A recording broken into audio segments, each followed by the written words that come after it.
Good morning, everyone, and welcome to Pittsburgh City Council's continued budget hearings. I'm Councilor O'Connor. I will be chairing this morning's meeting on the Department of Public Safety. We are joined by Council Member Coghill and Council Member Strasburger, and I'm sure other council members will come later on.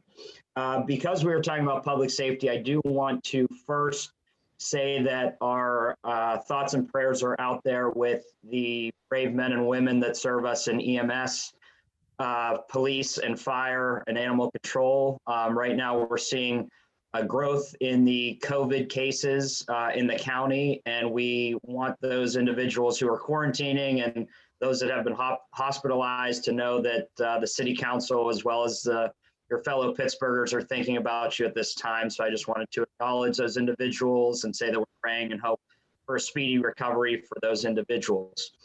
How we're going to handle this meeting this morning, I am going to pass it off to our budget director for a brief overview. Then we are going to have our public safety director, Wendell Hisrick, talk about his department. And then we are going to then go each department at a time. We are going to do EMS, fire, animal control, and then police. So I ask the council members refrain from just questions for EMS first, fire, animal control, and then we will get to police. We're also joined by, I see Councilwoman Gross is now joining the meeting. So at this time, I will pass it off to our City Council Budget Director, Bill Urbanek, for a brief overview, and then he will pass it to Director Hisrick, and then we will go with the EMS chief after that. Thank you. Yes, thank you, Councilman. Welcome, everybody.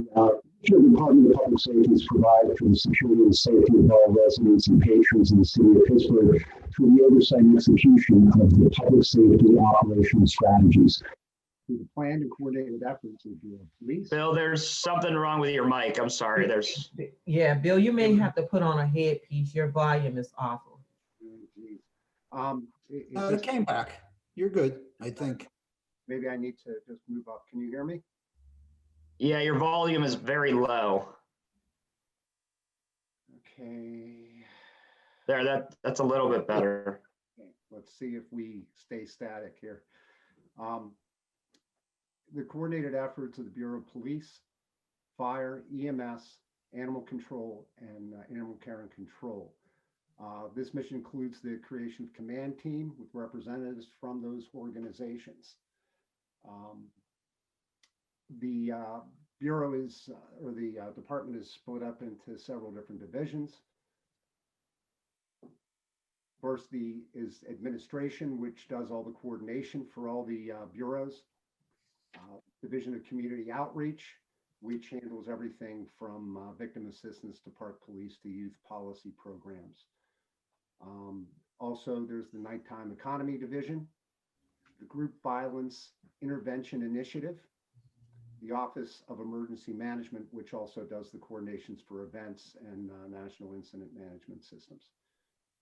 Also the Office of Special Events, Public Information Office, and Media. Also the Public Safety Technology Division, Special Interbureau Operations, and Public Safety Facilities. With that, I'd like to share a screen if I can. There we go. And there we go. Okay, can you all see that? Yes. So first, I'll just go over some big numbers for each of the organizations. $11.3 million employees, there's 118, and that's an increase of 54 employees, and that's mostly because of the transfer from police of the school crossing guards. Bureau of Emergency Management, total budget $24,339,000. Number of employees 212. That's an increase of 1%. That's pending those July 1st workforce reductions. Bureau of Police $106,130,000.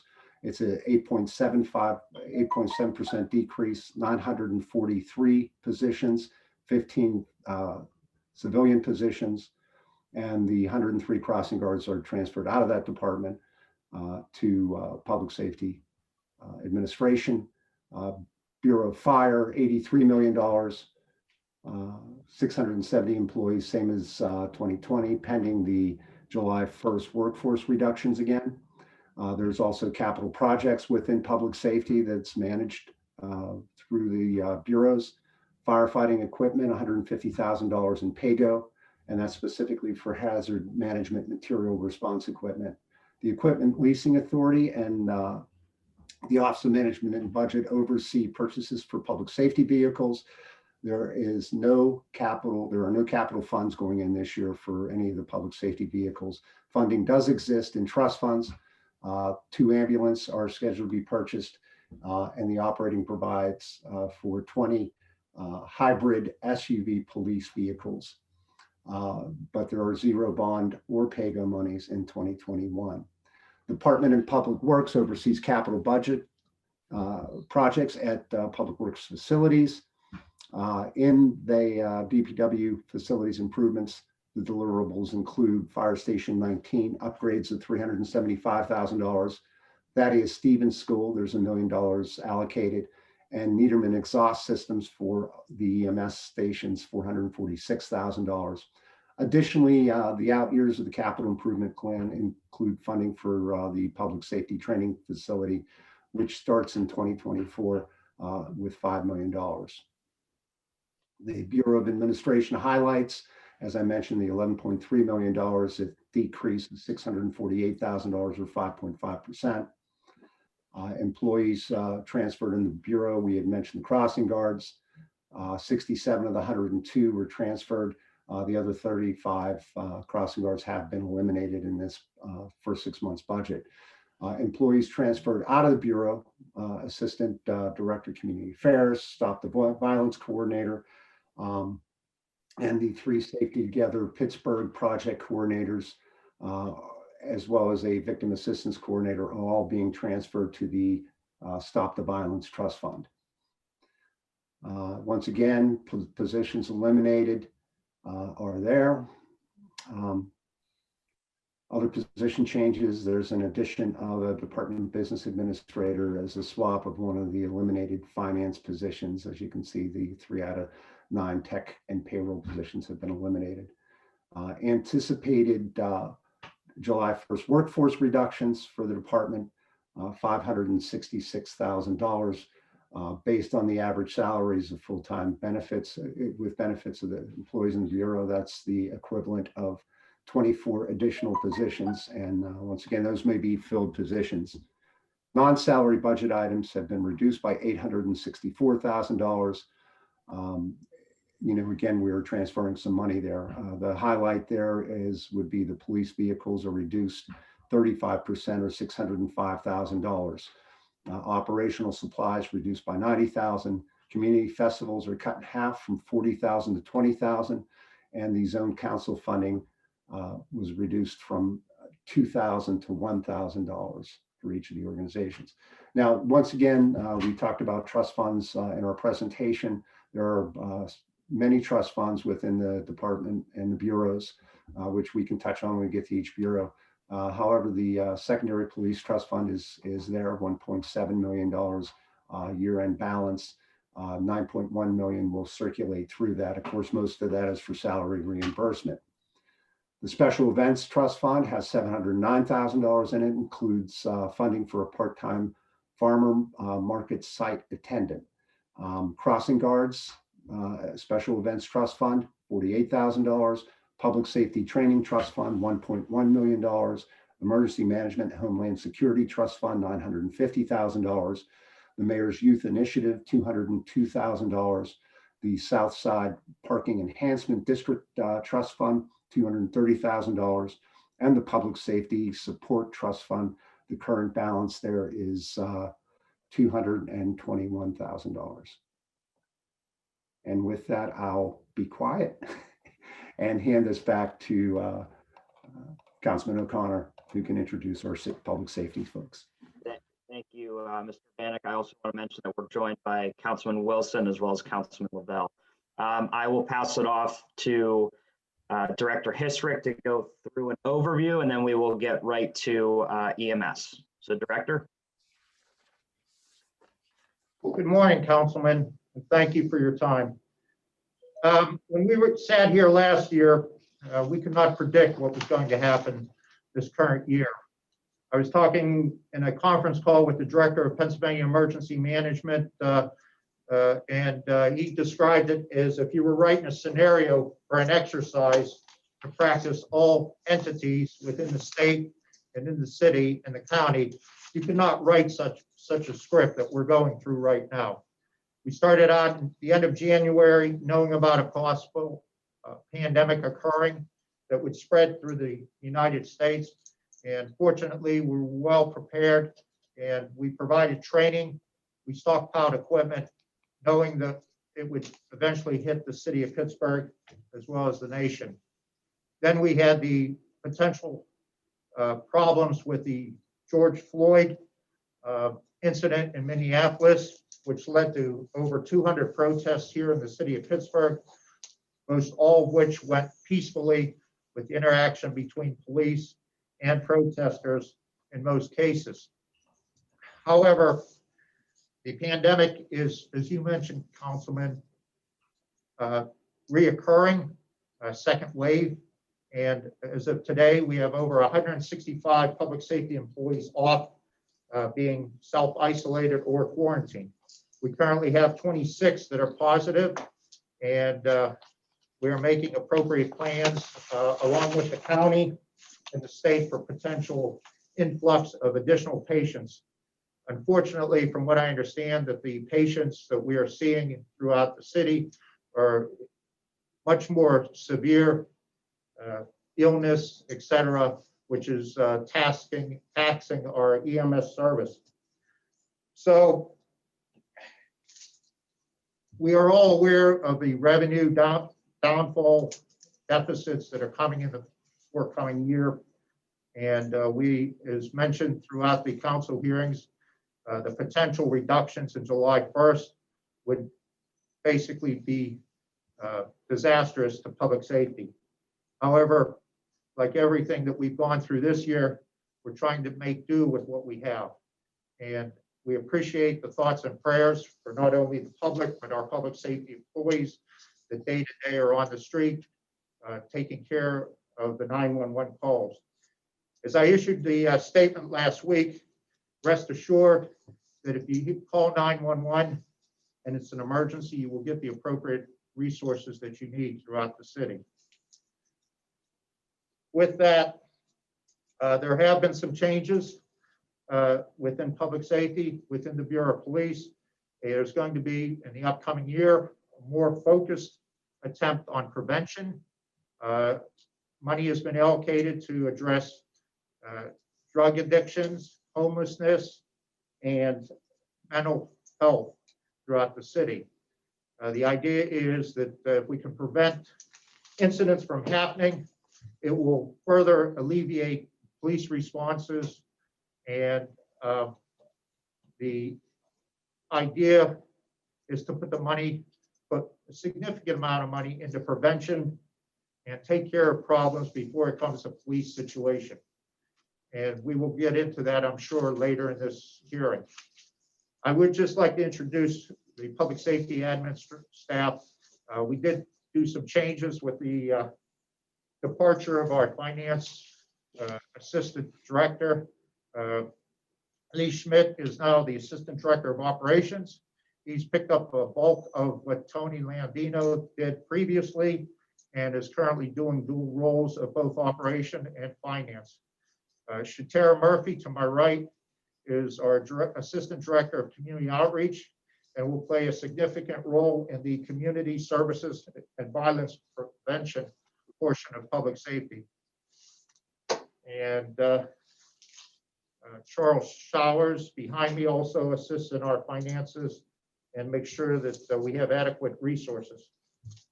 With that being said, I don't know if you have any specific questions for Public Safety Administration, or we could just move into wherever you want to go, EMS or FAR, and I can introduce the chiefs and the command staff for those bureaus. Yeah, I believe let's go straight to the EMS chief, and then after that we'll go to fire. So Chief, if you want to take it away. Yeah, we have Chief Romano here, Rear Chief for EMS, and his Deputy Chief, Amir Gilchrist. Good morning, Councilman. Good morning. Thank you. Do you have a presentation, or do you want us to ask questions? I don't know what your procedures are for each department.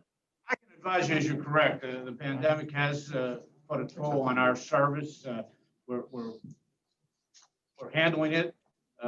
Certainly call volume goes up, call volume goes down, but these calls take longer to respond to. And I'm proud to say that no one that we know of has become infected at any point by being on a call due to the precautions and the training that have taken place. Just in closing though, I thank all our EMS personnel out there every day with the job they're doing. Unbelievable job. And we were also recognized for emergency medical care of children in 2020 by the state. And also, once again, third year in a row, we received the Gold Plus Mission Lifeline Award for STEMI care from the American Heart Association. We continue to keep our personnel safe during the pandemic with training and support teams that we put in service to help them to back them up on calls.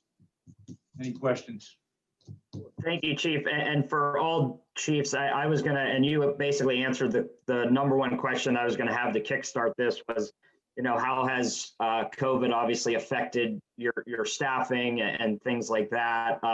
But I would, since we're on budget, I would ask this question. I'm going to ask it to everybody when they start. So if every chief is listening, just what resources would you believe you might need over the next couple months that you might not have right now with regards to the COVID pandemic that we're going through? But then also, let's try to look at once we get out of this process, once we get out of COVID and there's relief, what are we going to see funding wise? And I know it's a year down the road, but what did you sort of miss out this year that you were kind of expecting, whether it's, we heard about vehicles, things like that. So each chief, if you could just have that kind of general answer prepared for what does it look like once we get out of this, but also what could be some resources that, in a month you may need council to amend the budget to get to you in order to help keep people safe. So I don't know if you have that prepared, but that's generally the overall question that we were going to ask most directors. So I don't know if you want to take that right now. Realistic, Councilman, you know the answer. We have to keep our staffing levels up, which we have been doing.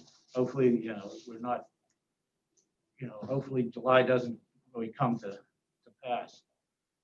Certainly the vehicles this year will be a problem. Keep your fleet older, you'll have more breakdowns.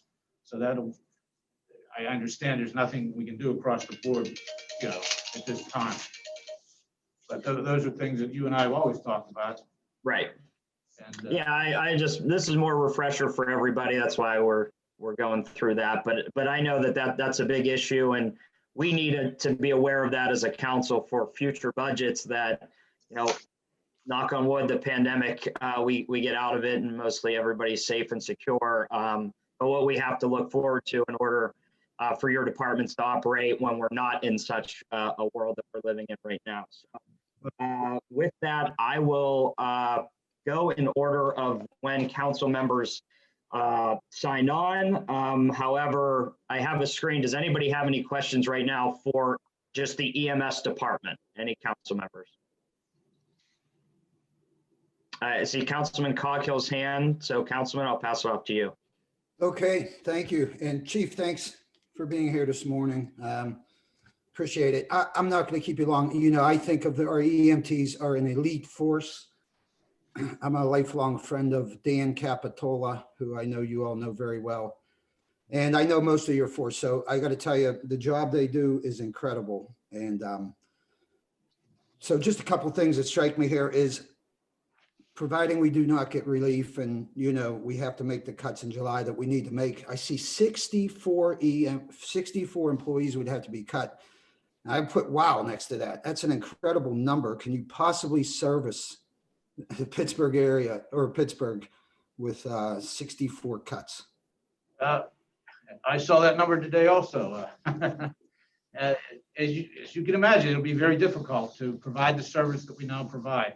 The lower call volume, or not call, but the rated calls as E3s, which are not critical emergencies, but mostly our EMTs handle on a daily basis, would may need to be pushed back to be time delays in getting to them. Well, let's hope and pray we get the relief that we're all expecting, and that we don't have to face these issues. But another thing that's jumped out at me was, the Medicare billing revenue. We make money in that, right? I mean, that's a profitable end of what you do. Yes, it's not, it's on the low end of the scale what our billing rate is, but it's there. And there's also some work being done in Harrisburg and also with our budget personnel about increasing that for next year with a project they're working on. Yeah, right. And that could end at some point, I guess, or is it always going to be there? I don't know. I can't answer that. Okay. The last thing is I saw 2 new ambulances. I think that's great. That fleet is so important, I believe, to you. And really the price of them doesn't strike me as that $140,000 a piece. And how are you on vehicles as to, do you have enough vehicles for the personnel that you have right now? Right now, we're doing well. We have a few that we were purchased for this per year. We should receive them shortly. And that'll help us. But as you lose a year, in replacement, the rotation, 2022 down the road could be a problem, 2023. Yep, absolutely. I'll tell you what, we just bought 4 new garbage trucks. I'll trade in for 7 ambulances because, no more important vehicle to be on the road than an emergency vehicle trying to get to the scene in a timely manner. So that's it for me. Thanks for what you do. I really, again, I mean it when I say I consider our EMTs as an elite force, and it starts with leadership. And it's been that way for years and years and years. I'm going back to my childhood. So thanks again, and I'll turn it back over to the chair. Thank you, Mr. O'Connor. Thank you, Councilman. Does anybody have any further questions for EMS at this time? Okay, I'm not seeing any. Chief, oh wait, sorry, Councilman Strasburger, I'm sorry.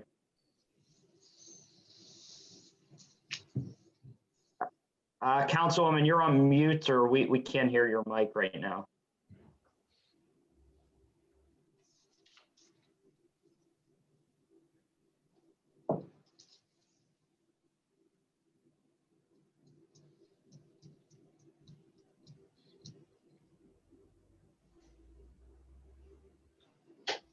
How about now? Yeah, good. Okay. Apologies. I've been having some issues with my microphone lately. I don't think this is going to be as clear as the one I'm wearing, but we'll figure it out. Thank you, Chief, for being here today, and I really appreciate your time and all that you do. My question relates to the amount of time that you spend responding to overdoses, and I wonder if you could, if it's possible for you to give us a rough estimate of the percentage of calls that relate to overdoses. Well, that you respond to. Well, I believe they're scattered throughout our day. I mean, they haven't gone away with the pandemic, of course. And it's pretty much the same volume as prior to the pandemic. We continue. I don't know. We average probably 5, 6 a week easily. Sometimes it comes in spurts, as you may know, that sometimes there's bad batches of drugs that get out there, and you have swarms of overdoses in one day. I don't have the numbers. I'd have to get them for you. Yeah, just to give a sense. I mean, if it's you said 5, 6 a week, what general percentage is that compared to the? For you and get it emailed over to you. Okay, no problem. I was just trying to get a sense of whether it's an overwhelming percentage, if it's something that, if you were not responding to as many calls of this nature, if it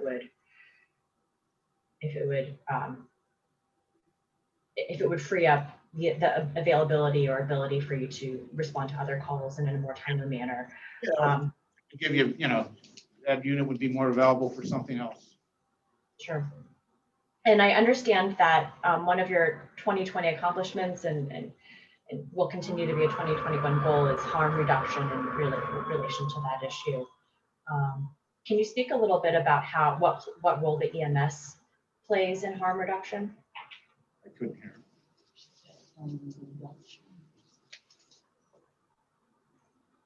In regard to the overdoses, or?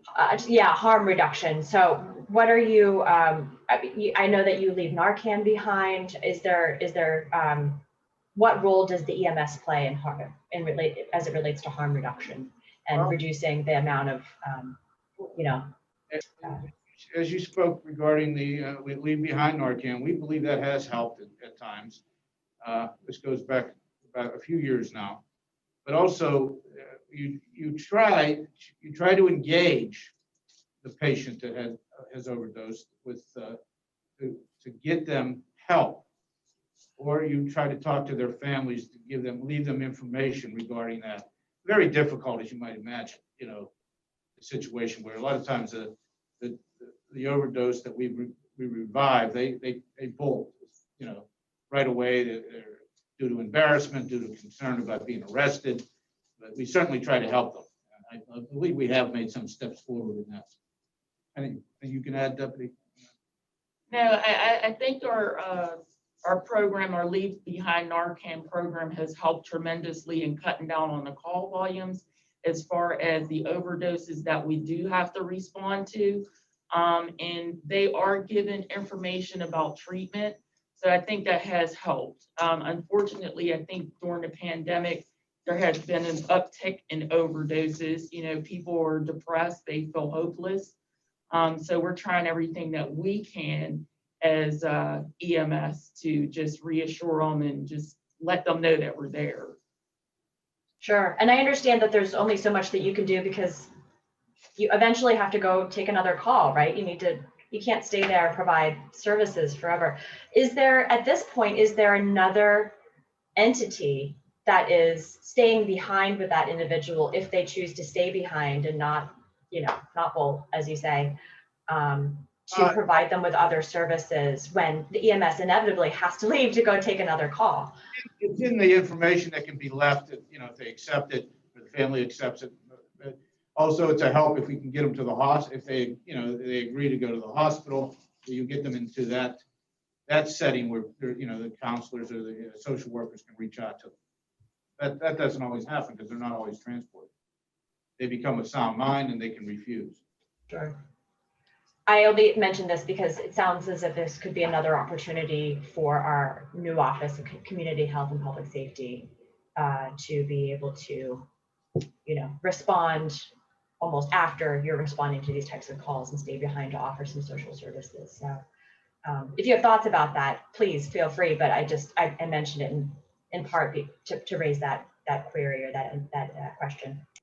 Councilwoman, we are working with the county and our new offices as well to try to figure out a plan to follow up with EMS services. And as I mentioned before, the priority is mental health, drug addictions, and homelessness. And we think that will help alleviate, as you're well aware, responding and giving Narcan is not going to be the solution to the problem. And unfortunately, a lot of times they see the patients repeatedly throughout the week. And unfortunately, sometimes they pass away. And that's not the answer. And we're hoping that instead of putting a Band-Aid on the injury, that we'll be able to solve it and cure the addiction rather than having EMS go repeatedly back to treat the same patient. Thank you. I agree. Thank you very much. Thank you, Councilwoman. Thank you, Chief, as well. I am getting a text from staff that in 2017, we actually applied for some state funding for exactly what you're talking about, Councilwoman. So I think that's a good idea to enable us to do things like that. So with that, I see no other council member questions for EMS. So Chief, thank you very much. Tell everybody to be safe, and we will now go to the Fire Bureau. All right. With us today is Assistant Chief Norm Oval, Assistant Chief Brian Kikila, and Maxine Anthony, who's the Business Administrator for the Bureau of Fire. So I don't know which chief wants to start out. Chief Oval seems to be ready to go, so the floor is yours, sir. All right, thank you, Director. Councilman, start off with COVID, just to let you know that since March 14th, we've tested 144 firefighters. 57 of those have been positive. And currently, right now, as to today, we have 9 of those firefighters that are positive off the job on self-quarantine for 14 days. We have 1 test pending, and currently we have a total of 43 firefighters off the job. We work hand in hand with the EMS Assistant Chief Pinchuk. We meet daily and send information to Director Hisrick and Lee Schmidt. And COVID-wise, we're doing really well. We've been on it. Monitoring travel. I took the duties of firefighter personnel off of Chief Pinchuk about a month ago. And to date, we've done 211 travel reviews of our firefighters, and 8 of those have been high risk and put off for 14 days, which we only have 1 off right now, high risk, and he returns back to work next Wednesday. So between travel and COVID, we're managing. You ask about equipment, we're doing well through Public Safety Administration and logistics at under stores manager Joe Lang. We're doing well with supplies for our crews. And once again, when we do go on a high-risk COVID call that's associated with the Bureau of EMS, we exchange supplies, we leave ready, or we get deconned on scene by one of the EMS Echo units back in service. On a note of going on high-risk COVID calls, to date, because of my work with Assistant Chief Pinchuk at EMS, there's been 264 patients transported in the city of Pittsburgh by EMS, and Pittsburgh Fire has been on 33 of those. And you ask probably why only 33 is because when we went into the COVID mode, we're going on E0's high priority medical calls only with EMS, unless somebody knocks on the door at the fire station. And with those calls, we have a different level of protection we wear and the equipment that we use. And so 33 of 264 calls isn't a lot, but it's enough to get our people involved. Those are calls for severe breathing, chest pain, shortness of breath, and people that are unconscious with no pulse. And the director said those calls are going up, the more seriousness of those calls. You also ask a question, be prepared for all the chiefs, during the COVID, if we need anything. I think we're good right now. Our membership, our training, our advisories, information we get through our medical director, Dr. Roth, and also Public Safety Administration has been good. If you ask us what we can need, everybody needs something. I believe with what Chief Romano said, if we go a year without some equipment leasing authority dollars, it's going to set us back. It's took me over the last 4.5 years to build a fleet that we finally have some good reserve pumpers because of our 2019 ELA. Those pumpers just came in on November 5th. They're currently not in service. We have 2 aerial trucks ordered that they'll be in March of 2020-21. And we have 2 small staff vehicles that are due any time now.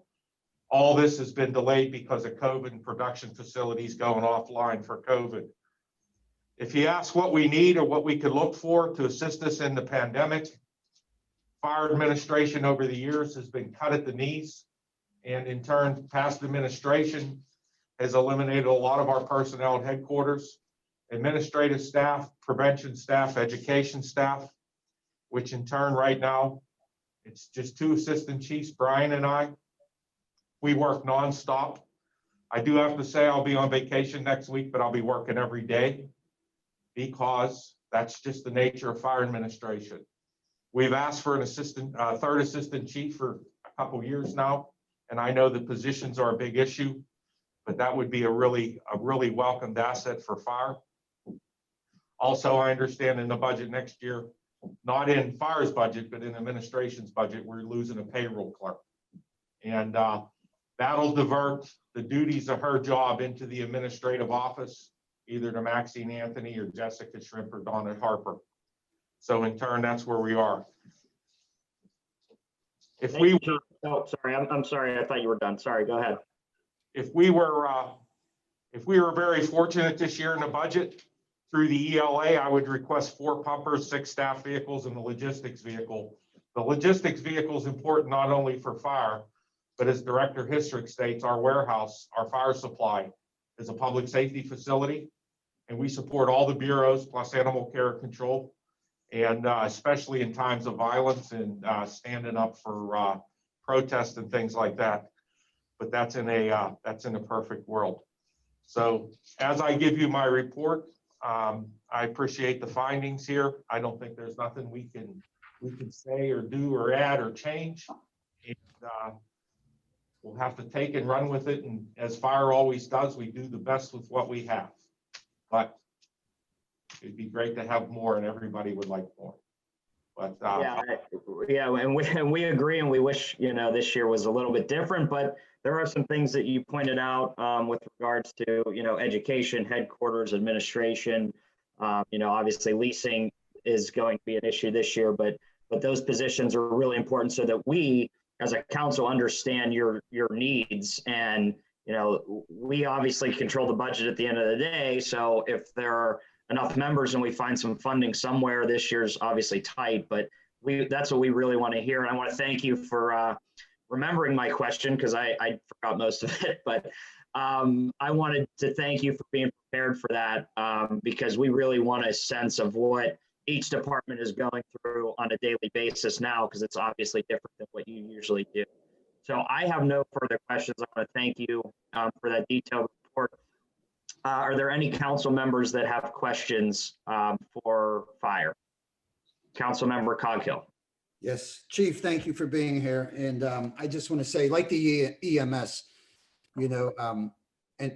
and first I want to say, I love the way you coordinate with them, whether it be on the job, at a scene, now your first responders, the firefighters and the EMS, I kind of put you both in the same category, different duties, of course, but, elite force, you're there to help us. You're the first responders to be on the scene. So, and again, I think we're some of the best in the nation, to tell you the truth. So when we talk about the vehicles, I hope that, again, like the EMS, it's so important. And to hear you talk about, I think it was 6 or 8 vehicles there, that is really concerning to me. And I know fire vehicles or fire engines are not cheap, I know. So I don't know what that number looks like total, but do you have any idea as far as like those vehicles that you think you need to keep up to speed? What were we talking there as in vehicle amount? Just to go back to last year really quick, I introduced to the ELA Board of Directors a couple years ago a leasing opportunity that I saw in previous budgets that Public Works was leasing street sweepers. Well, the ELA Board of Directors and with Director Histrick really took upon that, and so did Mr. Costa before his departure. So this year we got 7 pumpers leased for 7 years for $400,000 a year to be paid by the ELA through a loan through PNC Bank at one point, I think 8% interest. Instead of 7 pumpers at $515,000 a piece in one check. That was an outstanding move. The cost savings spread out the cost over 7 years for 7 pumpers, and the lease allows us to keep those pumpers at the end of 7 years. We also did that with 2 aerial trucks. Those aerial trucks that we ordered to come in March of 2021, we have a lease payment of $460,000 for 5 years, which, as you and I know, is personal at home or at work here, our budgeting. If I know every year I'm paying a certain amount for this equipment, it really helps me budget. And for getting equipment, especially large equipment like pumpers, aerial trucks, street sweepers and things, if we can continue down that road. For the first time in the history of the Bureau of Fire, Brandon Walton, Ron Capizzuto at FVS, and myself, we put together a 10-year plan for purchasing for the Bureau of Fire. And in 2019, we got 7 pumpers. I asked for 11. I got 7. In 2021, we asked for 2 pumpers. In 22, 1 aerial truck. In 23, 2 pumpers, all the way to the year 2030. That doesn't include staff vehicles, pickup trucks, cars, things like that. It's the big purchases that are really effective. And what the ELA did with PNC Bank with the current leasing of our apparatus, really, and I can't speak on the budget side, really set us in a pattern of being efficient and proactive with large purchases that need to get our people down the street and to those calls. Right now, if I had an open checkbook, I need 4 pumpers for 2021 to make the oldest pumper in the fleet a 2012. Right now, 20 engine in Lincoln Place is in a 2005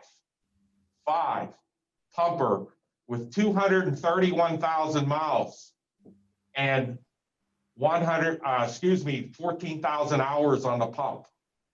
Now their engine's going to be replaced as part of this package that just came in. But I got engines 24, 34, 38, and 26, all with over 100,000 miles and over 10,000 hours on the pumps. The statistics are mind-boggling, but as we get newer, we have less maintenance issues and replacement costs. But as we stay older, we run out of money with the ELA for repair and replacement or new engines or transmissions and things like that. So it's kind of imperative not to lose a year, but if we can gain something in 2021 moving forward, we're going to be better off on the bottom line, the dollar and for repairs. No doubt. And, it sounds like fiscally you're very responsible. I have faith in you. The new leasing program sounds, really well worth it. After 7 years, I wouldn't imagine that vehicle's life shelf is much longer, but, if we could keep it and throw a new engine in it, I guess, you decide that on the performance of each independent vehicle. But so yeah, I just want to say you'll have my support. Equipment, I feel, especially vehicles, are the lifeline, of course, literally, for people who are waiting for you to get there. So with that, fire department, I think you guys are tops, and we'll do everything we can to make sure you get those vehicles. Thanks. Thank you. Thank you, Councilman. I will pass it off to Councilwoman Gross. Thank you all. I appreciate being here. Let me just jump in and say, of course, we all count on all of you, right, in every public safety department. You never know when an emergency is going to happen, and we really appreciate your being there for all of us. I do want to spend a minute taking a special mention for fire, in that I represent a district that has a lot of 100-year-old timber houses crowded in very close together. Parts of Bloomfield, parts of Lawrenceville, lots of my district have had very scary fire crises, and the department has been there to respond and prevent really disasters from happening. And I'll just add on to that, right? Like 15-foot lot lines, party walls, 100-year-old wiring that was never replaced. And the population density in some parts of my district is similar to parts of Manhattan, right? 30,000 people per square mile. So just lots of fire awareness and a need for very quick response from the fire department. So I just want to ask a question. We didn't go through our council staff's overview for each of the departments. Mr. Urbanik went over like that. He sent us 5 documents that you may or may not have in front of you, and I don't think the public has, but they'll be attached to the session. And so I'm reading through his overview for fire. And as the chief was just talking about the Equipment Leasing Authority and how many vehicles, how many pumpers you would like to have, what my overview says is no vehicles are budgeted for in 2021. But then I thought to myself, well, maybe that's different because you were looking for leases to do more leases in 2021 and it's not a full purchase. Do you want to clarify that? So you said if you could, you would be looking to add 2 more pumpers for 2021. I thought I caught that. Yes. And then my document says there isn't anything planned. Could you just clarify that for me? What Bill's document up there stated that the ELA for 2021 is no new vehicles except for police. And in turn, I'm not looking for a lease plan. My comments to the Councilman Coghill was that, and also Mr. O'Connor was, in a perfect world, it would be great to have some vehicles added next year to support the operations. Whether the city or the ELA decides to pay for them outright, we already have a standard pumper and a standard aerial that we use. And with municipal leasing, there's no request for bid or bidding process. We buy what we get, and we already have that stamped, and that's what made the leasing process so easy in 2019 for 7 pumpers and 2 trucks. We have a stamped standard spec for what we use. Consistency among the engines and the trucks are important for the personnel, where the equipment's stored, how the hose is hung, the bells and whistles and all those things. So in turn, we as the fire administration would be extremely grateful for any opportunity to entertain any new equipment next year. I just wanted to present that, as Mr. Connor said, hey, if there's anything you think you need or don't see, just let us know. And that's where we are.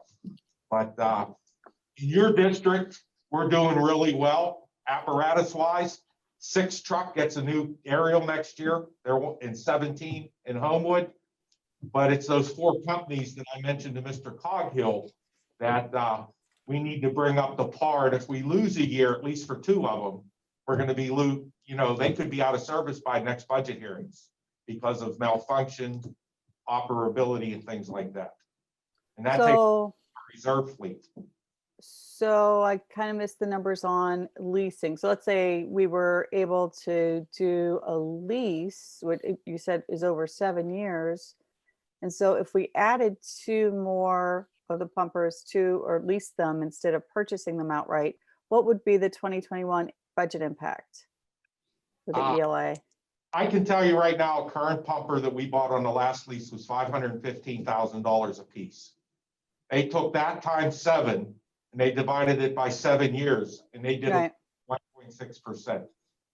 And in 2 would be, let's say $1 million, $500,000 a year, divided by 7 or 5-year lease, however the numbers work out. It's like $150,000 a year. Yeah, there you go.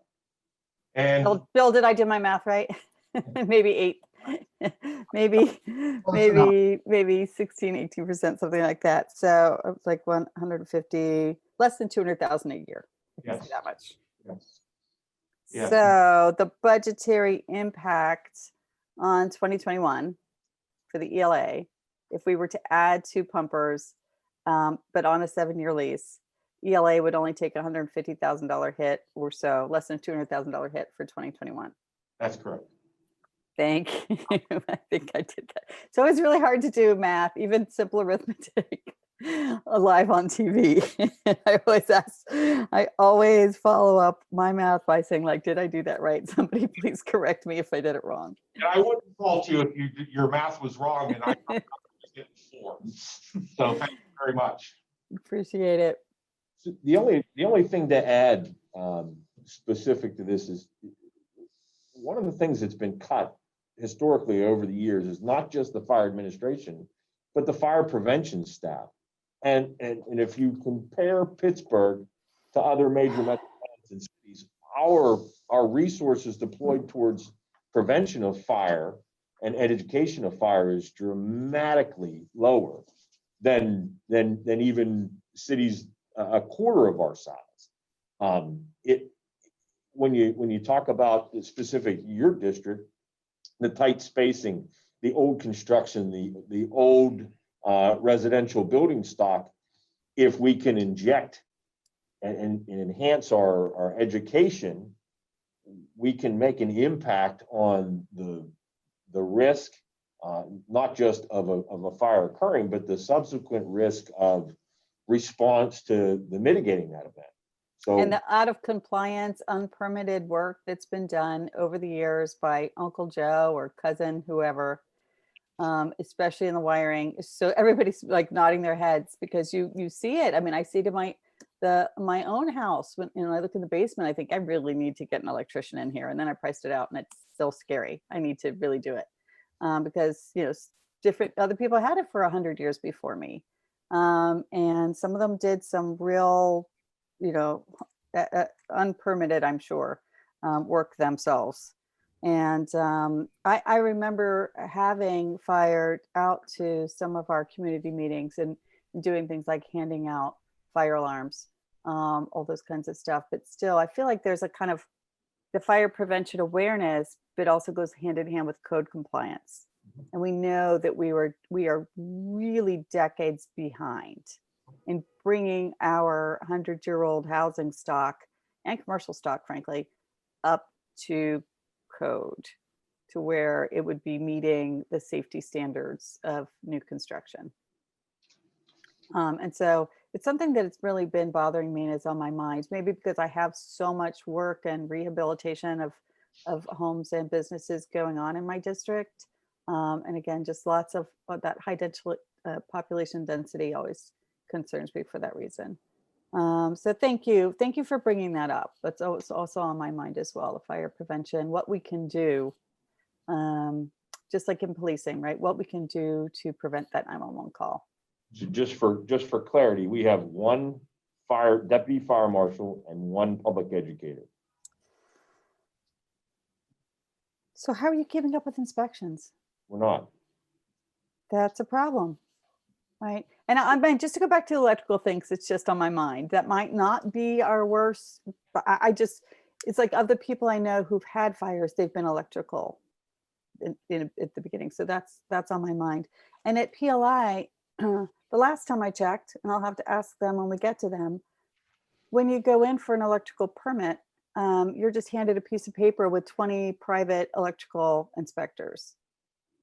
And then it's like on you to go find one of those electrical inspectors and have them pay them and have them scheduled and for them to do an electrical inspector. And then you come back to PLI and you say like, see, I got it. I'll ask them if that's still true, but the last time I checked, that was still true because we didn't have enough electrical inspectors and staff at PLI. So these two things are not going well together here, that we're behind and unable to kind of fill up, I would say, a public safety function of code compliance and inspections and permitting.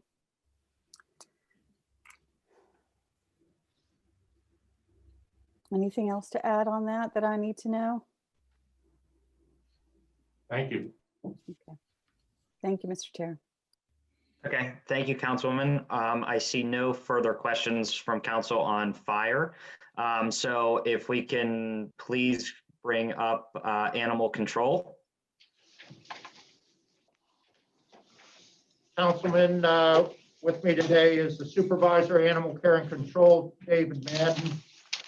And I'll just turn it over to him and he could give you a very quick briefing of what they've done.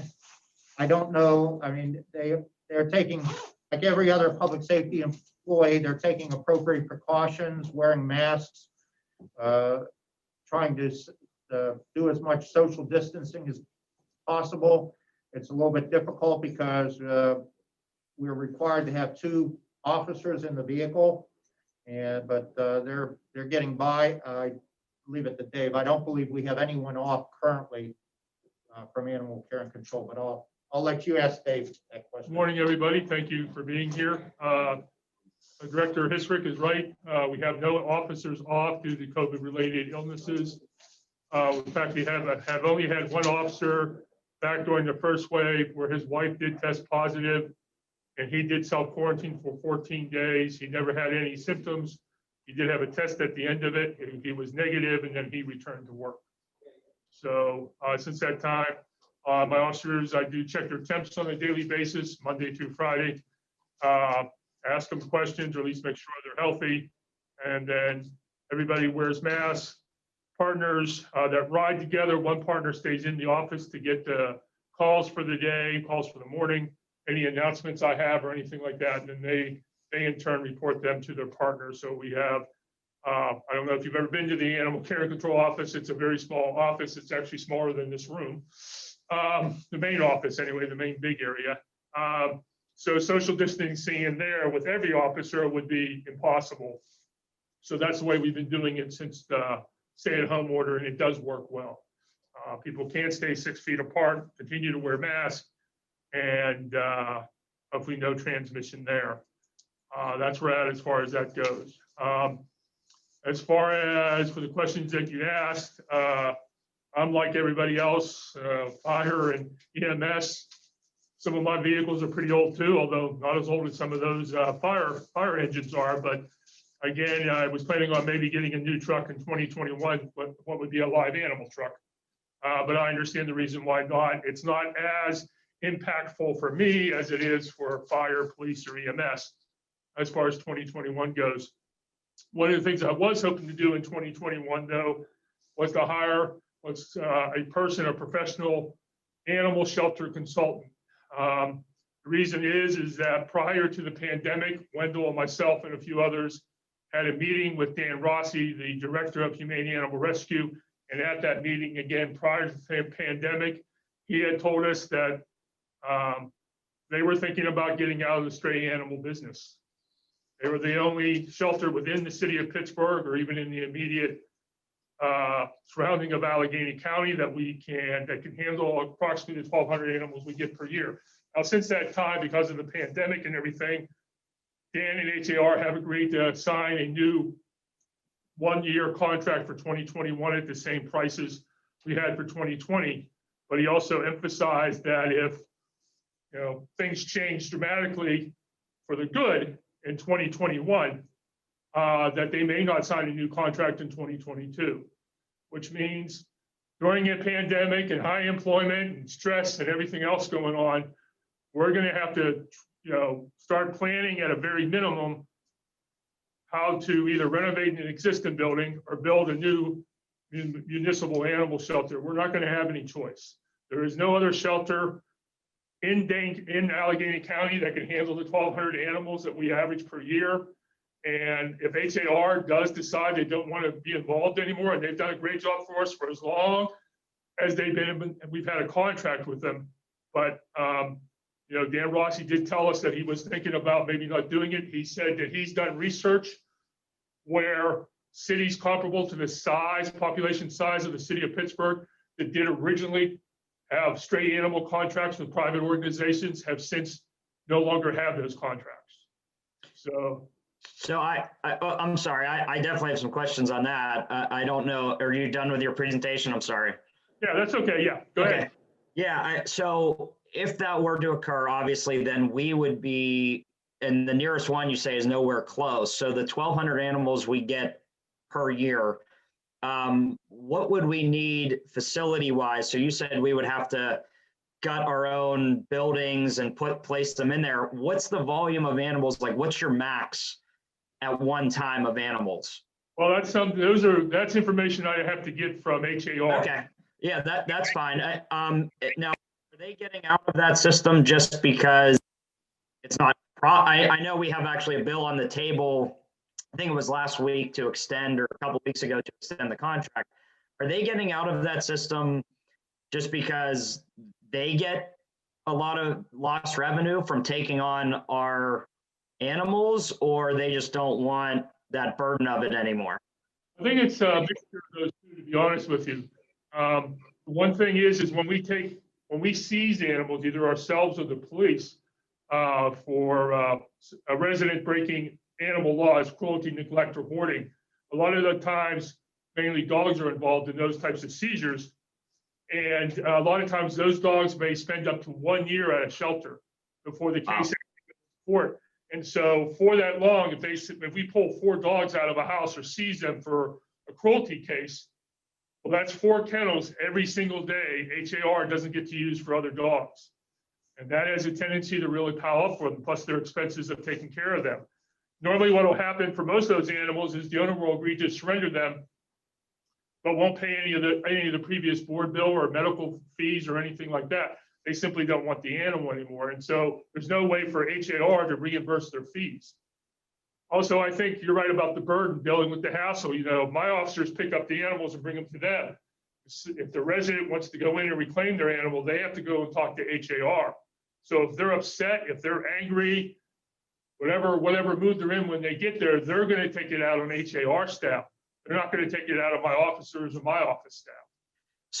So if this were to go through, and I did ask the question, what's expected in the future in each department, could you, and I don't want to put you on the spot right now, so just thinking about it and maybe get this information to myself and other council members, you know, what does it look like on us now taking on that burden if we were to get to that? And, you know, hopefully we do not, but now we're looking at, you know, building a shelter, hiring individuals to always be there.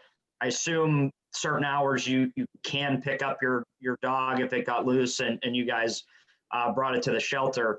So if you could just maybe whenever you had time, or maybe you know the general number, what that cost could look like. Yes, I will. For the city, because I think, you know, we don't think about that a lot. And I can tell you, you know, and council members can probably chime in here as well.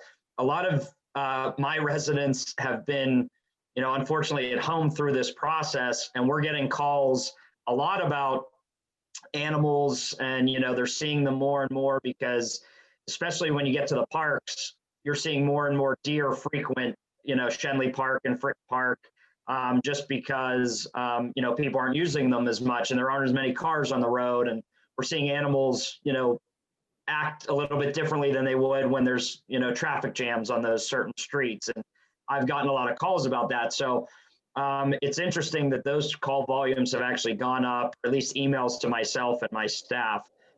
So it's something that we have to think about. If this doesn't work, you know, that couple $100,000 investment could turn into a much larger number if they don't do that. So yeah, please, whenever you get those numbers, you know, just for something for us to think about. But thank you, you know, for doing the work that you do. It's, you know, it's always difficult, the calls that sometimes you have to make, especially when you're looking at cruelty to animals, and some of those calls that you and your staff have to go through. So that's generally my question. That's again a down the road one. Does any council member have any questions for animal control? Oh. So Councilman Coghill got you real quick, then Councilwoman Gross. Oh, sorry, Chief. Did you have a follow-up, Chief? I'm sorry. Chief, did you have a follow-up to that, or? No. Okay, sorry, Councilman. Okay, I didn't know animal control, a hot topic today. That's good to see. So I'll be quick. I just want to say, first of all, brought that to my attention, Councilman O'Connor, about, you know, I mean, if we don't have a facility to take these animals, 1,200, I think you said, off of that we average per year. And I don't think that we want to be in that business. I don't imagining us like building a facility and, you know, taking care of itself, but I guess it'll all come down to money, and we'll find somebody will take these animals in at some point. We just got to find the money to pay somebody to do it, because that's very alarming. One facility left in the area, and they're talking about closing down. Did I get that right? No, they're talking about getting out of the stray animal business. They would still stay open and take care of surrendered animals and do all their programs for the city and everything else. It's the stray animal business they want to get out of. Got it. Okay. But that's 1,200 a year on an average. Yes, it is. Okay. Okay. Yeah. So that's a little disturbing, but we'll figure that out, I guess. I had another question about Mount Oliver, and forgive me, you know, I know I voted on this a little while ago. I can't remember if we voted to, you know, control Mount Oliver or not. I can answer that. That vote went down. Oh, okay. And I don't know if they're still interested. We did do a proposal to Mount Oliver. It came in front of council as an interagency or intergovernmental contract, and it was defeated.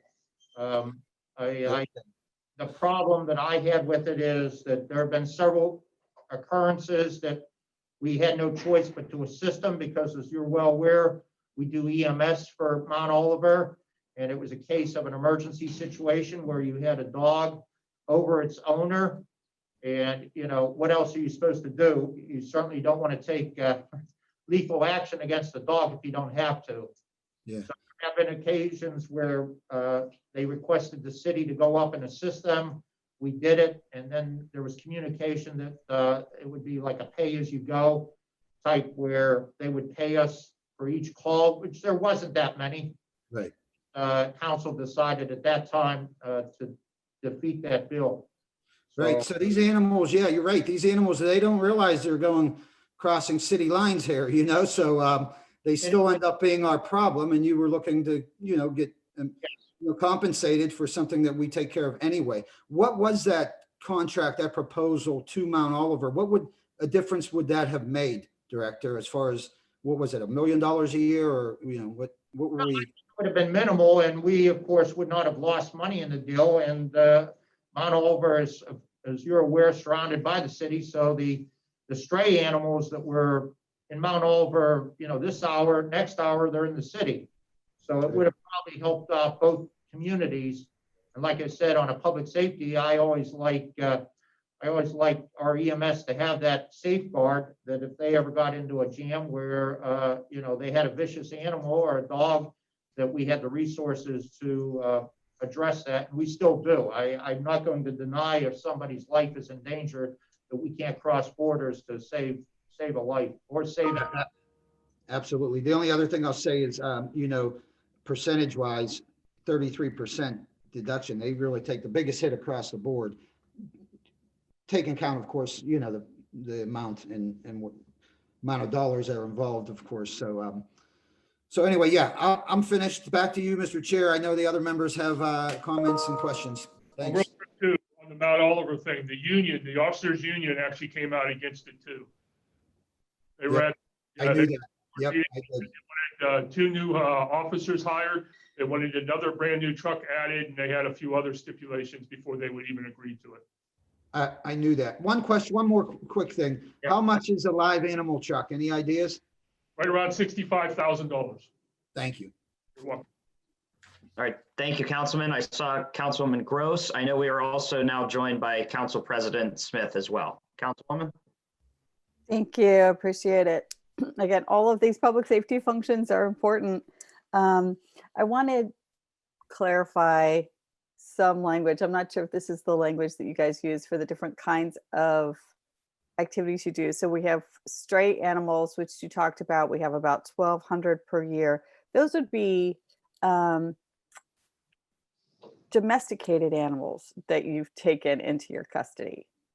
Correct. Although we did, 2 summers ago, take in a alligator. Right. But that had been an alligator, we assume, that had been inside someone's home.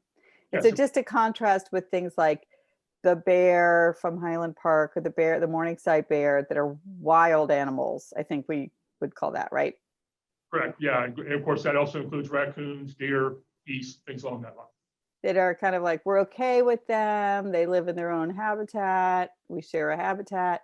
But then we haven't talked about animals that I would say are pests. Like, I think every year I at least ask Director Gable or I ask Animal Control, sometimes not in the budget hearings, about what you're seeing with other wild animals, pest animals, because the populations can go up and down from year to year, right?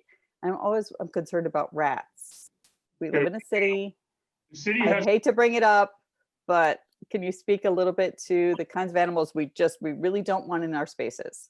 okay, so rats and mice, the city has had a program called the rodent baiting abatement program for a number of years. Years and years and years ago, there used to be technicians that worked in animal control strictly as rodent baiting technicians. They didn't do any animal control, and animal control didn't do any of their job. That all stopped, as far as I know, maybe 12 to 15 years ago.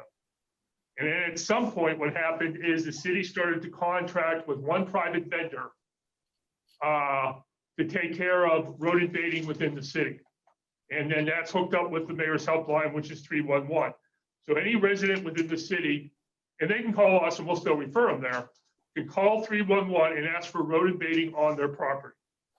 So I don't even know that you just said that. What department I ask about that then? There is actually no department. You send in a request to the mayor's helpline 311. My administrative assistant takes that information off of there, verifies that the address is correct. It's not an apartment building or a business. or something like that. Then she sends the information over to our current vendor is Fort Pitt Exterminators. Sorry, I have two dogs who just decided to participate in the conversation. Yeah, Deb, that's perfect timing with animal control. So if they have any questions, let us know. So yeah, they can, and they can get it done free 2 times per year. So, okay, but I think I got lost a little bit there because you said the 311 or your assistant will verify that it is not a private residence No, or a private business. Not an apartment building and not a business. Not apartment or business. Yeah, we do apartment buildings as long as they're small, normally at most 6 to 8 units. When you start getting bigger than that, they'd have to put down a lot more traps. I mean, a lot more bait traps, poison bait traps. And so we're not contracted with them to do it that way. So the household who has rats kind of like running through its yard because of the construction project nearby. Again, not every part of the city has seen as much construction as my district has. But you know, there are specific examples with construction sites kind of disturb nests or communities of rodents, and then they are then kind of just running all over the place. Right. And so like in the daytime, running through people's yards. So that constituent should have had for us pay for Fort Pitt Exterminators because it was really a struggle. Okay, I'm not, I guess I'm not sure why it would be a struggle. All they have to, when they call us and ask questions about it, we refer them to 311. If they call any other city department, they're referred to 311. And then my administrative assistant, when she's off, I take them off. We check 311 every single day, Monday through Friday, for what are called rodent baiting requests. Okay. It has to be, however, it has to be the owner is responsible. We can't go, if you're complaining about your neighbors or a vacant lot, they will not bait that. But if it's an individual that has a problem on their property, as Dave said, they will respond. Okay. Good to know. We also encourage anybody that calls. So if from any area, any zip code, any part of Pittsburgh, we ask them to make sure they let their neighbors know. Because the more people, the more neighbors in the same area that do it, the better chance you are of eradicating the rats. And the way the rodent bait, poison bait trap works is there's a very small box, black box, and only rats and mice are attracted to the bait. And they eat it, but they also get it on their fur and stuff, and they take it back to the nest. And then what happens is the more rats that do that and take it back to the nest, eventually it kills everything in the nest. That's how it works. So dogs can't get into it, children can't get into it or anything like that. And it does help. We do encourage people. You know, some people are not as friendly with all their neighbors and stuff like that, but we do encourage them as much as they can to talk to every neighbor in the immediate area, have them all called in at the same time, and that way they'll all be baited at the same time. The bait lasts for 1 month. The company goes back after 1 month. They rebait it again for another month, and then that's the end of it. And you can get that done twice, 2 times free per year per resident. So it will cover 4 months. And so let's say the neighbor is the source of the problem or the construction site's the source of the problem. Is there there's a different route then? We're talking about, again, 311 citations that would have to be the complementary action, right? Construction site, there's not much we can do. If it's one house causing the problem, that house could be reported to the Allegheny County Health Department, and they'll send an inspector over. And if they say, you know, you got to clean this up because it's causing all these rat problems, pest problems, if we just want to call it, you know, that general, then that's what they'll do. So the Allegheny Health Department can get involved, and we will certainly educate anybody that calls about that type of a situation. Thank you. We were able to get a big construction site to pay for its own exterminator in another case where it was rats and snakes and everything. It was a very large site with a lot of homes sharing a perimeter. And we were just, be able to pressure the owner of the site to do that. So sometimes that can complement it. Okay, I'm going to stop. It's not a pleasant topic, but it is definitely one that impacts cities, and we don't want it to be. We want to make sure we don't have a worse problem Yes. than we have to have. One of the biggest things is it's only for pests on the outside. The vendor will not put anything on the inside of a home or a shed or a garage or anything like that. It's only on the outside. That's how our contract works. And just actually one more, Mr. Chair, I just want to revisit the stray animal shelter. You were saying that right now ARC has been taking our animals. It's a capacity problem because some of them, if they're not surrendered, then they could be housed basically at the shelter pending trial for their owner for a year at a time. So it's taking up space and there's a cost and overhead problem there. But do other municipalities our size, like our benchmark cities, you know, Denver or Austin or Cleveland, do they have their own municipal animal shelters? Yes, they do. Even I've worked at 5 different shelters in other states. And even the one I can compare us to would be Rockford, Illinois and Winnebago County, which the population is widely spread out outside the city of Rockford. And Winnebago County is roughly in the same size circumference as Allegheny County would be, but certainly not anywhere near the population. Rockford, Illinois has its own shelter. Fascinating. Yeah, it's definitely something I just haven't had to think about since I've been on council. So thank you for that information, for letting us know that we may be facing that problem. I'll send the information as soon as I get it to everyone. Thank you. That's all I have, Mr. Chair. Thank you. Thank you. Is there any further questions? Councilman Wilson and then Councilman Lavelle for animal control. Thank you. Yeah, well, one part I just wanted to clarify was we were talking about the county could cite for like that citation of rodents and pests gets sent over to the county. When we, just as a reminder, when we updated we voted on the building code, I believe it was back in April, we never crossed that line out. We, where we would give that responsibility over to the county.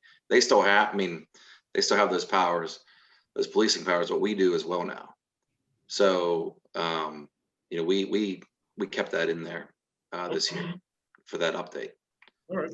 So I'm not sure, Dave, if you, if you've had any, coordination with PLI with that, but that is an option moving forward. Well, I guess I certainly have recommended they call Allegheny County Health Department because normally they have, enough inspectors that they can go over and they can cite for a number of things besides just attracting pests. They can cite if your garbage isn't being contained, if the yard is a mess or anything else like that. But I certainly am willing to work with PLIs on those also. I have no problem with that. Okay, I just wanted to, clarify that one part. It's something new that was always crossed out in the past, but we left it, undeleted this time, not deleted this time. So anyway, I just wanted to, sorry, I had to jump over to a parking authority budget meeting real quick for about 10 minutes there. I missed the 33% reduction in revenue. Can someone just explain that? I don't know where that number came from. I think Councilman O'Connor, did you mention that? I did not. That could be, was that earlier from the budget director or was it, Councilman, are you talking specifically from this department? Yeah, I'm looking at Okay. animal care and control revenue reduction of 33%. And that's on the page that we received from Bill. Okay. Yeah, from Bill Urbanik. Director Urbanik, are you on the call or Mike Strelick?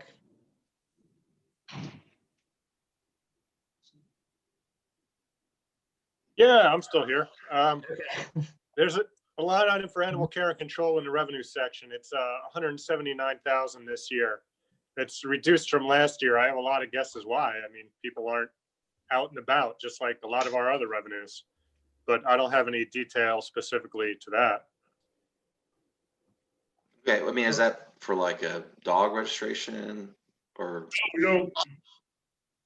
I don't know if we get part of the licensing part of that or not, to be honest with you, because the dog license department is separate from animal care and control. So to be honest with you, when I saw it on there, I didn't know what it was either. We normally don't generate any revenue that I'm aware of because we don't charge, we're not in charge of licenses. We do get some money from the animals that are taken to strays we take into humane animal rescue. There's a $50 city fee to reclaim each animal, but it certainly would not add up to that much money. Yeah, that was an adjustment made by OMB, aligning with the forecast with actuals. Finance is the one that would give us that information. So that's not comes from our department. Okay. Well, I had we spoke yesterday, Dave, and it was a good conversation, and we were talking about the, the facility that, you were talking about other municipalities have, and you've worked at where, currently we contract out where stray animals go. And then, can you just elaborate more on what would come with that? Say, if there was in the future, we would be responsible for housing, these animals. You mentioned that there's other powers that can come with that. Like we can then get, through a 2-week certification for your staff to then be able to have policing powers. Right. So officers can still only enforce Pittsburgh City animal law ordinances, but they can attend a 2-week course every year to become a humane police officer. Then they can enforce all the state animal laws too, well, federal laws also, but more important, the Pennsylvania state animal laws. And so, but the only way they can do that, once they pass through the class and take the test and pass that and receive their certification, they actually have to work for an animal shelter. That's one of the requirements. If they don't work for an animal shelter or a humane society or a community pet resource center, then they won't be certified as humane police officers. Then they won't have the ability or the authority to enforce the state laws. So that would be one of the big benefits. It's the way Wendell and I would like to see our officers go. It would make them a lot more professional. It would help with the community as far as keeping, making sure people that are abusing animals or hoarding animals are being brought to justice and things like that. Again, if we had our own shelter, the animals would be staying with us. We would have better, be able to keep better care of them or take equal amount of care of them as HAR, but then we would see them on a daily basis. Right now, if my officer sees an animal, they take it to HAR. We basically wash our hands of it. And if we want to press charges, we have to get a police officer involved. Okay. All right. Thanks for your time. I don't have any further questions. All right. Thank you, Councilman. Councilman Lavelle. Thank you. And no, Corey, I'm not. So I have a question about the deer. Approximately how many deer do you believe we're taking off the streets on a daily and or a weekly basis? Well, right now it's because hunting season is coming up or has already arrived. We're getting a lot of dead deer off the road.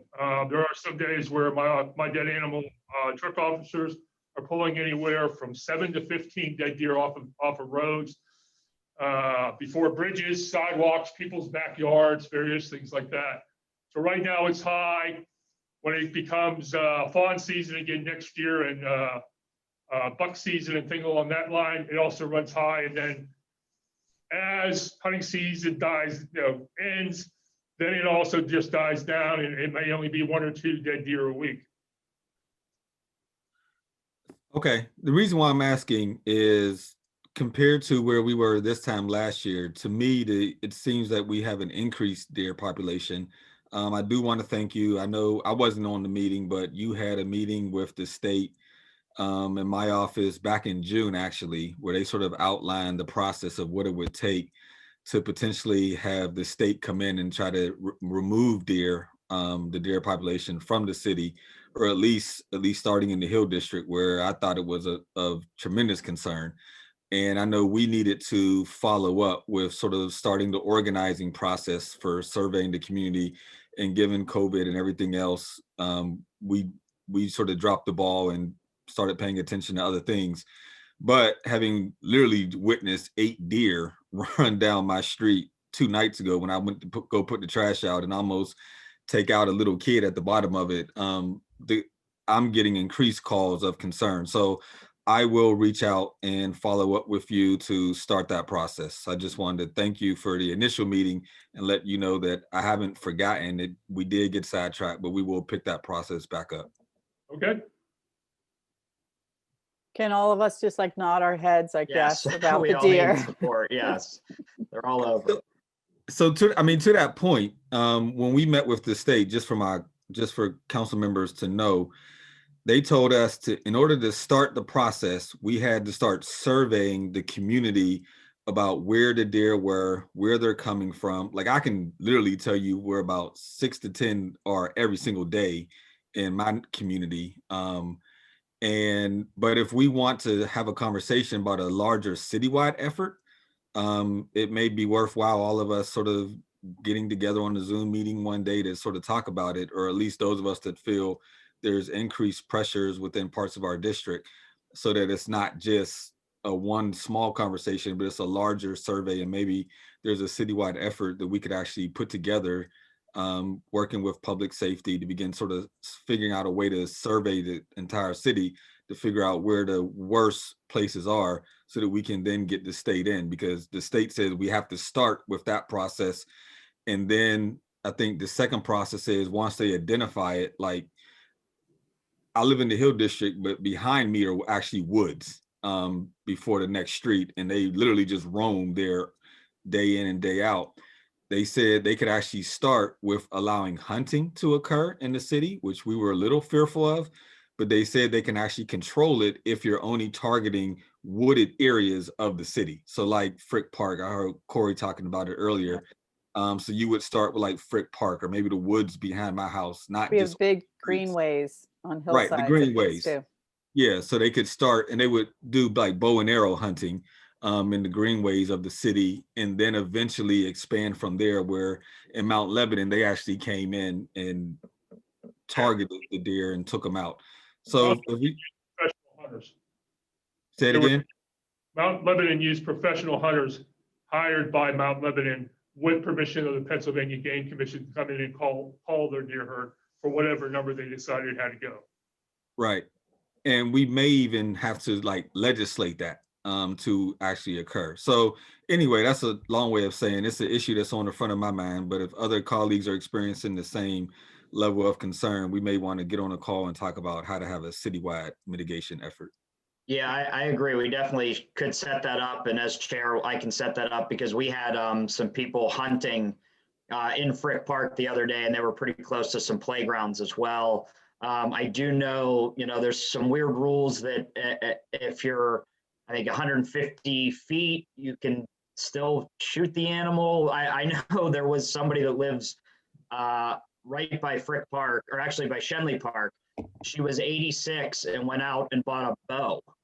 And I think that's might be a little dangerous considering how narrow the neighborhood is compared to where that individual lives. But I think it's definitely an issue, and I'd be happy to set something up, Councilman. I think that's a really good idea. Maybe an executive session just focusing on this and bringing in somebody from animal control as well as the State Gaming Commission, because we work with them in Hayes with the bald eagles as well. So they're always around for those conversations. Yeah, it's always good to involve them since they are the ones who are ultimately responsible for all the deer in the city of Pittsburgh. All right, sounds good. Are there any further questions for animal control? Mr. Chair, I just have yes. real quick. In listening to everybody, specifically to Councilman Wilson talk about, the shelter business, I've changed my opinion. If we do lose that remaining shelter business, and it's not so much that I want to house these animals, but it's the authority that comes along with it, with a licensed person there, can really be advantageous to us removing, the right animals, I guess, that I have in my district. I don't know if you all, experience that, but whether it's a aggressive dog or whatever it might be. So So if I just want to make sure I understood that right. If we had our own shelter, we would then have our own licensed persons, and that gives us more authority to remove or make decisions, difficult decisions that we might need to make. Is that correct? That is correct. We could have all the officers become humane police officers. Yep. Okay. Yep. Police to be filing charges. The other thing we miss by not having our own shelter, I mean, there's going to be a lot of things, but one of the other main things we miss about not having our own animal shelter is educating residents about why we took their animals and what they can do to stop us from coming back and doing it again. For the most part, they're just going down, they're reclaiming their dog, they're paying a fee or whatever else, and then they're leaving. And so they're not getting any of that education. You know, yeah. HAR's responsibility to educate them. They weren't involved in the seizure or the taking of the animal. My officers were. So there's a disconnect there that we can't repair as long as HAR, which has done a fantastic job without a doubt, but as long as we don't have our own municipal animal shelter, we still have that problem. Yeah, well, I would encourage you to work toward it either way, you know, so that's good to know. And thanks for the conversation. I learned a lot just by, you know, talking about that situation. And it's changed my opinion just listening to you all. So that's it for me. All right. Thank you, Councilman. I now believe we are going to shift to our police are going to come in. The chief is going to switch the room around with the director. While we're on that, our budget director, Bill Urbanek, wanted to touch upon what could occur on July 1st with redirecting funds and what that might look like as we basically do two separate budgets this year. One is obviously now we're in that process, but what could happen when we get to, you know, the summer months and some cuts that might have to happen. So Director, if you want to take the lead on that. Yeah, excuse me, you might hear my dog in the background. I guess he's upset about having animal control on. But I wanted to just touch upon each one of the departments that we had spoken about. And I did go over EMS's numbers. Those notes that I sent out, Michael, if we can make sure that we, Mr. Strelick, if we can make sure that we get those onto the onto our webpage, Mike and Brenda. But EMS, $2.3 million, that would be negative 55 employees that would have to impact. When we talk about the fire department, we have 670 approximately budgeted for this year. But if July 1st reductions happen, that'll be $6.3 million or 155 firefighter positions. And we're going to begin to talk about police, and I can screenshot the police budget as they, you know, the notes of the police budget as they come up. Oh, forgot animal control. That would be $94,000 or equivalent to 3 animal control officers positions would be affected. And these are, you know, once again, these are filled positions. These aren't vacant. The vacant positions and the attrition's all being done in this first 6 months. So that won't be on the table to be able to do things later on. So I just wanted to get that impact out to you. With police, it's much more severe. And let me screenshot the part there, Bureau of Police. There we go. Whoa.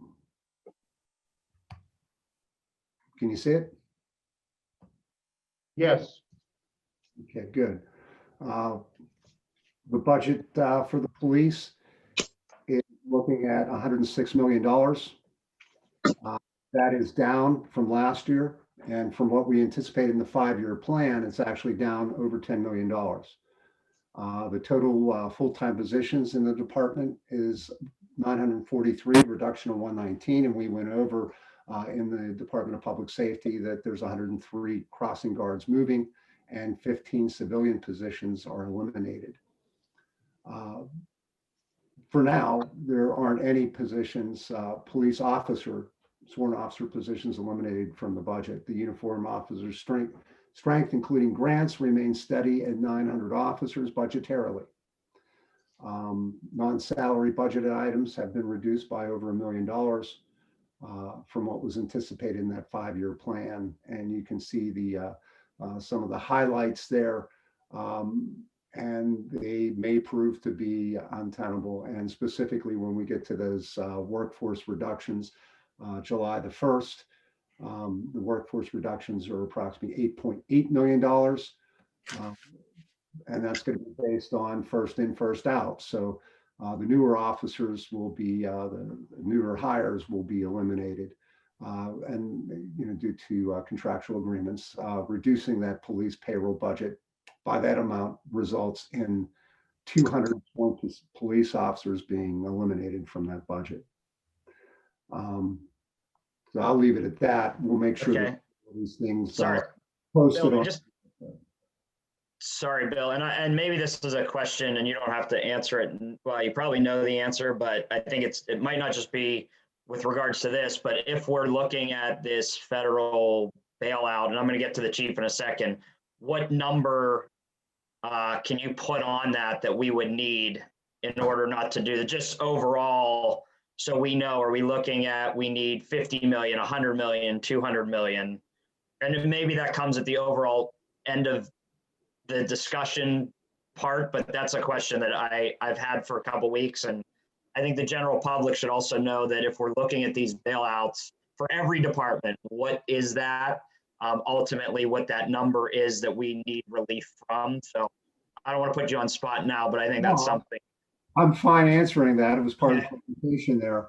The current cuts, as I had mentioned in the presentation, essentially eliminate much of the managerial flexibility we have to be able to do a lot of the things that we've grown accustomed to when we had $120 million fund balance and departments fully staffed and fully funded. We're in a situation right now with the loss of over $130 million. The minimal amount based upon those reductions that we have in here to avoid that July 1st is $26 million. But that gets us to the point where we're just limping along with this current first 6-month budget, which I'm sure if we have to live through this, it's not going to be fun.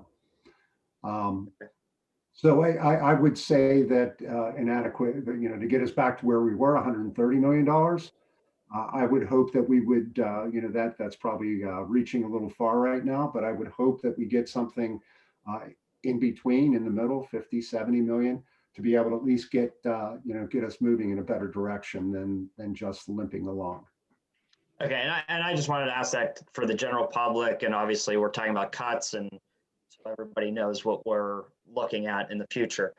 So I will now pass it off to, I believe, the chief, if you want to introduce who's here. Again, the overall question that we've had is, if you could talk a little bit about the department with regards to COVID, what's going on from there. Then I have a couple questions, and we'll go through council members after that. So I'll pass it off to, I believe, I can't really see everybody in that room, but I assume the chief is there. So.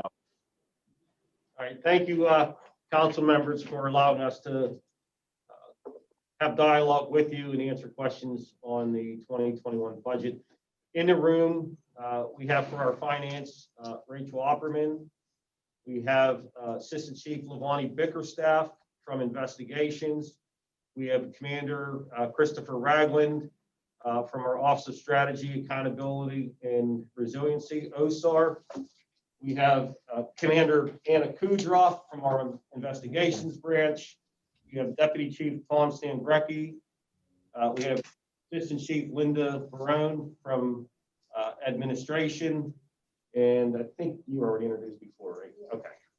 So and we're here to answer any questions you have and have good dialogue on the police budget for 2021.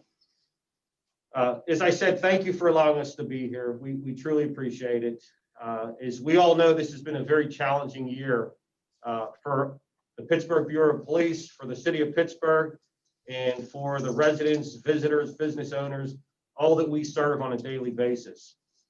There's been a number of things that have gone through almost the entire year. But the one thing that I can tell you is we're here. We're always going to be here. We're going to answer 911 calls. We're going to serve the public. and we're going to do everything we can to be the best at what we do. It's an evolving profession that we work in, and we're always looking to see how we can better ourselves. And we're going to always try to make sure we know the standard and not only live up to that standard, but enhance it. So I can tell you that to answer your questions on the COVID side, we have our pandemic command group. It's still in operation since the beginning. They push out a lot of information to our department on safety, numbers, things that they can better do to protect themselves, protect their families, to protect the people that we serve. And they do the contact tracing. So anytime there's any type of exposure, there's immediate contact to the officer to ensure who they were around and get that timeline and start interviewing other people who may have been exposed or around the person. We still do our wellness checks. Every time you come into any Pittsburgh Bureau of Police facility, you have a temperature check, and there's a series of questions that they ask, and we track that. And if somebody has a high temperature or reports any symptoms, then they're not permitted in the building. They go home, and we try to get them help. We have wellness. We're following up with people who have tested positive, and those who have family members that tested positive, or those who are off on quarantine because of the exposure. This is something that I think everybody needs to take serious. We recognize in what we do in public safety that we're out and engaged with the public quite a bit, trying to help people. And we know that there are risks that are associated with that. Our commitment right now is to ensure that every member of the Pittsburgh Bureau of Police is wearing their mask at all times. We know there's emergency situations that may occur, but we want the mask on. We need it, one, to model to the public, and two, and very important, the most important, is to protect themselves and to help protect the officers and public that they're working with and serving on a daily basis. So it's something it's extremely important to us. We know that we're in a new uptick, so it's concerning to us. It's concerning to, I think, all of us in the city of Pittsburgh, and we have to do everything we can to keep ourselves safe and healthy, and keep those that we're around safe and healthy.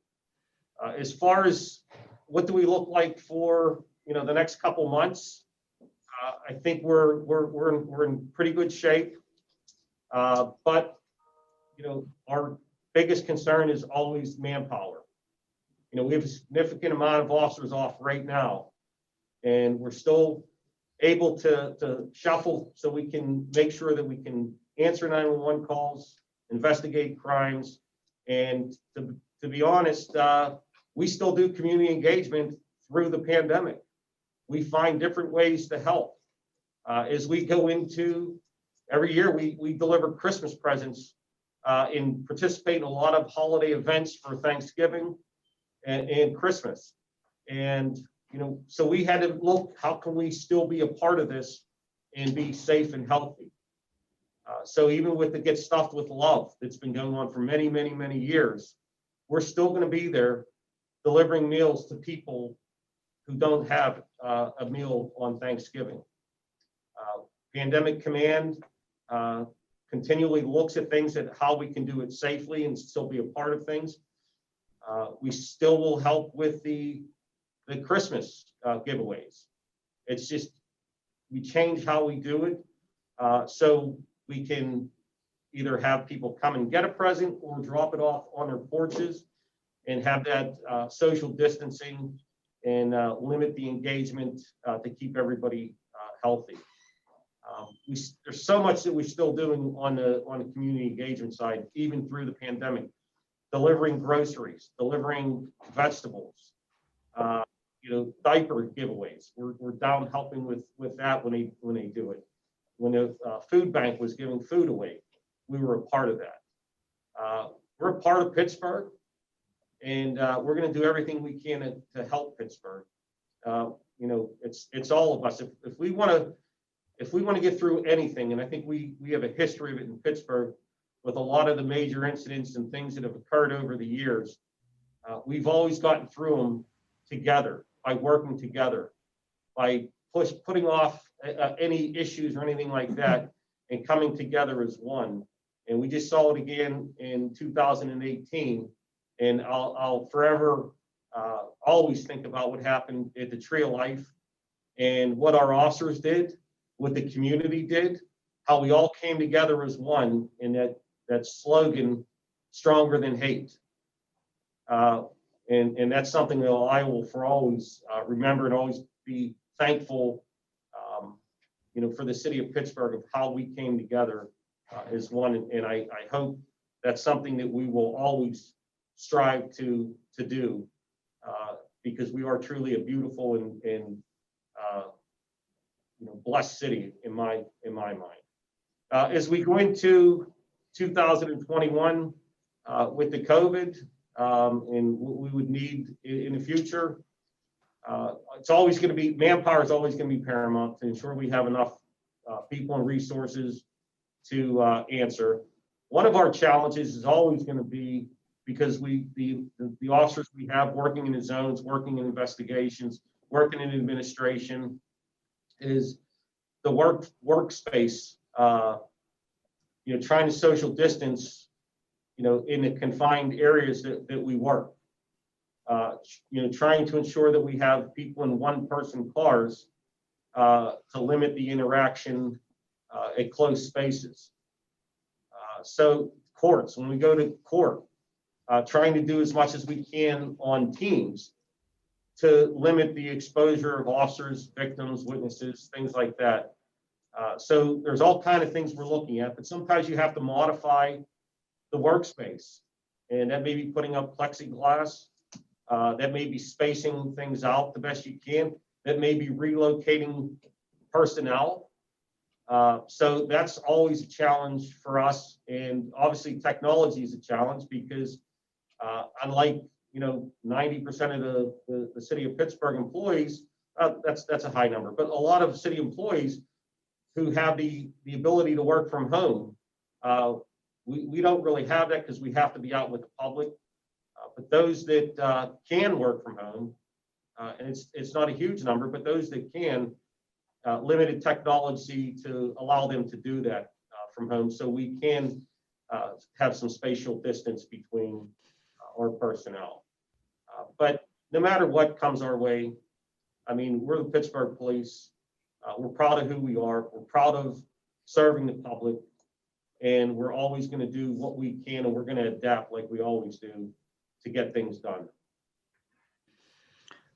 Thank you, Chief, for your remarks and all the hard work that, you know, your brave men and women are doing each and every day through this crisis, and obviously incidents that we've obviously had in the past. So I want to thank everybody for obviously being here and giving us an update on what you're going through each and every day out there on the streets. I think it's obviously a different world, but glad to hear that you know, there's assistance for people when it comes to food and things like that. That, you know, in the upcoming months when the weather gets bad, it's going to really hurt a number of people out there. So I have a couple questions, and then I'm going to go in order of when council members signed on. A couple questions first. With regards to training, I see that there's a little bit of money. I don't know if it's between 20 and 30,000, it might be even more. I don't have it in front of me, but is that for training for officers that are already in the department, or is this for future training funds? What was the number? I thought it was between 20. It could actually be 40. Are you talking about total or reduction? Total. Well, so as you look for that, the reason I asked that question is obviously, you know, training is going to come up, and I just need to know, obviously we don't have a new class coming in. So is this training for, you know, updating officers on new techniques? Is it some other types of training that we're not aware of that you guys are going to be doing with those funds? And while we're on that, since there is no class, and this could be for the budget analyst more than actually the chief and the director, I see that this year for CCAC, we're giving them another $400,000+. If we do not have a class, is that just part of a long-term agreement that we have with CCAC? Yeah, so, yeah, even without a class, we still have training that goes on year round. Okay. Yeah, can you, based on that, can you explain to the public, you know, is this different types of training? Is it for technology? Is it for, you know, interactions with the public? What types of training would you see in keeping that going at CCAC and then also in the budget, those types of training courses that we're talking about? Yeah, just to go back real quick with the first number you gave, we have different officers in different positions, specialty positions, whatnot, that they have certification that they must maintain every year. So that's a part of it. There's training opportunities that come up outside the city of Pittsburgh, training academy that officers, detectives, community resource officers, whatnot can go to. So there's a cost for that. As we go into the academy itself, that is literally, I mean, they're probably training every day with something because we have mandated courses through the Municipal Police Officer Training and Education Commission. So that's training that is required by all police officers in the state of Commonwealth of Pennsylvania. But we provide a lot of additional training ourselves, whether it be de-escalation, scenario-based drills, taser recertification, use of force. So there's things that are going on all the time at the academy, trying to keep, you know, our whole department trained. And as I said before, always evolving. So as we learn new things, we see best practices. You know, we see things that we did that, you know, maybe, you know, the times have changed. So we add additional training to that. So it's an ongoing, you know, yearly operation that will always be necessary.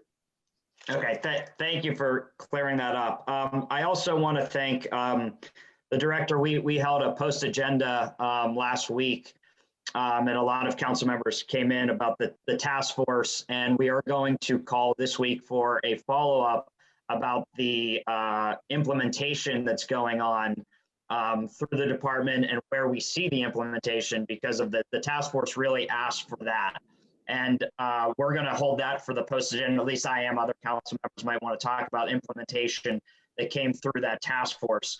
But a couple things that, you know, we're seeing a lot of, and, you know, we had talked about this, and I know a lot of council members talked about this, is social service aspects, where we're going to help our individuals throughout the community. And I know we talked about prevention, homelessness, mental health, how that's all going to look in the next couple months and down the road. And now we have a new department of the Office of Community and Health and Safety. And I see that we've added 7 positions, or it's kind of a transfer between departments. So with those new individuals, are they already existing and we're going to train them? And then my other follow-up with that department would be, how are they going to connect to the community, and also the hours that they're going to work? You know, issues don't just arise from 9 to 5. So, you know, with this new department, how are community leaders going to be able to get in contact with them? And how is that all going to work, you know, as we start shifting to more social services? I know you guys got a grant last year for about $1 million to work with DHS, and providing multiple services like that, so it gets a little stress away from the officers, but also gives people the much needed support that they need, and get them to the providers as quick as we can. So my questions are really about that department, how it's going to operate. Again, shifting, you know, what times they're going to work, how they're going to connect to the community, and who are those individuals. It just looks like to me in the budget, it's just a shift from one department to the other. So these individuals already work there. So is there anybody that can talk about how that coordination is going to work? Councilman, Tara Murphy, the Assistant Director of Community Outreach, and there's actually two different sections here, one of which will fall under public safety, which is the community services and violence prevention. The other one is under the mayor's office, which is the community health and safety, all being funded by the Stop the Violence Trust Fund. As we can certainly talk about the public safety portion of that, and hopefully Shatara might be able to enlighten you about the coordination that's currently being worked with the mayor's office on their office as well. Yeah, that would be great, just because, you know, we're all interested in this, obviously, and a lot of council members have brought this up, and I think it's just coordination and how it's going to work. You know, when somebody calls, who's going to show up? How are they going to get the much needed support that they rightfully deserve? So I think that's really our questions. And if we're going into that, I also, if she's going to answer that question, and maybe this falls under this or not, but I know that we got money, I think it's about $49,000-$50,000 for a multicultural liaison unit. And I don't know that we ever filled that position. If we did, that's great. But I think, you know, when you're out in different communities, you know, an individual like that can also be of assistance. So I just want to know how that all is going to coordinate. And I think that's a good conversation for the general public to hear about, okay, here's the new department, but how does it actually operate, and the nuts and bolts that we're going to see obviously down the road, but what's going to happen right now if we have to reach out to them. So I'll pass it off. Thank you. Good morning, or are we in afternoon now? I'm not sure what time it is, but I'll start with the latter part of your question and about the multicultural liaison unit. So it was not the $50,000 that we received, which now we have about $49,000 and some odd dollars left of that. It was not for a position. It was to create a cross-cultural training. We had found just through community conversations with our officers, conversations with our paramedics, medics, and our firefighters, that there was a breakdown in communication and from our foreign-born residents in certain communities, because the perceptions of our first responders obviously differ drastically from how they engage with the first responders in their native countries. And so we are in the process. An RFP went out sometime earlier this year. There is a committee that's comprised of folks from the mayor's office, a public safety admin, as well as police. And I believe we may have a representative from EMS on that. Don't quote me on that. I will look into that. Who evaluated some proposals from some organizations who will actually come in and create a training for us. They will work with the community members as well as our first responders to create this training to train our officers, actually all of our first responders, but we're going to start with police first on some cultural norms here from our former residents in the city of Pittsburgh, and even on the outskirts of the city, because there are a lot of social services that are in the city. So we do have residents of the county that come into the city and engage in our officers. So keeping that in mind, we are going to focus on the city and the outskirts of the city to touch some of those communities in the county. Thank you. That's good to know. We just see the line item. And I've always wondered about that. So can you go into, you know, the new positions in this new department, how they're going to work with police, how they're going to work with the community, and where we could possibly contact them if somebody has a question, as well as different shifts? You know, I read something that, you know, we're going to possibly use interns to do this work. I don't know that I feel that confident, you know, sending out, you know, people that are going to be here for 3 months out into the neighborhoods to talk to individuals in light of what the discussion might be. So could somebody just talk, or maybe you could briefly mention how that coordination is going to work, who those individuals are, if we already have them within the system, are they going to get trained, you know, to do different things, or are we just going to connect them with the county, and what's that kind of look like? So for the Community Health and Social Justice Initiative, there are 2 offices. The first is the Office of Community Health and Safety, and the second office is the Office of Community Services and Violence Prevention. I will be working primarily with the Office of Community Services and Violence Prevention, The Community Office of Health and Safety will be ran by Laura Drakowski with a reporting function to the Public Safety Department as well as the Mayor's Office. So when you say the transfer of positions, that's primarily my staff. So their positions will transfer onto the Community Services and Violence Prevention or Office of Violence Prevention on that side of the initiative. So no new hires. This is just more or less transferring individuals throughout these two departments.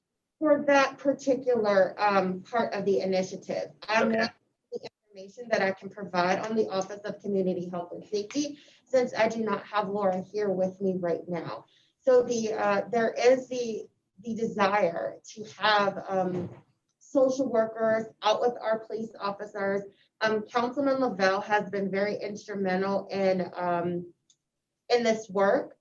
We've been looking into other cities to see how this social work and police officer pairings, how they happen, what are the best practices. We're still kind of in the infancy stages of that. We want to make sure that whatever we do, we want to make sure that we have the capacity and the resources here in the city, because we know everything looks different in every city. So we're still in the beginning stages of that, but the social workers and those social services and the behavioral health component of all of this will fall under the Office of Community Health and Safety, like I said, which is ran by Laura. She does not have any positions in that office as of yet, but I know that that will change in 2021. I just cannot speak to in great detail what those positions will be, how they will work in that office. I can say on our side of the house,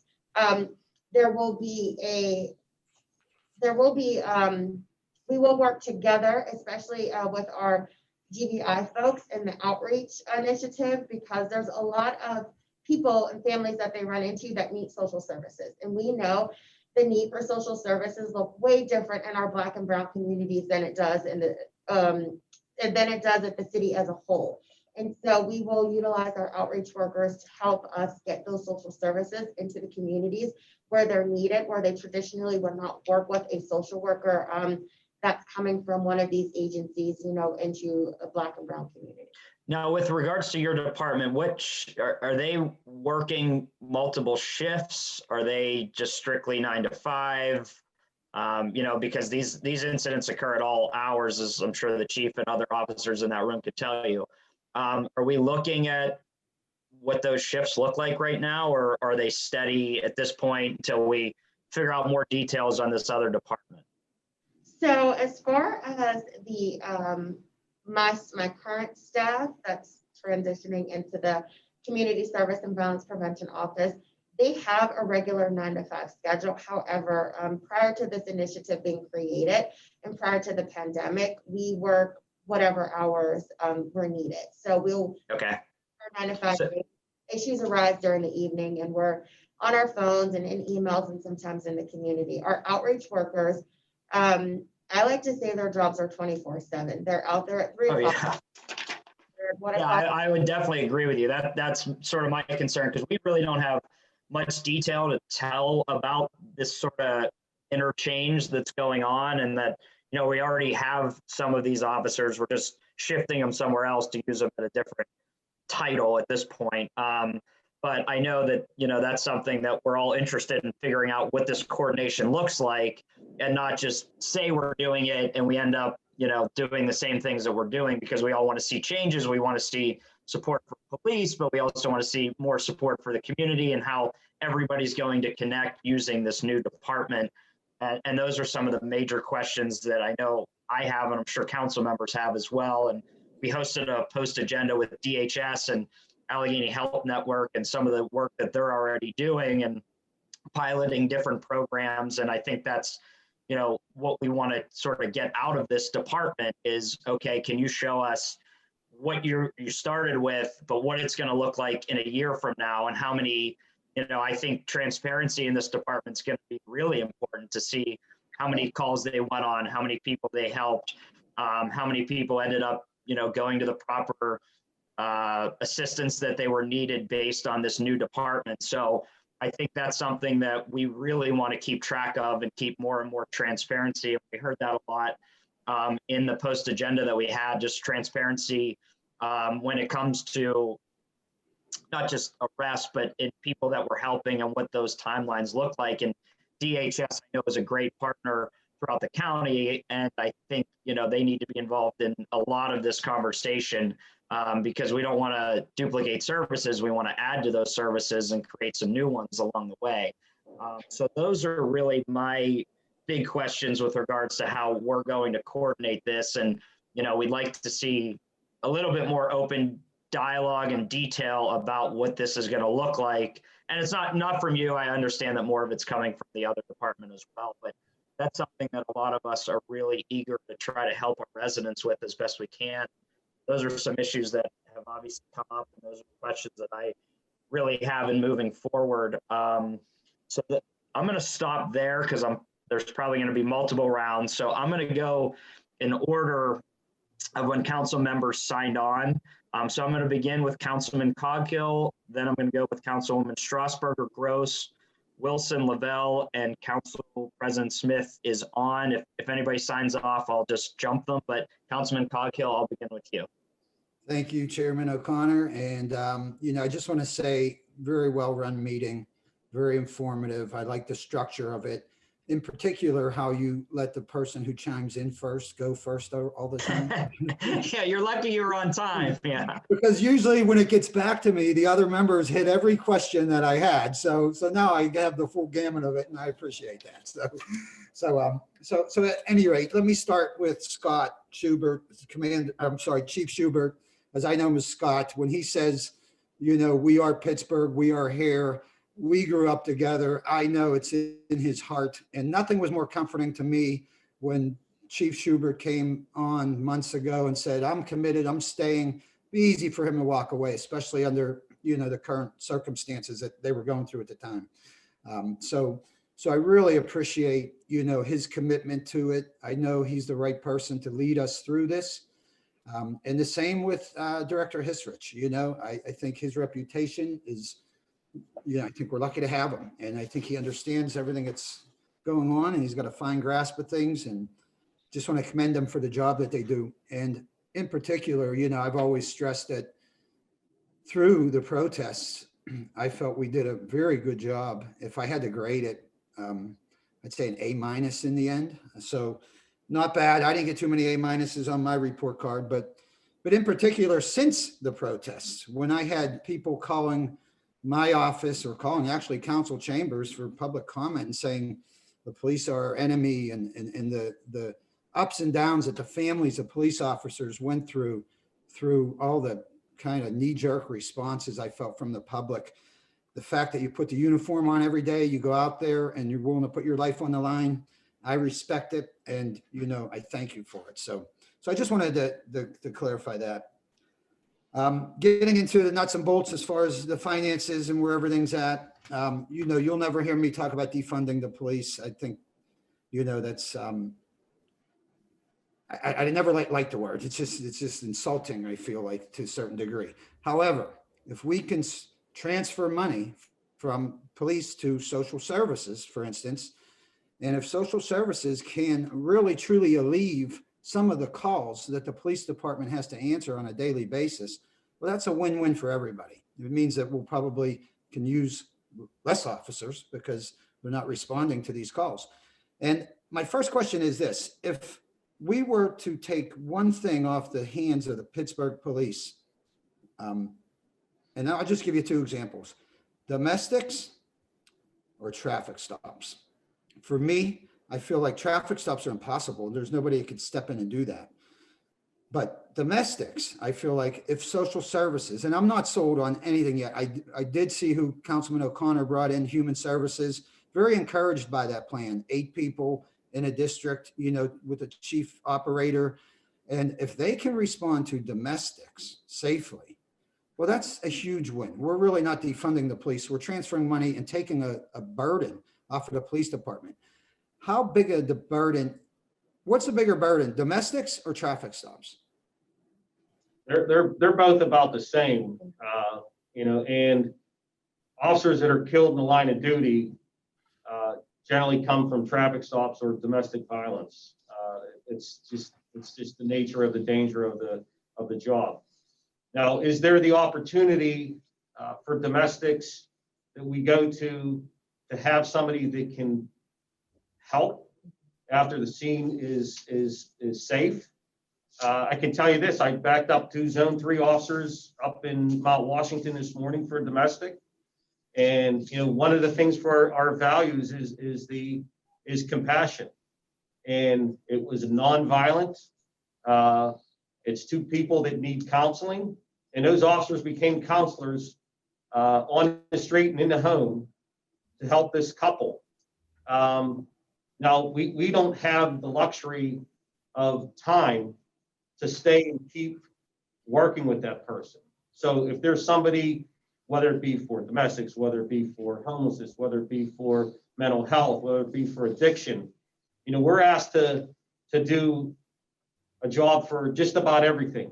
You know, it's the nature of what it is. We're 911, and we'll always respond, and we'll always try to help the best we can, or try to get resources the best we can.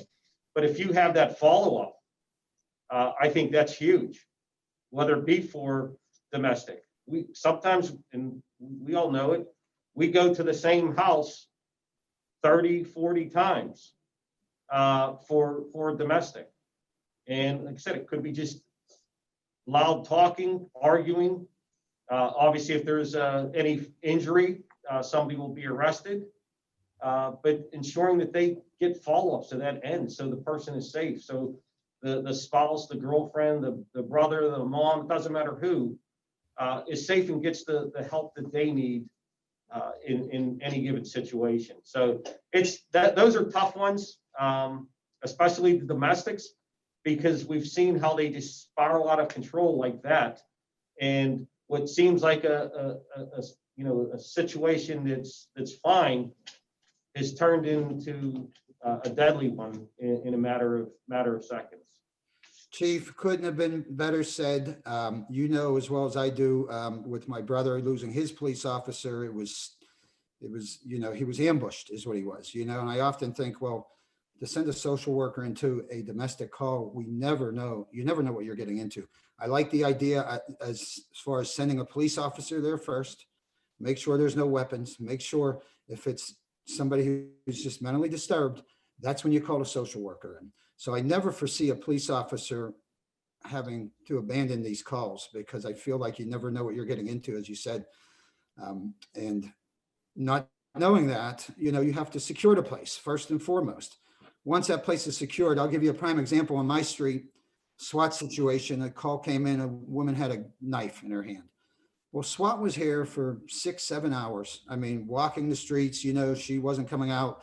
And I thought that's where, once we removed the knife or knew there was no weapon involved, the social worker comes in. We must have had 8 or 9 police officers here for 4 or 5 hours, I would say. So what that adds up to, you know, I don't even want to begin to think about, but it's a lot of money, of course. So I love the idea of social services. I just don't know if I'm quite a believer in it yet. You know, I hope what comes out, and seeing the county with their plan that Councilman O'Connor brought to the table, again, was encouraging to me. And I'd love to think in a perfect world that they can relieve you of these duties. And therefore we can maybe cut back on police officers because you're not responding to these things. And Councilwoman Gross and I had this conversation last night. We certainly don't want to see the Pittsburgh Police Department lack of character or lack of, you know, as Councilwoman Gross said, we don't want it sloppy. We want the best officers, the most well-trained, and I feel we have that. If we can do it with less and have social workers out there helping and abating things that you're now tied into doing, like you say, you do everything, then all the more power to us. So I hope that works out. I look forward to seeing the models and examples and things of that nature. So again, if there's any decrease in personnel with the Pittsburgh Police Department, I don't want to see it coming in the way of pay. I think we have a hard enough time with our officers, keeping them aboard. At worst, we get a very well-trained, thin force, but you know, filled with quality police officers. And I believe we already are under your leadership. So one last thing I'll say, and then I'll turn it over to others, is, you know, regardless of whether we're talking about new police reforms and new forms of training, I'm going to continue to say the new facility that we have the opportunity to build is going to be paramount in the direction that the police department goes, and the training and everything that comes along with it. Councilman O'Connor mentioned about CCAC, $400,000 there a year. I think in the end, we're probably going to save money there, and we can possibly use it to raise money and having other departments sending their police officers there to be trained, because I don't think it's any secret, our training is amongst the best in the country. And that's what allows an officer who has 2 or 3 years experience with us to get out there and if he's searching for a higher paying job with better benefits, it's our training. It's our training, not necessarily at the academy. That's fine and good. That's the best, but it's in the streets that really gives them the experience to go somewhere else. So we'll address that problem. And I know Director Hisrich, you agree with me on that. I think we need to address this problem before we build this new facility. What are we going to do there? Who are we going to train? Are we going to hold our officers' feet to the fire and say, put a mandate on them? Either you have 10 years of service here, or the municipality that is hiring you pays us not the $10,000 that we pay to train them. We need more than that, $25,000. So we have to work something out there. I don't know, and what avenues, is it state related? But I look forward to those conversations in the future. And if you want to respond to any of that, that's fine. And if you don't have anything to say about it, that's fine. We can move on. But again, thanks for what you do. Thanks, Chairman. Appreciate it. Can I just real quick with a follow-up? Yes, go ahead. Okay, thank you. I just don't want anybody thinking this is new to us. We have been for years asking for help to do things different as it relates to homelessness, as it relates to mental health, and as it relates to addiction. We have yelled many times trying to get help from the county, which it's there. And now to the point where we're going to have an entity within the city of Pittsburgh to help as well. But I don't want to take away from where it looks like it's just happening now. We've been doing this. We've been asking for help. Commander Ragland on the north side has been a part of the diversion program over there and other things to help the community over there. There's things that investigations, there's things that operations chief and administration have always been working on. And we believe that a co-responder model could help significantly in the city of Pittsburgh. And I'll say it again, because one, we don't have the level of training that's needed from a clinician for a lot of these things. We have enough to try to help the person and help get them the resources that they need, but we don't have the time to follow up with that person. And we're on the Allegheny County created a crisis response working group that deals with mental health and let's face it, many people who have mental health also have addiction problems. And we got some that have the trifecta in their mental health, addiction, and homelessness. And they need help. And I think all of us get into this profession because we want to help people. But there's people that that's their forte is for homelessness, addiction, and mental health. So we believe there is a need for that to work in partnership and get the people to help, because many times we deal with somebody and we don't know after we leave that call what happens to them if they get the help that they need. That's a sad part for us, because we build a relationship with a person during that time we're engaging them and don't know the follow-up. I think through what we're trying to do in Allegheny County will help that. So officers do know after they had an experience with somebody that they got the help. And if there's somebody that has the time to work on that, to get them the help. And I also want to just kind of state, our officers help people every day who have mental health, addiction, and homeless, that are homeless.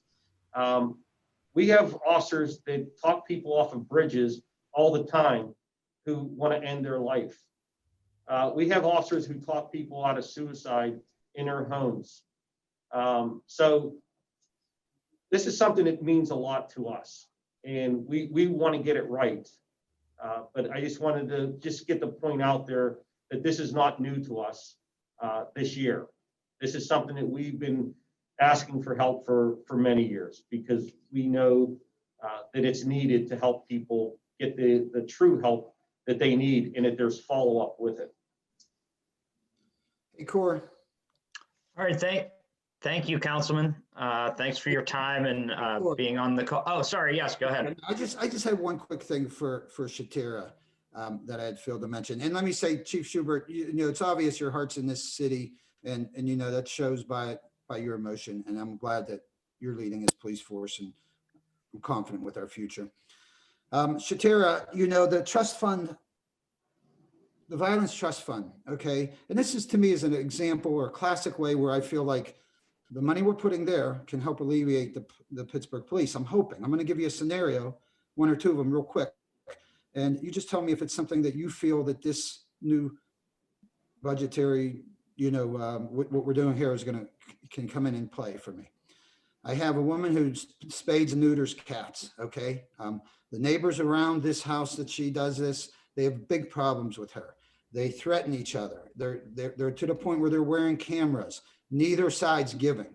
I'm on the phone, whether it's with Commander Dixon or Officer Luffy. You know, I am consuming their time with this spade and neuter situation.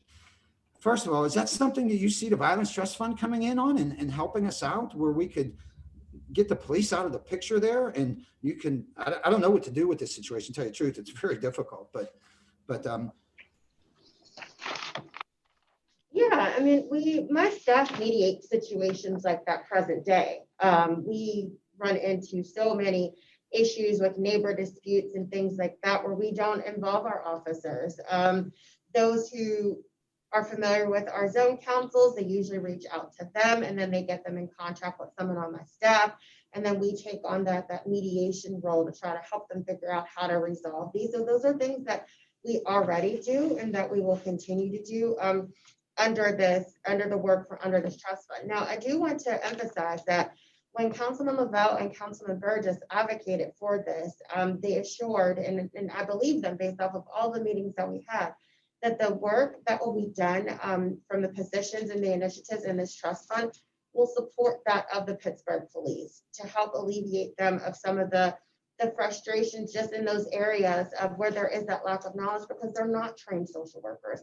That's not what they do. So everything, the work that we are going to do and the work that we will do will be in support of our Bureau. good. When you get up and running, let me know, because like I said, I have that situation and possibly two others that I feel like the Pittsburgh police shouldn't be involved in, but they have to be because there's no one else there. So okay, that's it for me. Sorry. All right, thank you, Councilman. Next is Councilwoman Strasburger, followed by Councilwoman Gross. Now? Volume's a little low. How about now? Now, perfect. Okay, thank you. I want to thank you, Mr. Chair, for chairing this meeting, and also to the Pittsburgh Bureau of Police for being here and for your time today. I really appreciate it.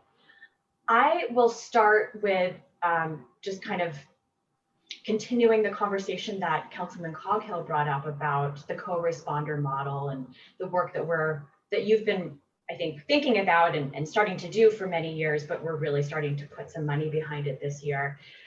Just to sort of note that it's my understanding that when we look to other cities and some of their co-responder models, co-response models, that, you know, you look to Eugene, Oregon and their CAHOOTS program. I've said this before, but that, you know, I understand that 20% of their 911 calls have been diverted from the police to, you know, social workers essentially. But that's after 30 years of being up and running. That's not after year one. The STAR program in Denver has had a co-responder model that now I think some social workers are responding to, and de-escalation experts are responding to calls by themselves without police, but that's after 4 years of having something up and running. So I just want to again acknowledge that we have a real opportunity here, I think, to do some great things, but that it's not going to happen overnight. It's not going to happen, you know, to the extent that I think everyone wants it to happen in year one. But on that point, I know that, we've talked a lot about discussing or exploring how we can start to divert responses to other types of trained professionals.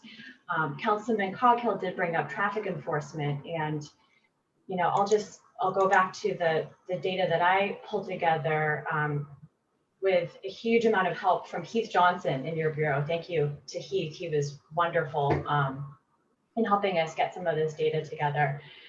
But really just that, when you look at 2019 911 calls, the top when we look at call types, the top 5 were traffic stop, burglar alarm, parking complaint, welfare check, and then domestic violence. And then the top 5 for minutes of time spent were parking complaint, traffic stop, domestic violence, welfare check, and burglar alarm. So what I see there is a huge, huge opportunity when it comes to traffic and to parking. And I know that we're not alone in thinking about that. I think as a city council, there are other city councils across the country who are grappling with that as well, and county councils as well. I wondered what your thoughts are when it comes to, looking at a 5-year, when we're talking about the budget. I'll just preface this by saying I have many, many more questions and discussions that I want to, tackle perhaps at the next post-agenda hearing that Councilman O'Connor will be calling for in the implementation of the task force plan. But I'm trying to limit my questions today to the ones that pertain to the budget. When you look at the 5-year plan for the budget, this could potentially have a big impact on that if we were actually looking at, taking certain types of traffic stops and certain types of parking complaints, and maybe 100% of them, and just digging into them and figuring out, is there a better way to handle them than police spending their time? Just your general thoughts, reactions. Has that been a conversation internally? So as far as traffic stops, traffic enforcement follows under education, engineering, and enforcement to keep our streets safe.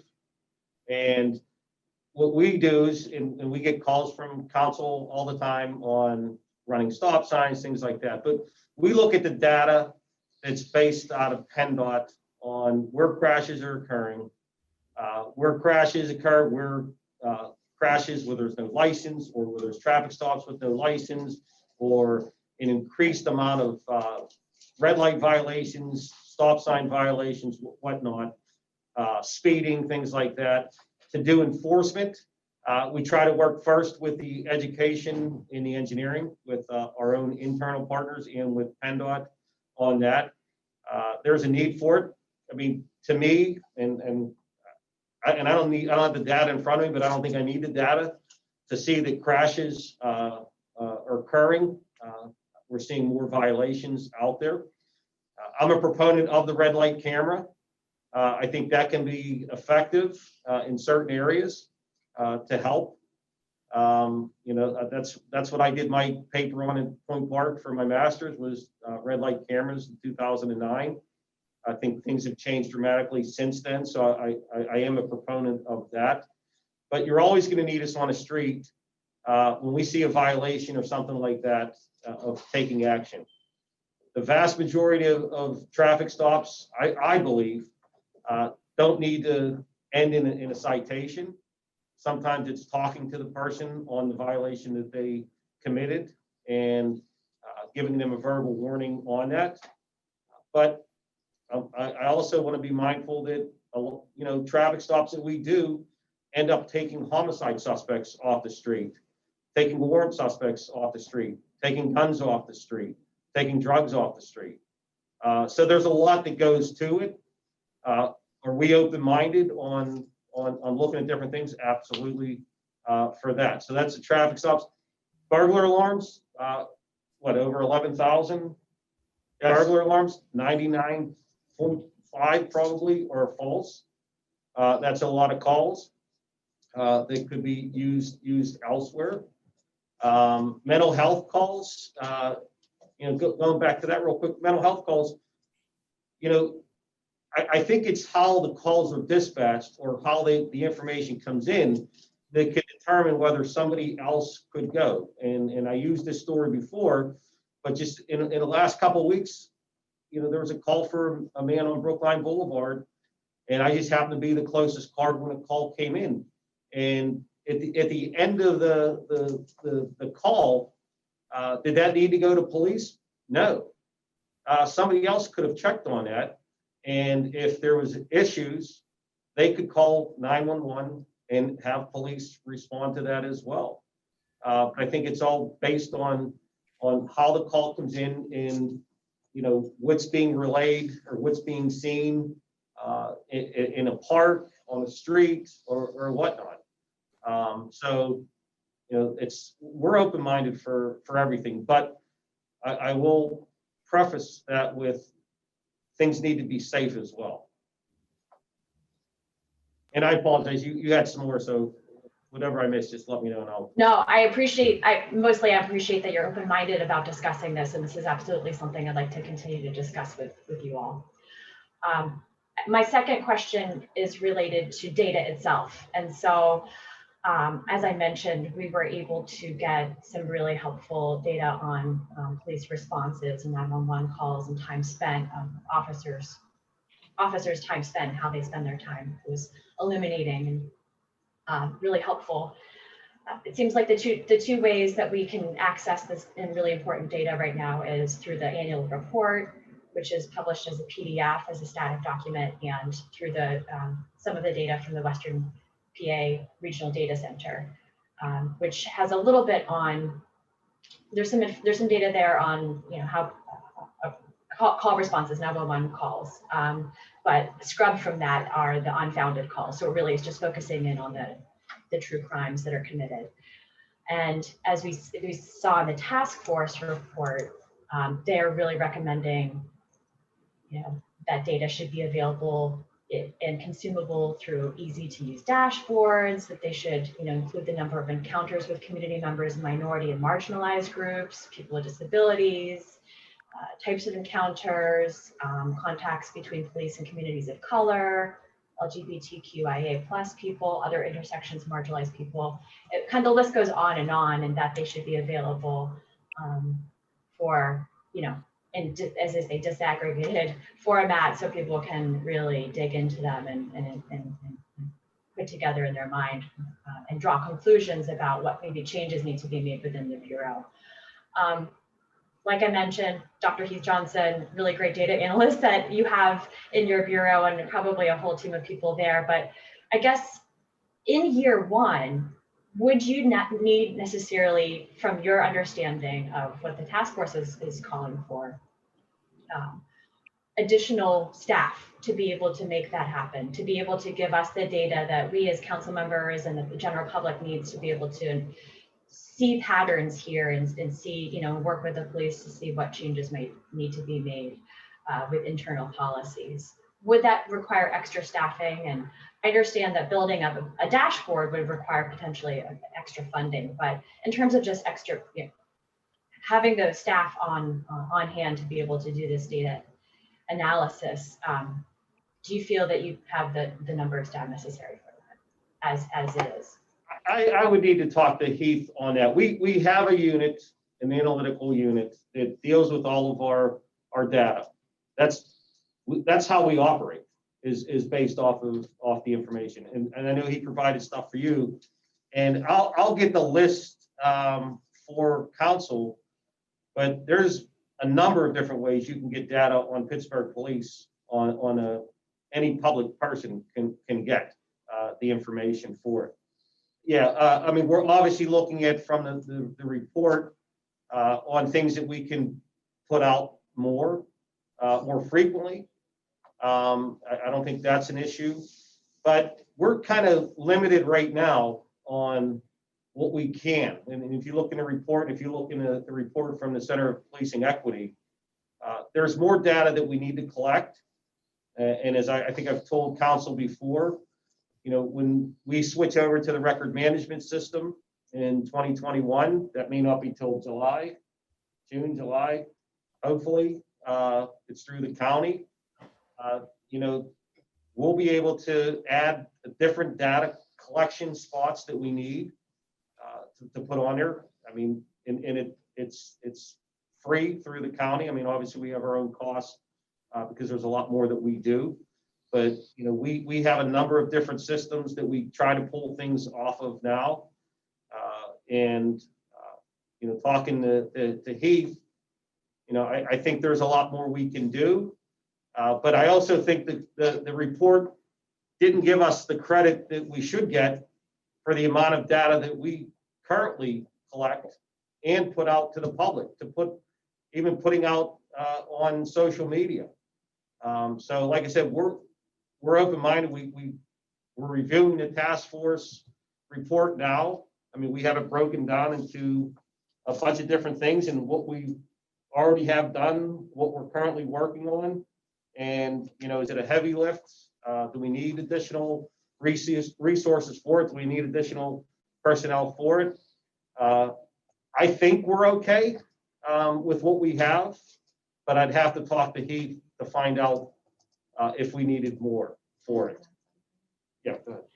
Councilwoman, I just want to make a quick comment. I think this is an issue citywide when we talk about data, because we have so much data when it comes to the Bureau. But I think, and correct me if I'm wrong where you're going, is that the insights and the recommendations internally based off of what we're actually finding in the data. Because it's one thing to provide it, but it's another thing to really take that deeper dive and actually analyze it and say, what does all this mean? And, you know, how do we create our programming and our initiatives based off of what we're actually seeing in the data? And so for that, and you know, I'm a data nerd. I like, you know, numbers, they make me happy.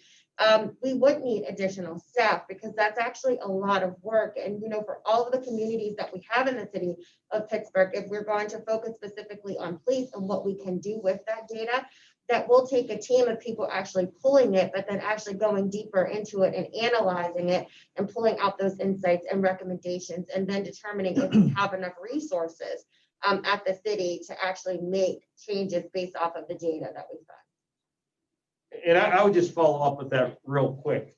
It's understanding what that data is she was saying, you need somebody that we can tell you reasons why we think there's disparate, whether through traffic stops, arrests, and things like that. We can give you what we think based on our experience and things like that, but you need somebody that works on that stuff to give a deep dive and then come out and say, yes, this is why this is occurring. And maybe it's a policy decision, maybe it's a societal issue, maybe it's a poverty issue. You know, a lot of the things looking at you know, the police and what we do and why we respond is because there's a lot of societal issues that need to be fixed at a higher level than us to have equity amongst everybody who lives in the city of Pittsburgh. Thank you. I think that you made some really good points. And when we're talking about the higher level policy issues, you know, we as the fiduciary managers of the city have to make decisions about where the money flows and where then, you know, the priorities need the priorities that need to be focused on through our budget in future years. So I think that data is going to be really, really crucial to helping us make future budgetary decisions. I have no more at this point. I'll let other members ask their questions, since I know this has been a long budget hearing. Thank you so much for all your answers. Thank you, Councilwoman. It is now Councilwoman Gross's turn. Thank you, Councilwoman, for being patient. Oh, thank you, Mr. Chair, and to everybody here in the room with us. It is 12:39 and we did start at 10. I mean, I logged on at 10:01, Mr. Chair, and you had already started. So you started right on time. So this is getting to be very long, but it is a very big topic. And we've had lots of citizen input. I've had lots and lots of conversations over the last few months. Council has heard lots of testimony from the public and public comment, from you know, citizens calling to our office and emailing. You've all heard me say lots of times now that I've had over 3,000 emails and just about the defunding the police request. Almost all of them have that in the subject line. And but but we're many months into the conversation now. It's November. Some of these emails came in June. And so there's lots of different vectors of communication and learning and discussion. Some of them we've covered here today. And so I just want to, for myself, for you all, for the public, to say a few things at the beginning about how sometimes we're talking past each other, or we need to kind of understand different aspects. We spent a lot of time talking with the task force in the post agenda last week. And in this conversation, we kind of go back and forth between things that I am trying to sort out as either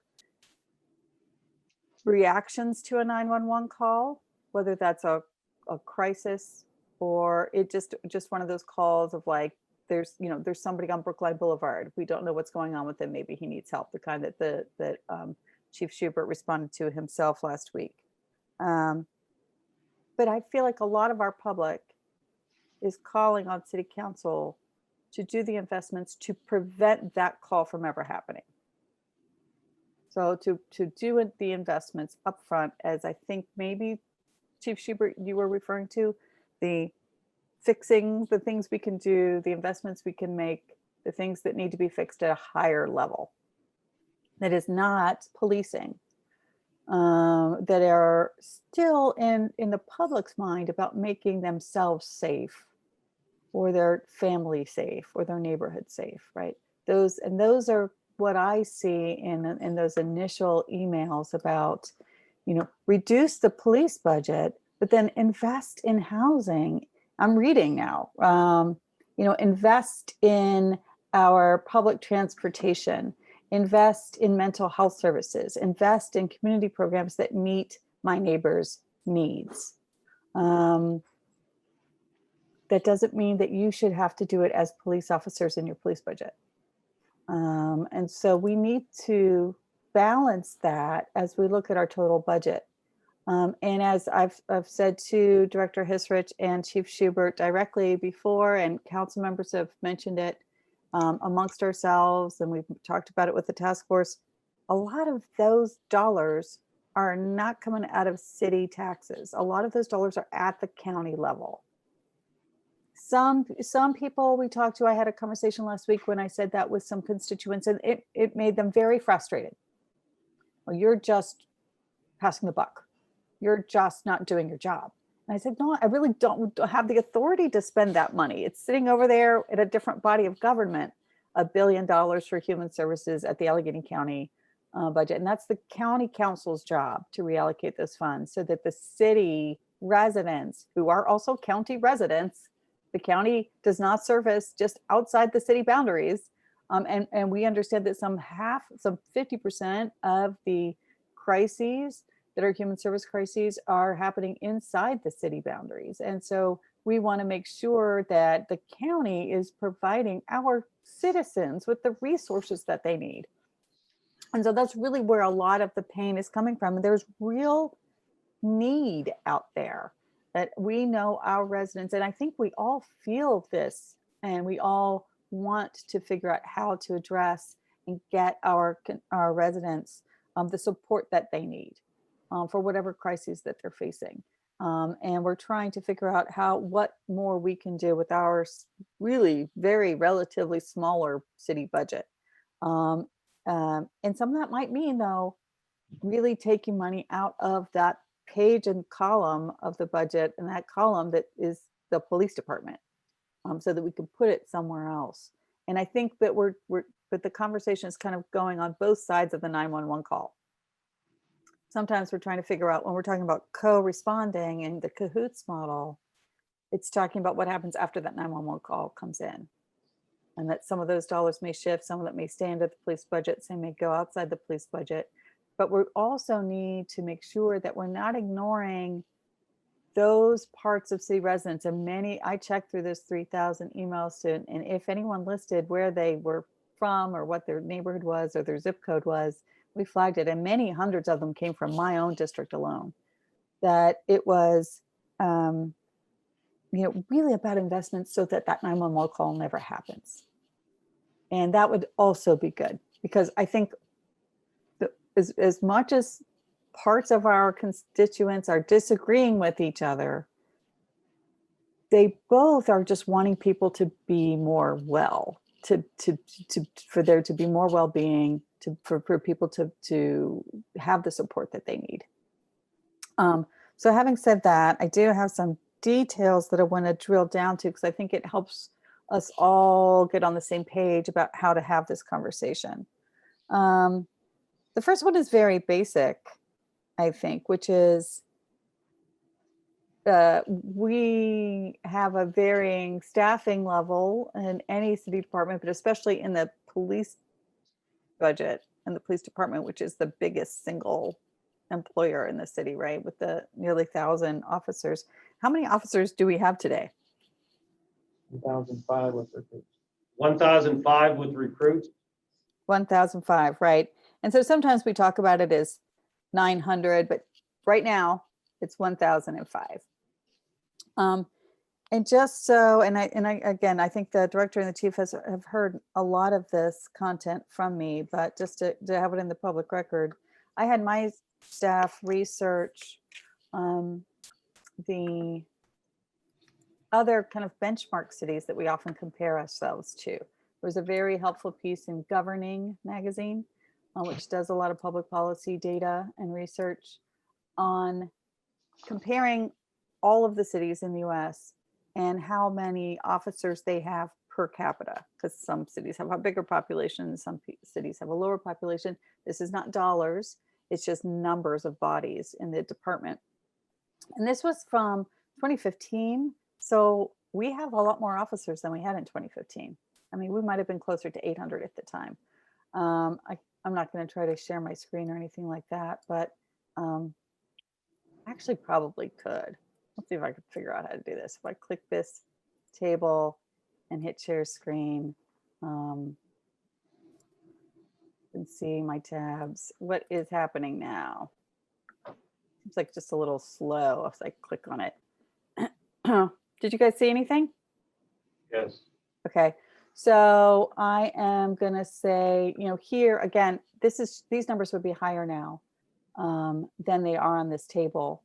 That Pittsburgh had in 2015, 28.4 officers per 10,000 people in the city. Total employees in the department in 2015, it was 30.9 employees per 10,000. Now, I want to show this because it really does, there are different ways of doing things. So you look at a city like Charlotte. In 2015, Charlotte had 21 officers per 10,000 people and 26.5 employees total per 10,000. So that tells me that we both have, a relatively high, if you look, some of these cities are higher than we are and some are lower, but we have a relatively high amount of police per capita. And that of the work done in the department, in Pittsburgh, it's almost entirely done by trained officers. We have a lower portion of the personnel who are civilians. All right, so the people at desks, the people doing the data like you're talking about, we do have civilians, but a lower percentage of them are civilians when you look at other cities. Look at Austin at only 18.6 officers per 10,000 people and 24.4 employees per 10,000 people total. Seattle, 19.7 officers per 10,000 people, 28.1 employees total per capita. And I say these things, and I have kind of, I think, shared that on my social media. If not, we'll be sure to put that out, to say that there's just, it's not like we're locked in to our current budget proportions. There are other cities who have, chosen a different allocation of resources. The other thing that I have pointed out to you all before today, and I have put out also on my social media, is that when you look at our 2020 budget, the year that we're currently in, I got 3,000 emails saying, you know, it's really too much money to spend $115 million on the police department. And then when you look actually at all of the policing costs that are on different pages in the budget, under, I'm going to pull that one up too. Actually, I have that up on my screen somewhere. Up on law department or on IMP, those kinds of things, it really adds up. We already talked about the equipment leasing authority and police cars last year and this coming year. That is not on the page in the budget that the police budget is on. That's under the Office of Management and Budget. If you look, and again, you add just fuel cards to that, that's another almost $500,000. And fuel, another $500,000. You look at vehicle maintenance, that's not on your page in the budget. That's almost $3 million.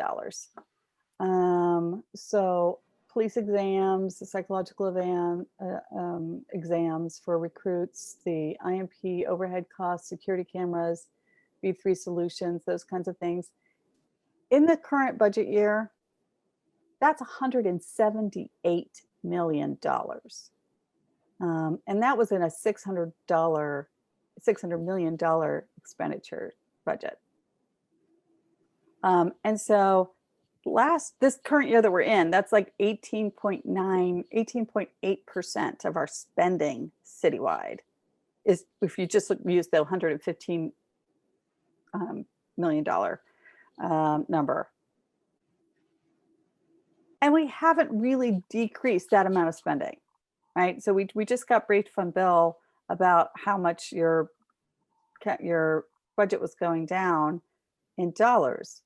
But if you do it as a percentage of budget, it's 19.8% proposed by the mayor for 2021. So you're actually proportionally spending more of city spending is going to your department. And I feel like that's not what the citizens have been calling out for us to do.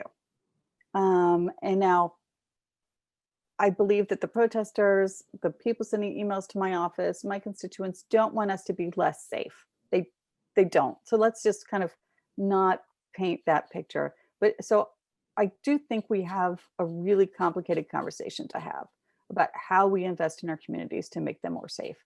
And that, as you say yourselves, you're not always the answer, and you're not the answer to everything. So don't go around carrying that burden on your shoulders either.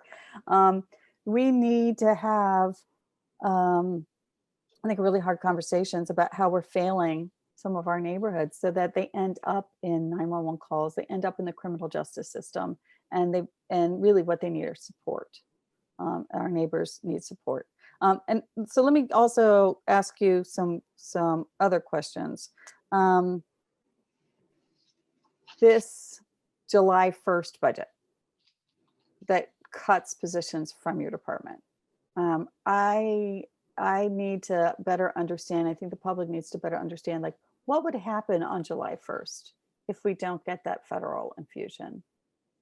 So like, what is it that you do internally as a department to, who makes the decisions about which positions, like who doesn't show up to work the next day? So we actually have experience from this because that happened, losing 102 officers back in 2003. And you saw stations close, you saw your specialty units shut down, you'll see your community engagement officers shut down because we'll literally be just answering 911 calls. I mean, that's just the legitimacy of what happens because we saw it, we experienced it, and then we went a number of years with 800 officers. And to the credit of the officers who worked and gave their all and did everything they could and sacrificed to make it help the community, to help the city that was in financial distress, and to help one another, to keep themselves safe while keeping the community safe. I can just tell you, because we worked it, it's very difficult. So you need for those 911 calls to be either for cities to not to be to as many crises that are resulting in 911 calls, or for those 911 calls to be diverted, because you can't respond to them all with 800 officers. Yeah, the response time would definitely be slower. The director was just asking a question. The response time would definitely be slower. I think also you would see an uptick in crime too, because there's not going to be as many police officers on the street.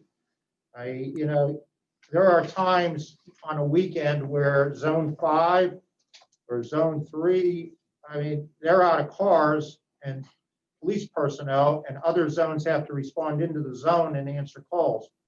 And if you don't have the backup, it puts the public in danger and the officer in danger.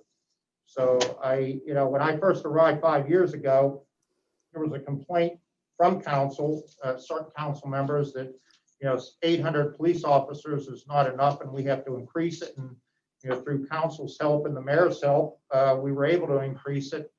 And all of a sudden, if we lose 200 and whatever the number is, police officers, I think it's putting the city at risk, and the officers that are left working at risk as well. I think that's if we don't change anything else, right? So that there is a level of 911 call for service, I think is usually the phrase you use, right? That you wouldn't be able to respond to. But what all the other task forces and proposals and reforms are talking about is how to not have all of those calls for service come in to demand your officer's time. I think Councilwoman Strasburger broke it down very well. Her research is incredibly helpful. And the amount of those 911 calls that are traffic, parking, domestic violence, the wellness, mental health, burglar alarms, that is taking away time from those officers, no matter what size the staff, or right, what size the force. And then we did actually map out, and of course, academics and scholars have done it a lot better. But even with this little chart that I showed, the crime rates are not corresponding to the sizes of the force in those various benchmark cities. We overlaid it ourselves in a very, very amateur, look, because this is not a high sample, so you can't really do anything it's not scientific. But lots of academic research has done that, and it isn't really a one-to-one, although each city is different. I think what we're all trying to get at is that there's a broader definition of safety, right? Not everything is a burglar, an actual, home invasion, or a violent exchange. And so when we have the Stop the Violence Fund, that is an important aspect. In all disclosure, I had a homicide almost within sight of where I'm sitting right now, just 2 weeks ago, right? There were probably 20 gunshots, right where my kid rides his bike. And we don't want that to happen in any city streets, right? We want to be able to respond. I think if the public doesn't already know, we should remind them that we've invested heavily in the shot spotter, kind of radar system. I never know exactly how to describe the technology that can help you with your response times. I, of course, picked up the phone and called 911 as I was listening to the hail of gunfire. And by the time the operator really clicked through to me, she said officers were already responding. Many times I can hear shots that are farther away from where I live. And by the time I can find my cell phone, I already hear police alarms or police sirens that are already responding. So I think that has helped tremendously that we are able to expand that throughout most of the city in helping your force bring that response time lower and really zeroing in on the sources of that the kind of gun violence. So we do still have some tough questions, I think, in front of us. And I don't think we have time today. I'll have to drill in separately to issues of questions that I've gotten around secondary employment, always a big topic. We can talk about that, I think. other times. And I think that might do it today. Again, I've got some more questions that I know Councilman O'Connor is going to be holding more discussions on our police budgeting. So I really want to thank you for your time. I thank you for your service. And I'm going to stop there, Mr. Chair. Thank you. All right, thank you, Councilwoman. I got a little technical problem going on here, but I will pass it off to Councilman Wilson for comment. Thank you. All right, thank you, Chair. And, thank you, the Public Safety Department and the Pittsburgh Police Bureau, Chief Schubert. We recently had some incidents in our area on the north side, and I really appreciate your time of you and your officers circling around those events. And we've had further discussions since those incidents have happened. And, specifically talking to the budget, I kept thinking during these meetings that we had after the meeting is that, the officers that were in the meeting were community. This wasn't the one that you were at, but we had a follow-up one, and we had one with the community resource officers. And, just the conversation that we're able to have in those community meetings with the community resource officers is what I believe is a good step, for the public to take. And I wish we could take that all the time, because we can really get to the knowledge that they have, when community are looking for something other than, responding to a 911 call. So, there were some instances that came up that people were looking for, some proactive approaches, and really some mediation, and people really spoke. The residents really spoke to some issues that they were having. Not, that hasn't really escalated the crime, but something that they could really, get some references from the community resource officers. So I really appreciate their time, but I wonder the next step to that, which I guess in my mind I think of as the next step, which was the neighborhood resource officers, and I had two on the I don't know, last year's budget that, and I could be incorrect, but there were two that were supposed to, be hired on the north side, and those would be even further, officers that would be on a certain beat, in a certain area that would be more on foot and really get to know everyone in the community more. Are those types of officers, are they going away, or are we still committed to doing that? No, we're still committed to doing it. So it's just to clarify for everybody, we have the community resource officers, and then the NROs, the neighborhood resource officers. And we recently moved the community engagement office under me. And it's by design, because I'm actively involved in the community. I need to be a part of that. It's something I'm passionate about with it. And there's a lot that our officers do across the city. The neighborhood resource officer is more geared towards the community that they're assigned. So they become a fabric of that community. The people in the community know them. They feel comfortable talking to them. They're able to share information, and then the NRO is able to help get them resources of maybe problems they're having, as you said, mediation or 311 or other resources that are out there for the community. We're not going away from it. I don't have the 2021 picks in front of me, but no, we're not going away from it.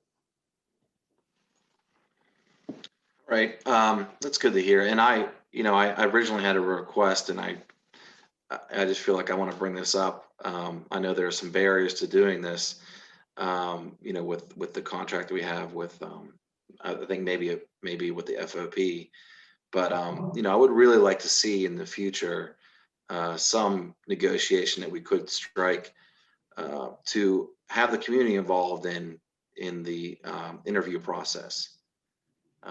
You know, really, if there is going to be an officer that is in that community, it'd be good to have leaders in that community be involved in that process. And so I would just like to say that. I know there are some barriers to that, but I just think as we move into these other models, and I really appreciate the comment that Councilwoman Strasburger has made about that some changes that may be implemented, you know, we may not see these results for 3-4 years, but to get started with some of this transition and what this looks like, and you've even alluded to, you know, a call that you responded that maybe, you know, wasn't something that was necessary for an officer.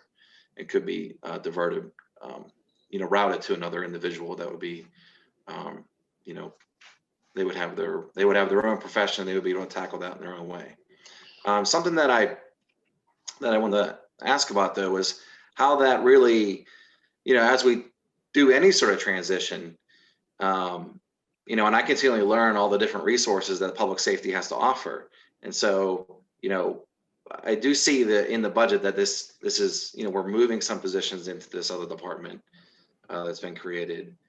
And, you know, one position that has been of extreme interest of mine is the victim's advocate, the victim's assistant that works within public safety. And, you know, they're the one that is continually, they're doing a follow-up. And I mean, actually, could you expand on that so that we can discuss that a little further? I realize there was a new hire recently, and I'm really curious on how an individual like this, like, is there any bridge to this other department, you know, through this position? Yeah, so when we talk about the transfer of positions, it kind of is the transfer of positions, but the work remains the same for the most part. There will be changes in the work as we map this out and expand it a little further. But as far as our victims assistants go, we did just hire a new victims assistance coordinator. She's been wonderful with going through our police reports. And we talked to, I think it might have been Chief that said earlier, Chief Schubert that said earlier, that, you know, you could go to the same house 30 times. And so we have our victims assistance coordinator actually going through our incident reports, seeing how our officers actually wrote up the call. Maybe there were some underlying social service, behavioral health, or mental health needs that the officers might not have been able to identify on that call. Dana will follow up with those individuals at the home, usually through a phone call to see what type of services they need. There are a lot of red tape when you talk about social services, and a lot of times people just they quit because they can't figure it out. The systems are too complex. And so Alexandra takes the time to work with these individuals to make sure that their social service, mental health and behavioral health needs are met, getting them connected to resources. And then hopefully their officers won't show up at that particular home for a 31st time. And, you know, so I appreciate you elaborating on that. I do have one, you know, I'll try and be brief because I know we're running into another, the meeting that I'll chair, and I know other members want to speak. I do want to bring up the crossing guards that are being reduced. Are those positions that are not filled now? I mean, I realize there's a transition from the police to the, you know, the public safety administration that's happening, but I still see a reduction of crossing guards. Can someone speak to that? So those are currently vacant positions, which all vacant positions, I believe, across the city, but through all of public safety and through all the bureaus have been eliminated due to the financial distress of, you know, the current pandemic. So those are not positions that were filled. They were all vacant positions. We are continuously evaluating Elaine Olter, who's the supervisor for the crossing guards. I mean, there's not, well, of course, now with schools, many of the schools working virtually, But during a normal school semester, I mean, there's always requests for crossing guards at certain intersections. And we actually go out and we evaluate how many students are crossing at what time. And there are changes that are made depending on what the staffing level is. But I hate to say, but we could probably use more crossing guards, but the budget just doesn't allow that. But we try to take any of the public's requests, try to evaluate it, and we will make appropriate changes as we see for safety purposes. All right, thanks. Yeah, I know there's different roles that they play, and you know, they're important in their own way. So I appreciate you speaking to that. All right, thank you, Chair. Thank you, Councilman. Councilman, on a quick note, we might just roll straight into your meeting. So if you want to run and get some food and come right back. Yeah, that's thanks. what if we might be doing that, I don't know. I know Councilman Lavelle was next, but he had to jump off. So I'm going to pass it off, Council President Smith. Thank you, Mr. Chair, and you're doing a great job with the meeting. Thank you. And thank you all for being here for so long. I know you have a lot of work to do, but these are important questions and important comments that we're hearing from a lot of members.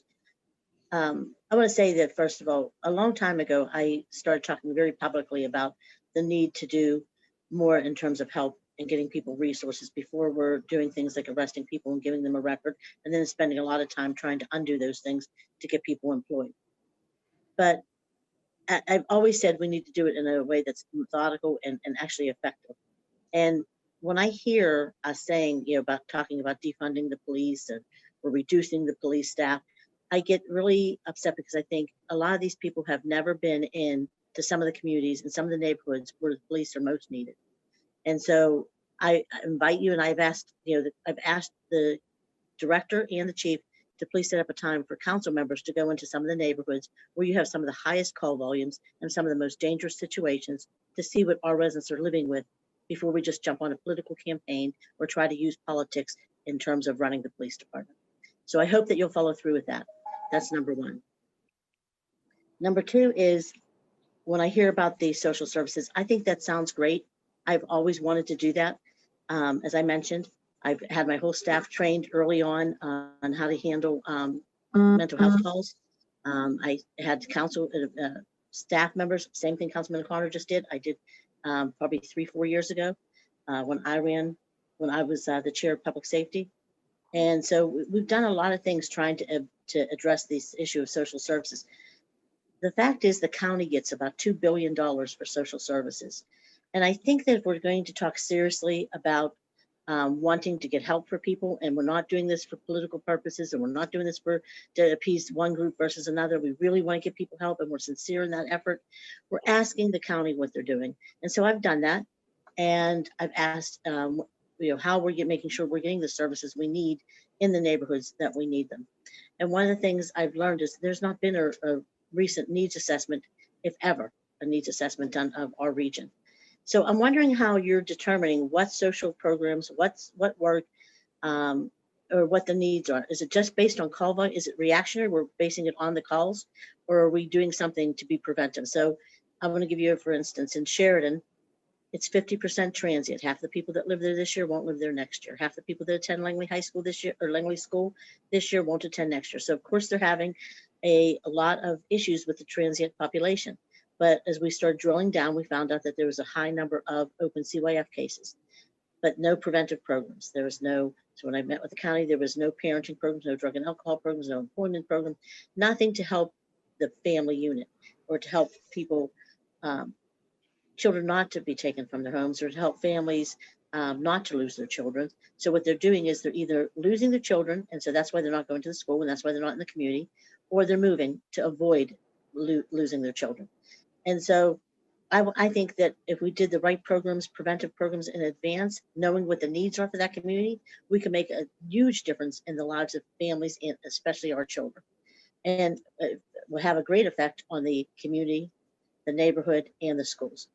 So I want to know how you're basing some of these services that you're talking about, and the social workers and the work that you want to do in this regard.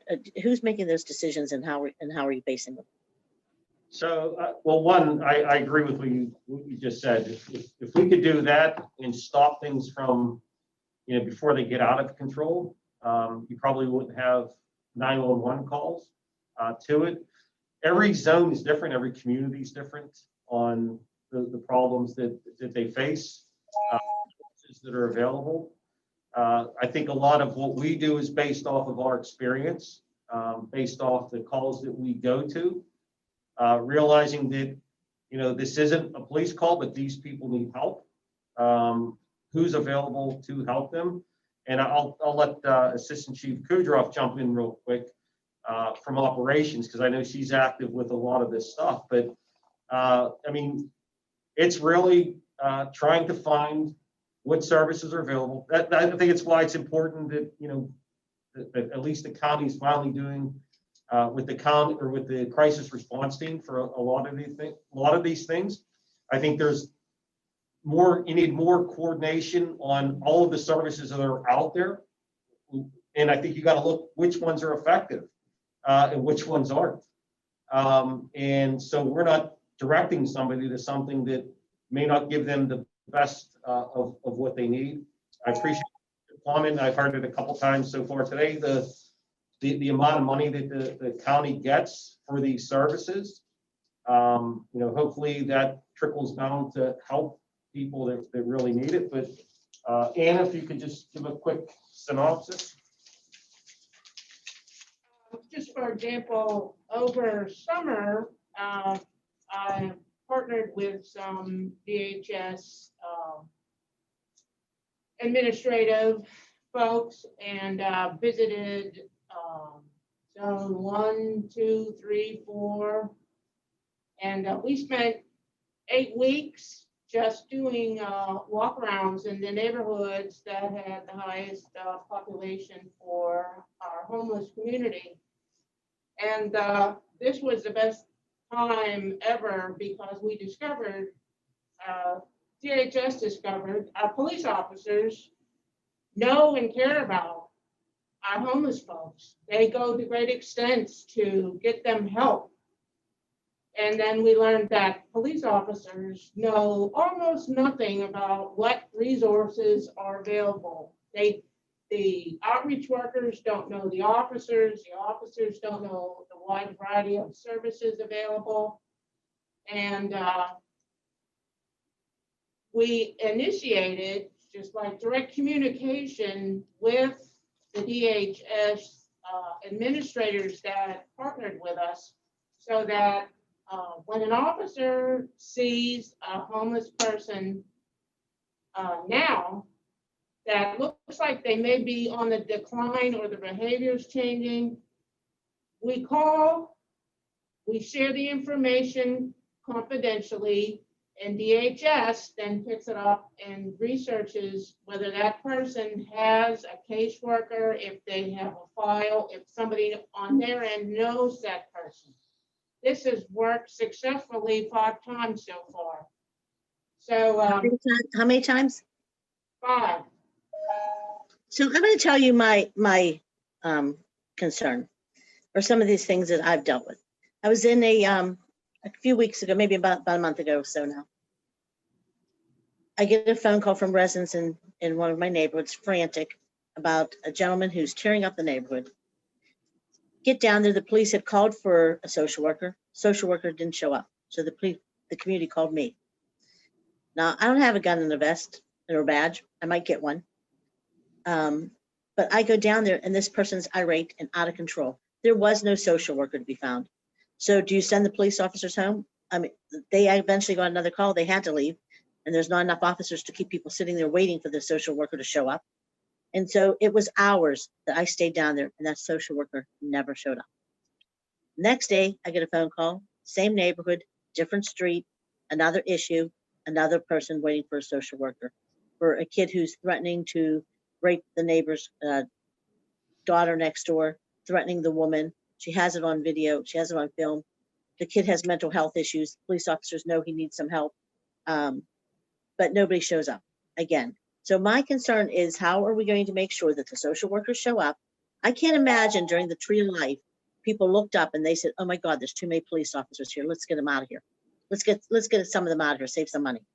I'm sure people were thrilled at the volume of police officers and feeling that they had some help and some rescue. And so when I hear all these conversations, I just would love to see some of these people that have these conversations and some of these great ideas to go right along with our police officers and jump out of the car in front of a person with a gun and show all the resistance in the world that they can show. But what I'd really like to see is help for our community in a way that's not a bunch of talk and not a bunch of nonsense, but actually yields real results for our residents. And unfortunately, when I see that there's not been a needs assessment done recently, and I don't want to say that this is all the county, this is partly a conversation that we should be having in depth about what are the actual needs of the city of Pittsburgh in terms of social services.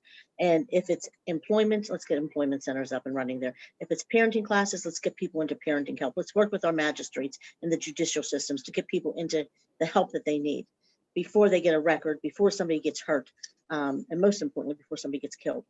I think that we need to also work on the domestic violence issues and the disruptive properties. I know that now currently any domestic violence you can't consider as a disruptive property. But what are we doing to make sure that that family is not going to be calling the next day and the next day and the next day? And meantime, the residents and the children in that home and the person being abused are living in total fear. And we've missed every opportunity to get help into the area because we want to be this kinder, gentler Pittsburgh. And meanwhile, we're really actually causing more harm than good to that family and the community because we didn't force the only opportunity we had to get help into that household. We didn't force our hand in anyway. And what I'd love to see is, I would love to see for us to get people in domestic violence situations and their families help. And I think that's when you yield real results for a community and for not just for the family, but for the entire community. And so for me, I just want to say, I think that I want to see the social services, increase. I want to see needed social services increase. I want to see the county working on a needs assessment and doing and delivering the services that we need to have delivered before we even have the conversation about removing police officers, because you're putting the cart before the horse. You're going to take the police officers out of a community that needs it and yet not give them the services that they need, or not making sure that those services are really being delivered. And I really think that we need to make sure that there's a coordination of services between all these different entities. I hear all these different programs, all these different efforts across the city and the county. And I want to make sure that there's a police officer at every one of those tables and community people, that you're working together and that everybody from all these different efforts are having some communications, that somebody's coordinating these conversations. And it's my understanding there's a lot of lack of communication in those areas. So we're not going to ever, all these programs are going to be really not really beneficial because we're not going to really be doing what needs to be done, communicating to stop some of these things. And I think that we should have audits, evaluations, and accountability of some of the programs that we have and that we're putting all this money into place. We need to make sure that they're effective, not just that we're throwing money at somebody who says they're going to do something, but we're actually yielding real results for the public and keeping people safe. And for me, that's about it. That's all I want to say. I just want to make sure that, could somebody please follow up a little bit on how you intend on coordinating efforts amongst the different groups that you have going on, and how you're going to make sure that you hold people accountable, and how you're going to make sure you're delivering results for the residents in terms of social services. Before you start cutting police officers, how are we going to be sure that we're going to be able to count on a social worker showing up, and how we're going to make sure that that person is going to deliver results to the family, not just show up, that they're actually getting what that family needs in place. I agree with a lot that you said, Councilwoman, and something that I would like to see is actually an overlapping or a comparison of the human services data with our crime data. Because, and also when you touch upon unemployment with that data as well, and how that all marries, because sometimes when we get into the situations where officers get into situations and they call for a social worker or they're looking for a service, that particular service is not necessarily needed in that community, but that's the one that they go to because it's the only one that they know. And so if we do a better job of actually really looking at this data and analyzing it and determining what issues are actually happening in what specific communities, then we can talk to our social or service providers and say, hey, we know that we have an increase or we have an abundance of these type of social service issues in these areas of the city. We need, if they have the capacity or if they have the resources, are they dedicating 3 staff members to work with our officers so that we know, for instance, the issue that you dealt with in your community, they know specifically that in that particular area, these types of issues happen, and these are the types of folks that we need to deploy to that. Karen, I'm going to stop you there because you really don't know. You can look at all the data you want, and I know that data can be manipulated and read in a gazillion different ways. But what I'm going to say is that I think that more than the data, I think that you should be working with the social workers at the schools. I think you should be working with the county. I think you should be hearing what programs and seeing what needs are already in those communities. I just told you in Sheridan, we know that it's transient. We know that there's a lot of issues with child abuse or suspected child abuse. We know that there's a lot of issues with drug and alcohol, and there's a lot of things that we already know. And I think having a needs assessment done is key, making sure that we're following up and evaluating these programs to make sure that we have a partnership, that we're not just paying for a partnership, but people are actually showing up and delivering real results to our residents. And until that happens, I'm sorry, I don't think we should be doing anything in terms of public safety, because all we're doing is jeopardizing the safety of the public. We're not helping. We're not helping. That's my comment. Sorry. And then I also think that we should be, I wish I could say that this position of the director was more elected or some other way, so we could take the politics out of the safety of the public and out of health. I mean, it seems like this past year I've watched both be exploited pretty badly. But thank you. That's it for me. Thank you, and be safe, Chief, and everyone. We appreciate your work. Thank you. And one thing I will tell. Sorry, go ahead, Chief. And this is to the residents as well. If you call 911, we're coming. And we're going to do everything we can to help people the best that we can to get them the help that they need. And it doesn't matter if there's 1,000 of us or 100 of us. We're going to be there for our residents, and we're going to be there to keep people safe and try to help however we can. Thank you. And we know that, Chief. And that's what I think the part that's frustrating to me. One day you're a hero, the next day you're part of a political campaign you didn't even know you were a part of. And so I just want to say that I think that for me, I worry a lot, and I really want to see lives changed. I really want to see people get help, but I don't want to just say we're going to get help and then a social worker doesn't show up, or say that we're going to do something we don't even know what the real need is. I want to know that we're really helping people, and that, I mean, one day I'd love to say, hey, we didn't need all those officers, but they were there when we needed them. So thank you for being there. All right, thank you, Council President. I just have a couple follow-ups. I know everybody's been patient and been on for a long time, and I want to thank all my colleagues and as well as everybody at Public Safety, especially the police who have stuck around. Just a couple questions that I saw from the Controller's office, and this might be more for IMP, but the B3 solutions, from the Controller's report, it says that 65% of the apps that we're using are redundant. Has there been any discussion with IMP about, getting maybe rid of some of those or streamlining them? Because every time we, coordinate and get new technology, we always have to hire somebody different. And Council had to go through this when we switched from Google to Microsoft. And I'm just looking at strictly budget numbers.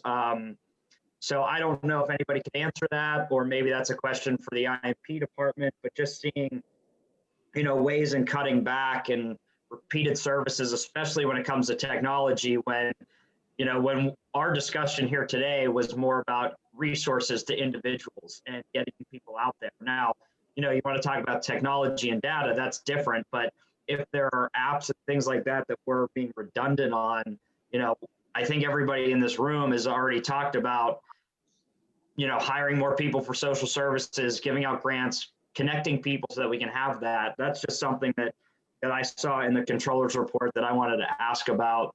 And if you don't have that answer right now, I think that's something we should have a further discussion about, certain technologies that we could save funding on and put it towards other uses that we all have discussed today. And then just two real quick things. So I noticed in the budget, it's 1.3 million for once we tow the cars. I know McGann and Jester does a good job, but what happens, the cars are towed, what happens if nobody comes for those cars at the end of the day? If there's, a stop and somebody, we try to get the cars back to the owners, but I'm just seeing 1.3 million. Does that pay for like fees? Is that for McGann and Chester, or is that separate? Separate cost. Yeah. So, Councilman, I can discuss the B3 and redundant systems a little bit. Yeah, please. Yeah, if you can. I know we're a little tight on time, but I just thought, while we're here and these questions came up while we were discussing, so. Yeah, I can just give a quick high level kind of thing. So we are working with IMP very closely. We have at least meetings 2-3 times a week. Different people within public safety, within the Bureau of Police, with IMP, as well as with outside vendors. We are in the process of transitioning the police away from B3 solution systems into other commercial off-the-shelf systems that will replace those and that make sense, as well as finding internal systems that other departments may already use to try to cut down that redundancy across the city.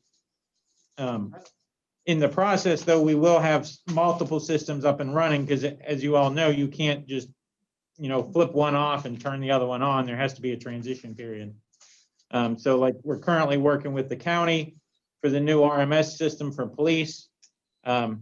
We have also worked with the county for some other systems that they utilize that we're using for police, as well as other public safety departments, as well as a scheduling and timekeeping system that will work across all of public safety instead of redundancy between all the bureaus. So we are working on a plan through that, and I'm happy to sit down with you or your staff.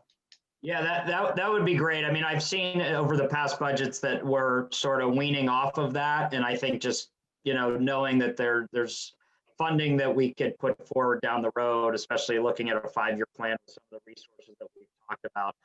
With regards to the cars, I'm talking about non-narcotics. If that straightens it out, if the $1.3 million is in there, and if that's our annual contract with them, that's fine. I just wondered, like, when it goes through that process and the cars aren't collected, what happens? Is there any additional funding there, or is that just our annual fee that we pay? I don't know. We'd have to. Yeah, that's what we pay them for their services. But our budget lines don't show the money coming back in for fines and towing fees and that kind of stuff. So. Okay, yeah, and look, they do a good job. So I just wondered, what the process was after they already take care of it. What happens after there? Because McGann and Chester's been with us for years, and I've had nothing but a good relationship with them when we need them. So that was just a question that came up. And then I did see, and this is probably for capital expenses. I'm sorry, Bill. I know Bill Urbanek has to make one more statement. But with regards to some facilities, I saw that the new training facility, and I don't want to get into a long conversation about this, but I saw that the money is not there till 2024.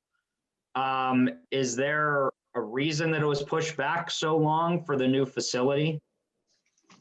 There was supposed to be some initial money. Number one, we have not received the facility yet from the federal. Right, yeah, and I understand that part, yeah.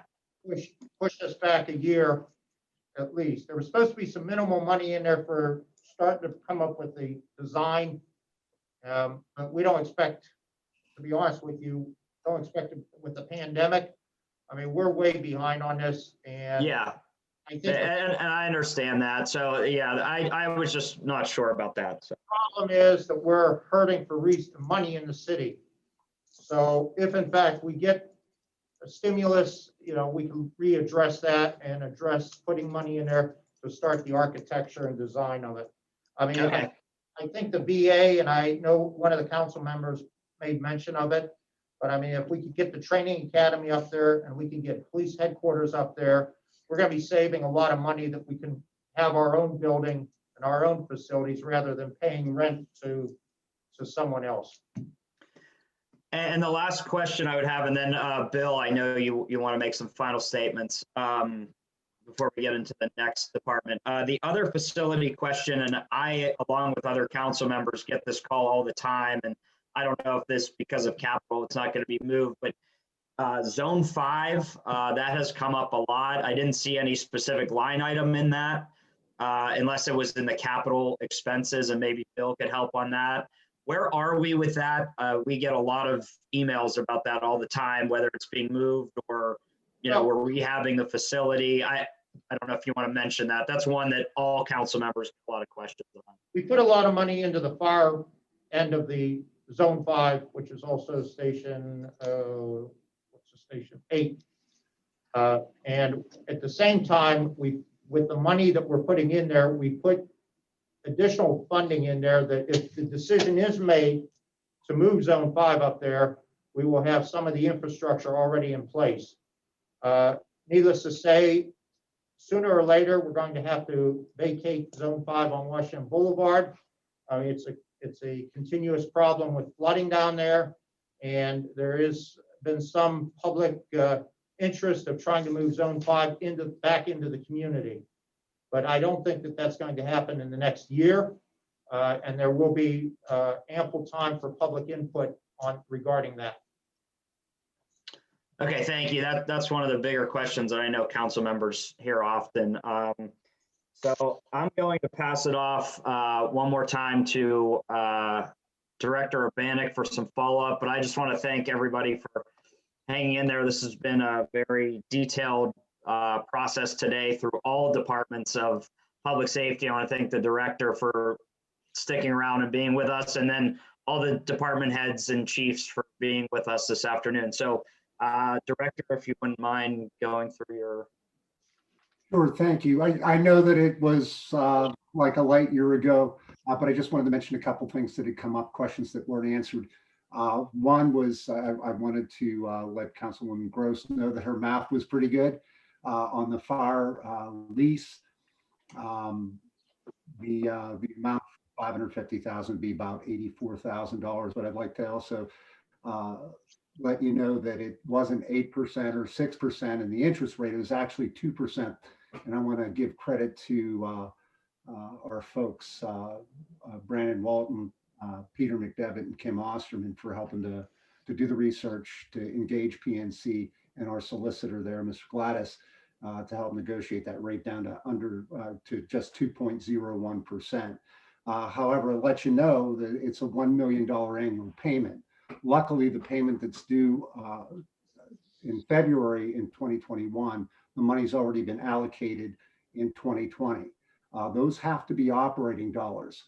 And there are also some other risks involved in leasing vehicles. If those vehicles get totaled, for example, then we're on the hook for the payments for those vehicles and without a truck. But it did serve the purpose to be able to bring our ailing fleet up to a particular point of snuff. Changing subjects real quick, the other point that came up was under animal control. There was a reduction in revenues. Those were actually the fines and penalties significantly reduced. And I guess people being home, things locked down for a period of time, there weren't as much animal activity or the taking of animals, stray animals and such. So there weren't the fines and such. That is attributable to the line item that goes directly in the general fund, but it is, attributable to animal control. Also, if I can make just one comment on police as well too. There needs to be a lot of credit given to our administrative staff and our at the Bureau of Police and public safety in general. One of the issues that really didn't come up are the constraints that that the city's under, and these folks are under regarding the police contract. Some of that is under our control, but most of it is really under state law.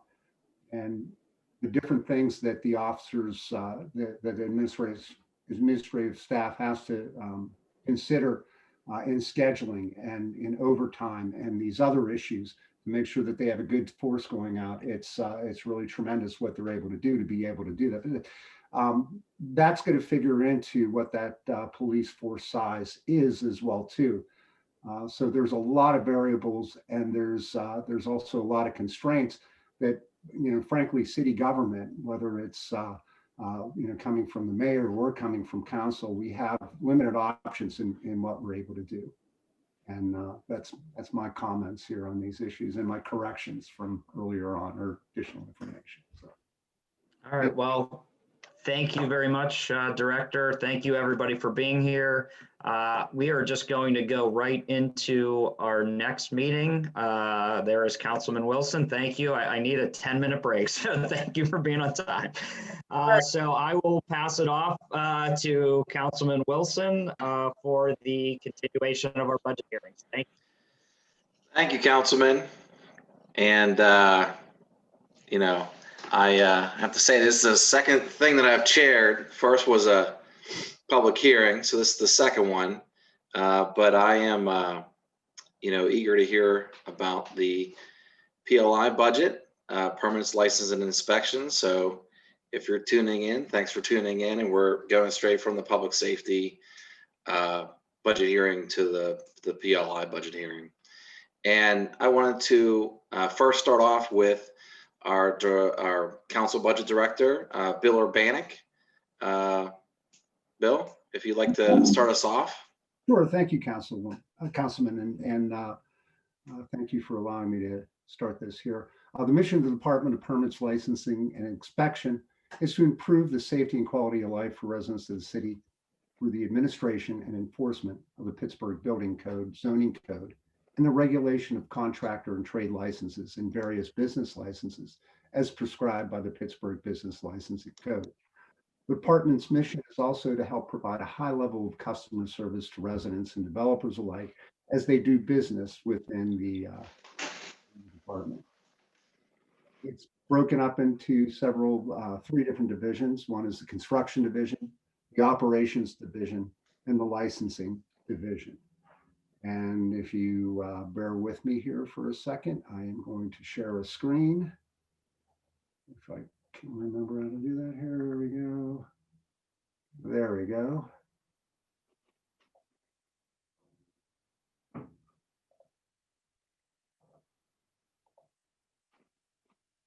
Okay, there we go. The total budget for the Department of Permits and Licensing and Licenses and Inspection, the 2021 reductions. The total budget, $5,387,000. That's a decrease of what was anticipated in last year's 5-year plan of $1,302,000 or 19.5%. Total full-time positions, 82. That's a reduction of 7. Reductions in the first 6 months of the year.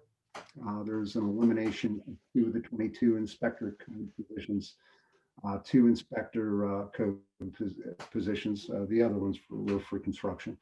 1 of the 4 inspectors for the fire positions, and an elimination of 1 of the 9 permit and licensing technicians. Also, there's an elimination of the government and public relations liaison. Non-salary budget positions have been reduced $115,000.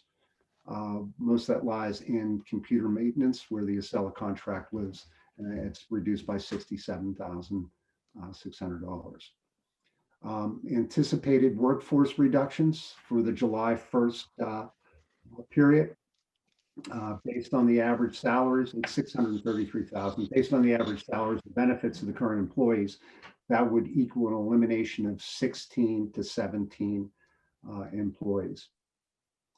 Permits and licensing, permits and licenses and inspection, capital projects, remediation of condemned buildings, $3.5 million. That's a decrease of $302,000 or 8%. $2.5 million of that is community development block grant money, and $1 million of that is PAYGO. There is not capital funds dedicated to the demolition of buildings. Permits and licensing also has the demolition trust fund. There's currently a 0 balance. The PL&I record storage and technology operations trust fund, current balance is $174,000. And the code trust fund, there's a current balance of $40,000. And with that, that's the numbers. All right. Thank you, Director. I wanted to say that we're joined by Councilman Coghill and Councilwoman Gross and Councilwoman Strasburger. And I am looking at the screen. I don't see anyone else, but as they join, I will I'll let everyone know. And oh, I see we're being joined by Council President Cal Smith. And so, you know, I'd like to move over to the Director of PLI, Sarah Kinter. Sarah, you said that you have a presentation as well. Are you able to do that on a share screen? Thank you, and thanks, Council Budget Director Urbanek, for going over the overview of our budget. I'm going to start sharing my screen here.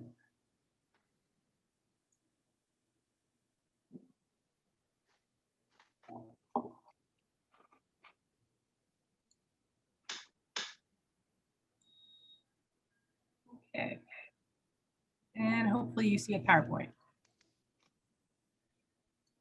Yes. All right, excellent. Thanks so much for your time this afternoon. I know you guys have had a long day, so hopefully during this presentation you can, sneak in a sandwich after a long day of hearings. I would like to take this opportunity to provide an overview of PLI's work in 2020 and what to expect in 2021. I think it's important for us to show what services this PLI budget supports. PLI's mission is to ensure that the built environment is safe, and we're empowered to carry out this mission through the enforcement of the building code, the zoning code, and the licensing codes adopted into Pittsburgh City Code. And I want to start by talking about how PLI has operated through the COVID-19 pandemic, beginning with the governor's red phase order in March of 2020 that shut down construction work across the state. PLI's work continued, but with important safety measures in place. PLI's operation through the pandemic highlights our important public safety role that we play and the public services that we provide for Pittsburgh. Carrying out our mission to ensure a safe built environment relies on having a robust permitting operation so that construction in the city meets those minimum construction code requirements, and a robust code enforcement operation to ensure that citations are properly issued and we get compliance. So on the permitting side, during the red phase of the governor's order, we enforce the statewide construction halt locally and continue to review, issue, and inspect permits for emergency work, work related to healthcare facilities, and work that received state waivers until May 8th, when that order was lifted for all construction and all work resumed. Each cog of the permit machine is crucial to our mission and our operations. So during that red phase, our application technicians screen for emergency permits and continue to intake all other permits, ensuring that they were in the proper queue. Application technicians also issued minor alteration emergency permits. So if someone had a leaky roof during the shutdown, app techs got those out the door, often same day or next day. For permits with structural reviews, those continue down the line to our construction plans examiners, who again prioritized emergency permit reviews while working remotely, but also continue to review electronic submissions in the standard queue. So our inspectors out in the field played a very crucial role in enforcing the halt of construction locally.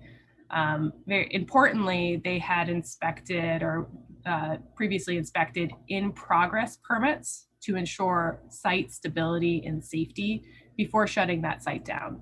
And of course, inspectors also attended to emergency and healthcare permit sites and prioritized those as well. We still needed to issue violations and get those out the door immediately to owners to address important life safety issues. So that relied on clerical staff coming into the office, running batches, and getting those violations out the door. On our operations code enforcement side, our fire and life safety inspectors continued to inspect high occupancy structures for fire life safety systems, and our vacant property inspectors continued to respond to condemnable, vacant, and abandoned building complaints. And again, our clerical staff helped to get that out the door. PLI is a pretty lean department. All of our positions work in sequence and in support of our mission. Our staff in the construction and admin divisions worked full-time through the shutdown, and they're shown there in the green and the blue sections. And then on the operations side, again, our staff worked to ensure that fire and life safety maintenance requirements were being met and emergency demolitions of eminently dangerous structures were being addressed. So during lockdown, the changes to our operations included halting all non-emergency public maintenance inspections while the courts were closed until June 10th. And we closed our physical customer service counter. And we also adopted some internal and external policies to ensure safety of PLI staff. PLI issued a series of COVID-19 guidance policies to require appropriate safety measures at job sites. We outlined rules for conducting safe inspections, and we empowered our inspectors to fail inspections and issue stop work orders where COVID-19 compliance was not being met. Inspectors are a shared resource, so it's important that we keep them safe and also keep staff at full capacity. So for all of our divisions, I'm really proud of PLI's work and our ability to be nimble as we adapted to the changes and continued to operate. Our technology investments have enabled us to work effectively and efficiently through the pandemic. At the forefront, we have our one-stop PGH platform. That's our one-stop shop for all development applications, and it includes departments such as PLI, the Department of City Planning, the Department of Mobility and Infrastructure, and the Fire Bureau permits. In May 2020, we launched our final phase of the One-Stop PGH program, which included our new code enforcement module, which I'll talk about a little bit later. And this is the first time that we've had all PLI staff working in the same system. So now we can see all of our operations on every parcel in one system. One-Stop PGH allows customers and staff to continue transparent permit work and interactions remotely. It was key to get through the pandemic. In the last year, the number of permits submitted through the system shot up because our physical location was closed. And because of the importance of the One-Stop PGH tool, we integrated some additional customer service features.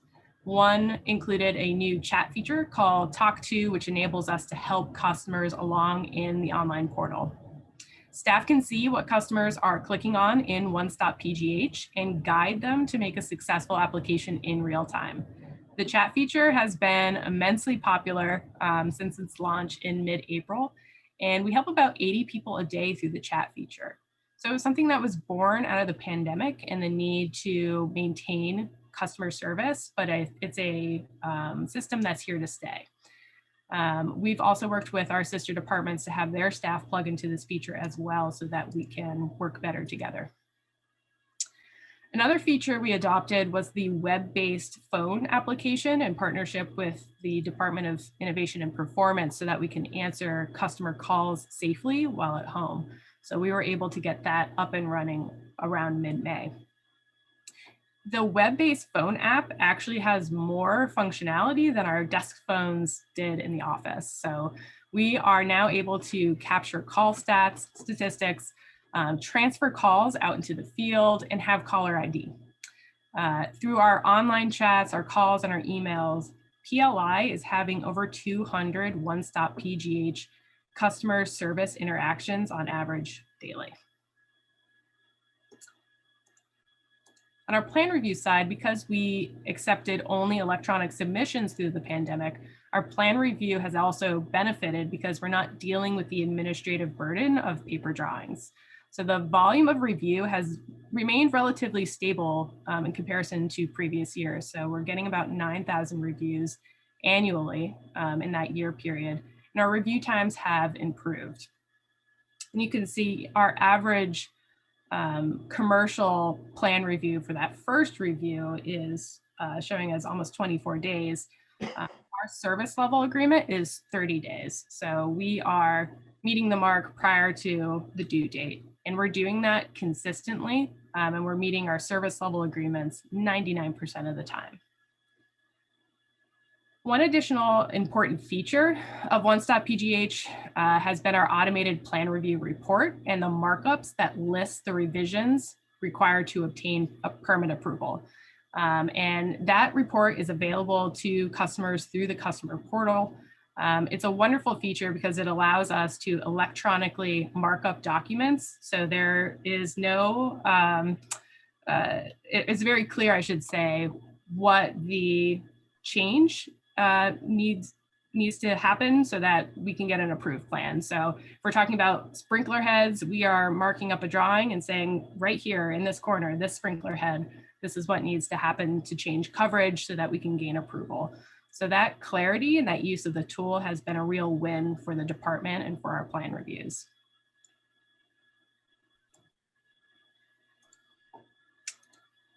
A little bit on our construction inspections. For construction, most of our inspection data is related to inspections on open permits.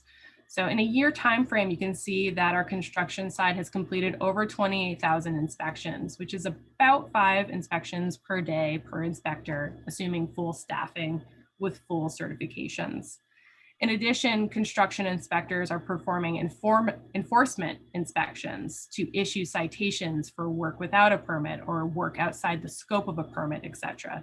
And we did have a lot of stop works in 2020 because of our enforcement of the construction halt in phase red. There's a few different outcomes of an inspection, including pass, fail, inaccessible, or partially passed. If you have phased work, and in our new system, we're able to capture this data and we're seeing about an 80% pass rate. One of the highlights of the One Stop PGH system is that owners, contractors, and trade license permit holders can receive an inspection report that includes a checklist of what PLI is inspecting for and that pass-fail determination of that item. We want to be transparent about what we're looking for in the field, and that report is part of that work. In addition, we're also able to enforce an inspection sequence. So a customer can request inspections through the online portal, but they can't request their final inspection until they've passed all those previous inspections required to get there. So we've made a lot of strides in our construction side, and our team is doing a wonderful job getting through that program. So bigger picture, what does the rest of 2020 look like for PLI in terms of permitting, and how did the shutdown affect permits? In our data, from January 1, 2020 through November 15th, 2020, we've issued just over 8,000 permits and project that we'll issue another 900 by year's end. So we're looking at a dip of about 13%. It's important to note that some of this dip can be attributed to a change in our business practice since launch of One Stop PGH because of the way that we process amendments in the new system. We previously would have a whole new permit application.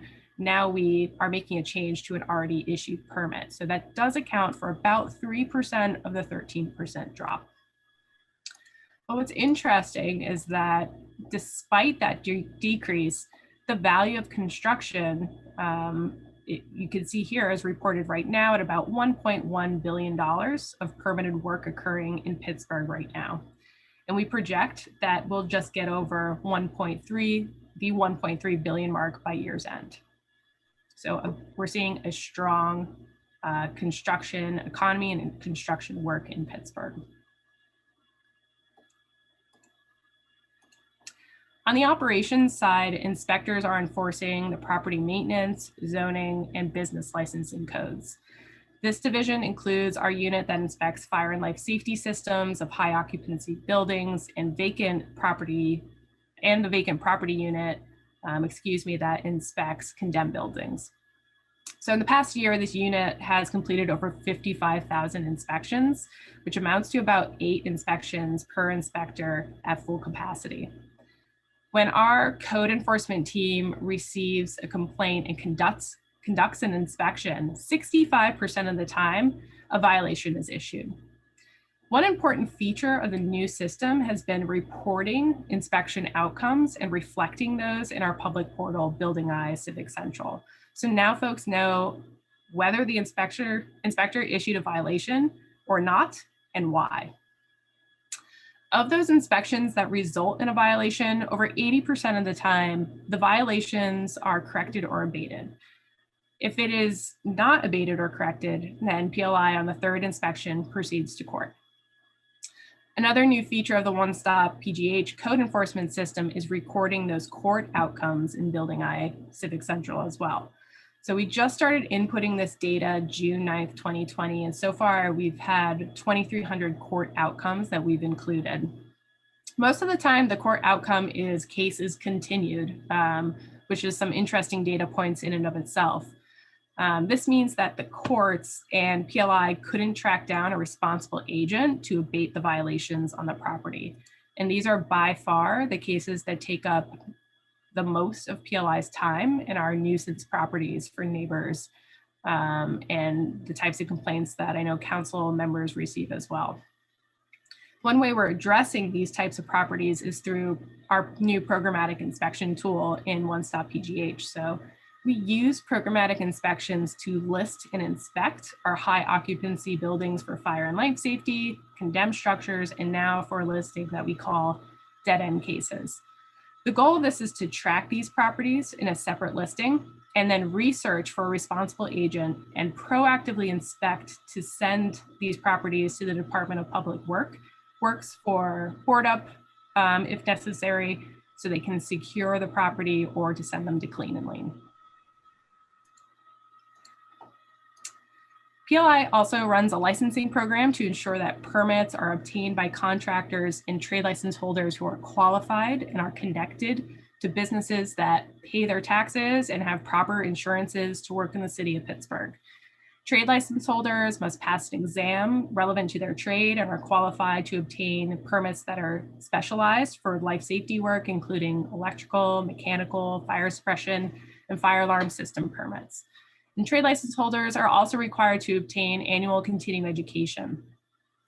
Due to the pandemic, many classes were canceled and license holders had to book some online classes, sometimes last minute. So PLI did extend some grace periods for all trade license holders and forgave late fees this year. We did expect a decline in license holders due to the pandemic and the loss of some of these classes. But overall, we only saw an 8% decrease in our general contractor licenses and an average of a 3% decrease in our trade license holders.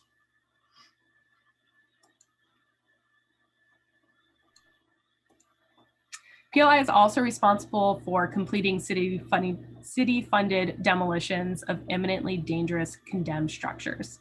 So PLI's pay-go dollars are used when we are called out due to an emergency. Where there is a structure that is deemed eminently dangerous, we call contractors that are part of a contract maintained by procurement to the site to take bids and complete a demolition. In those instances, we also work with the Department of Public Works and Public Safety to ensure that right-of-ways are protected, occupied structures that are in danger are evacuated, and that structures are appropriately marked for condemnation or imminent danger. Following the curbside demolition, the lowest bidder gets to work immediately.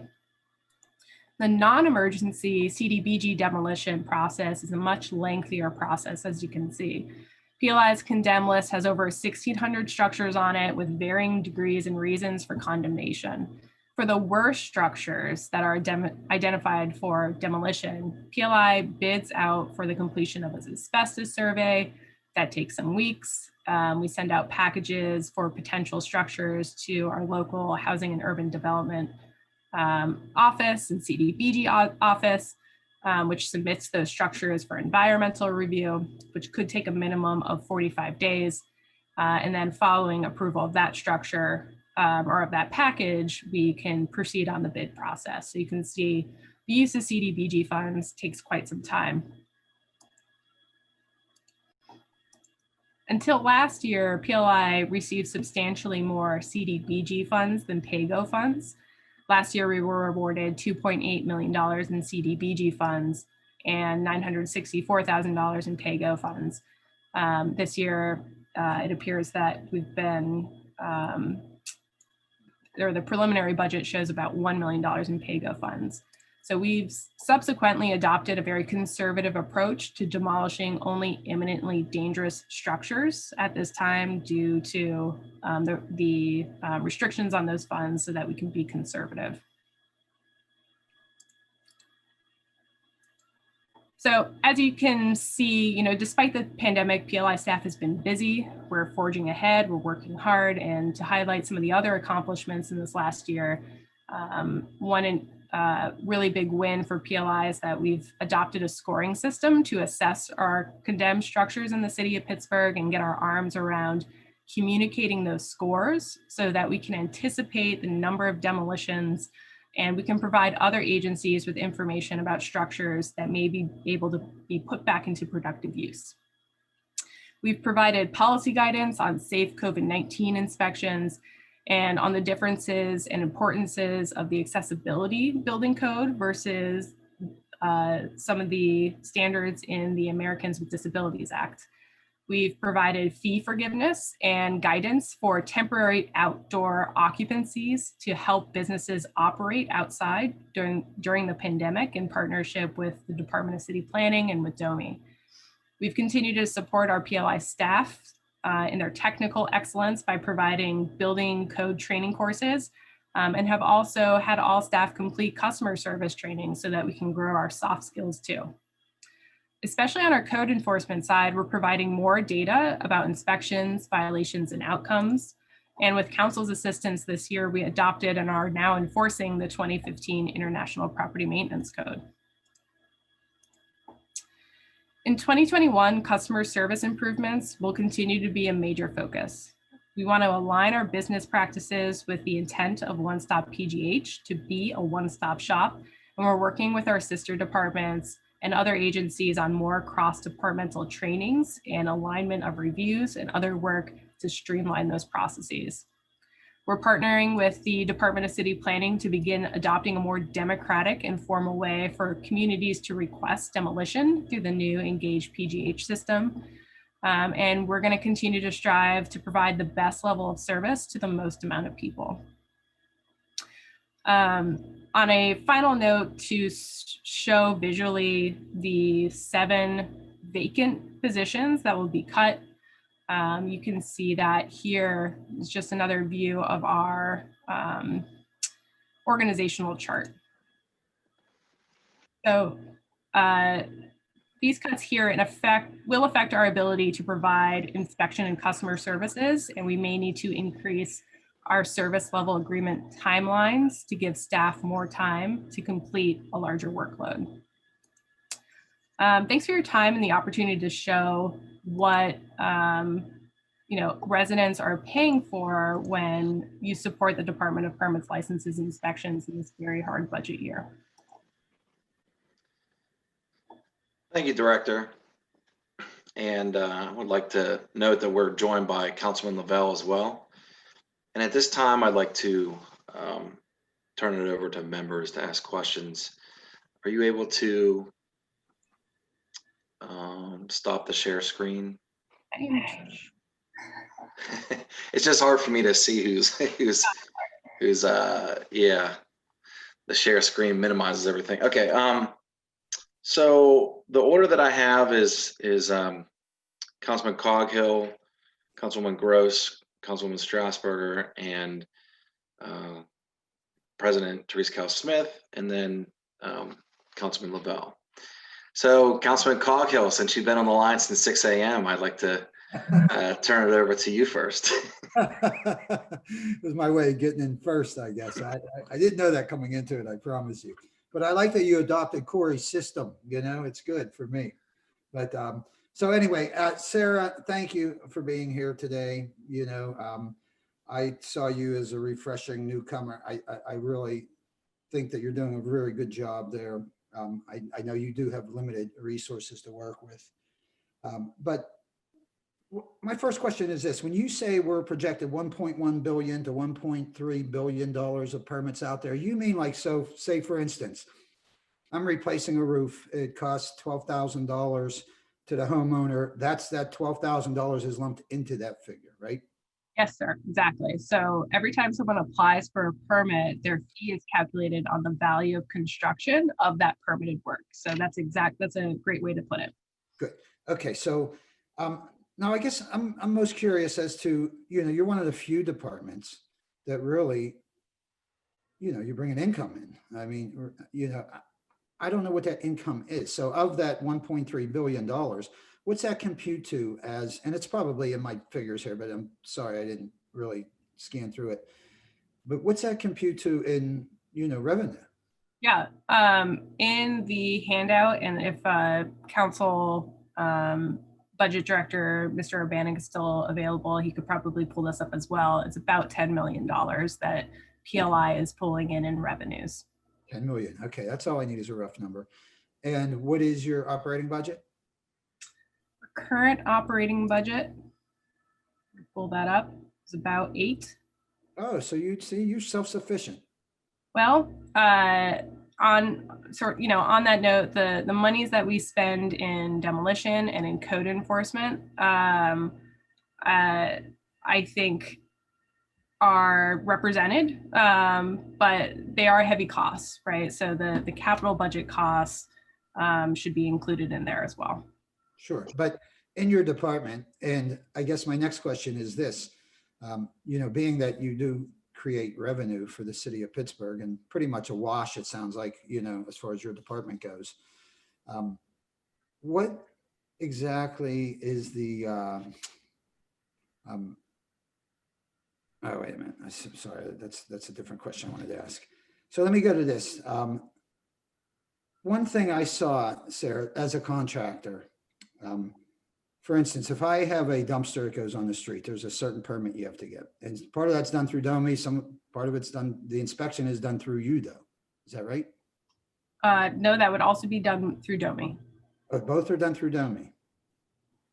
Okay. Yeah. Okay. Another question. So when I replace a roof, we go through the process and I've adapted, the online is working for me. So, and it is quite simple in the end. I don't personally do it, but it's working for the people I have do it. When that job is done, am I required to call you back and then have the inspector come out again to finalize it? Is that the way you operate? So we should be doing a final inspection. And at that time, after you pass that final inspection, we close the permit. So if a permit is in issued status, what that means is that there's inspections due. And when a permit is in completed status, that means it's done. PLI is done.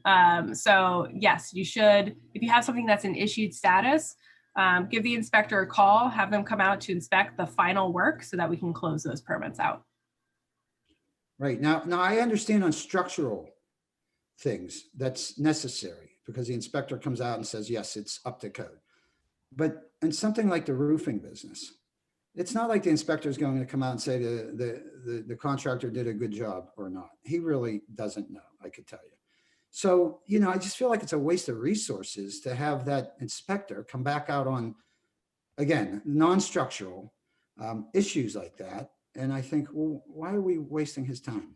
Well, I think that's a great question. I think there's 2 important reasons. One is to ensure that folks are working within scope. So, most folks are good actors, but there are times where someone might apply for a minor alteration permit and really their scope is outside of those bounds. So doing the pre and the post inspection allows us to ensure that they've stayed within the work scope that's allotted. Second, that final inspection makes sure that the work was done to code. So it is important that we close out these inspections. But one thing that you're pointing to that we certainly agree on is the time it takes to go out and do those types of inspections.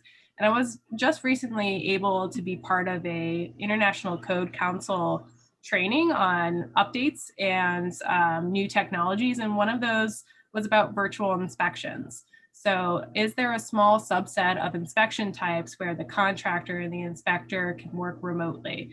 It's not great for all inspection types, but for minor alterations, it might just fit the bill. So looking at future technologies, that might be an option in the future.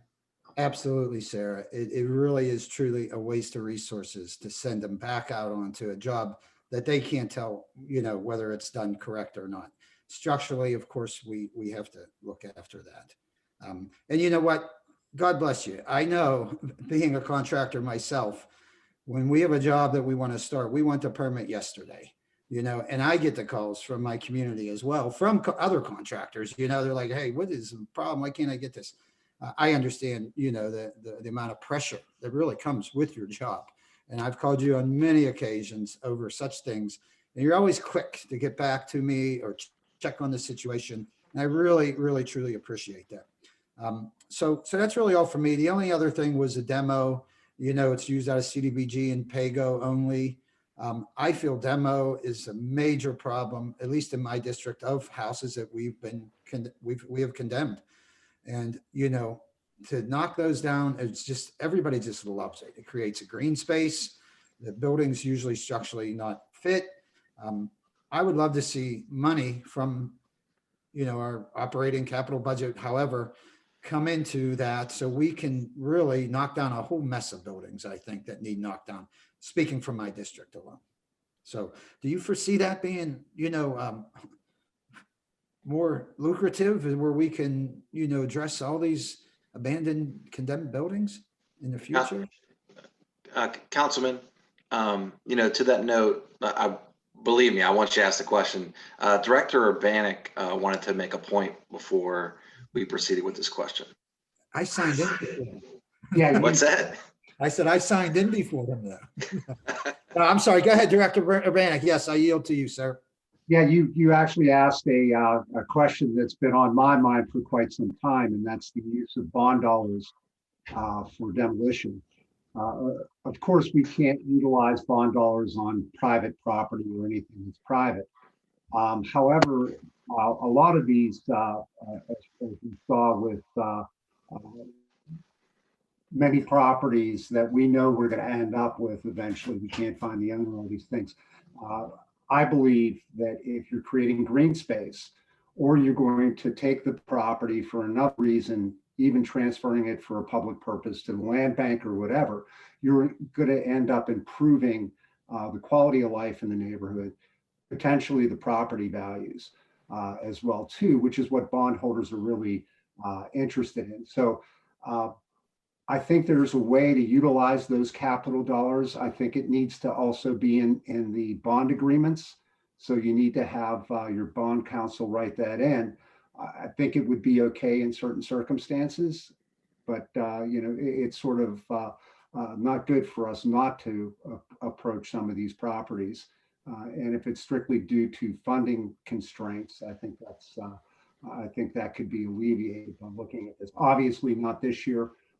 But in the future, we need to look at those bond issues, and perhaps this next one, we can write something in on that, taking those into consideration. Not an attorney, not a bond attorney, but I've spoken to a few of them on this issue, and it seems like it's something that we might be able to do. Yeah, well, that's good to hear. I think it's important moving forward.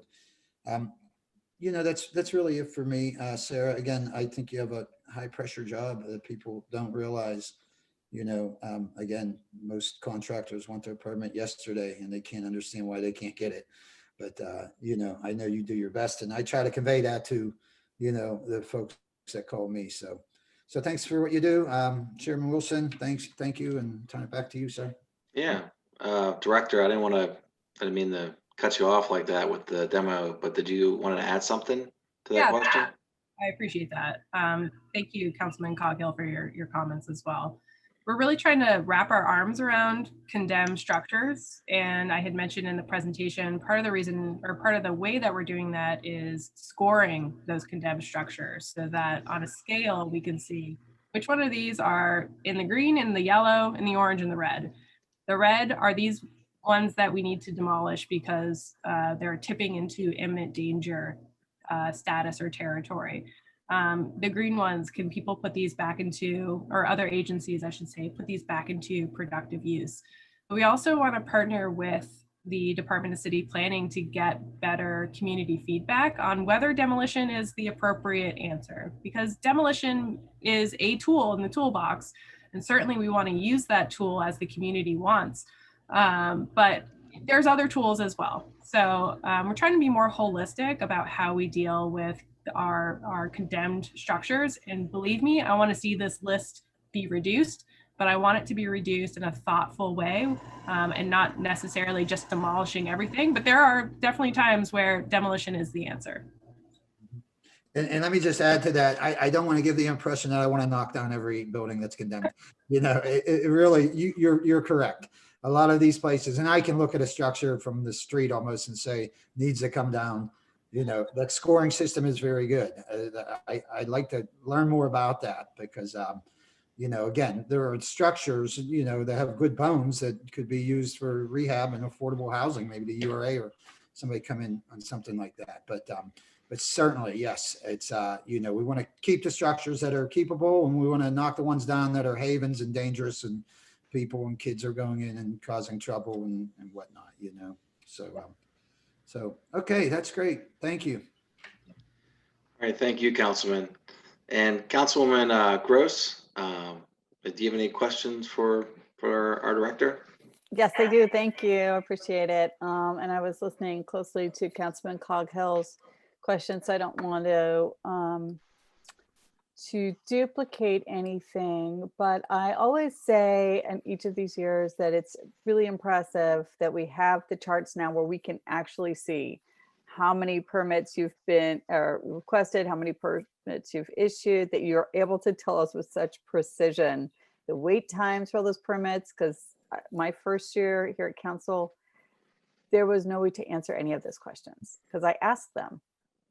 And the answer was like, there's no way to answer your question because PLI was really kind of like an episode of Hoarders with paper up to the ceiling. I went to the office and I saw it myself. And people were stapling things together and stamping things and carbon copies and moving things from place to place for place, even for those simple permits. And it's let alone the ease for the user, like Councilman Coghill is talking about with having online permittings is one thing, but you guys also uploaded not just moving forward that we have the data captured by software and permitting, online permitting, but you went retrospectively and entered in a lot of that paper too. And so it's really impressive that we have this timeline. I know that that was a huge, huge task to make sure that it's all kind of coded properly and things are consistent because you change, you know, the way that you categorize things from year to year. You're very precise on how that change was made in the software so that it made it look like there were a dip in permits, but maybe it was not as much of a dip as it looked like. So I really appreciate all that. And because the general point, I think, and since we're in a budget hearing, is that the amount of permits has skyrocketed. I'm just going to say that now because it's like 6 years. So, you know, 5 years ago, people were like, well, all those construction projects could go away tomorrow, you know, because everybody was still kind of in a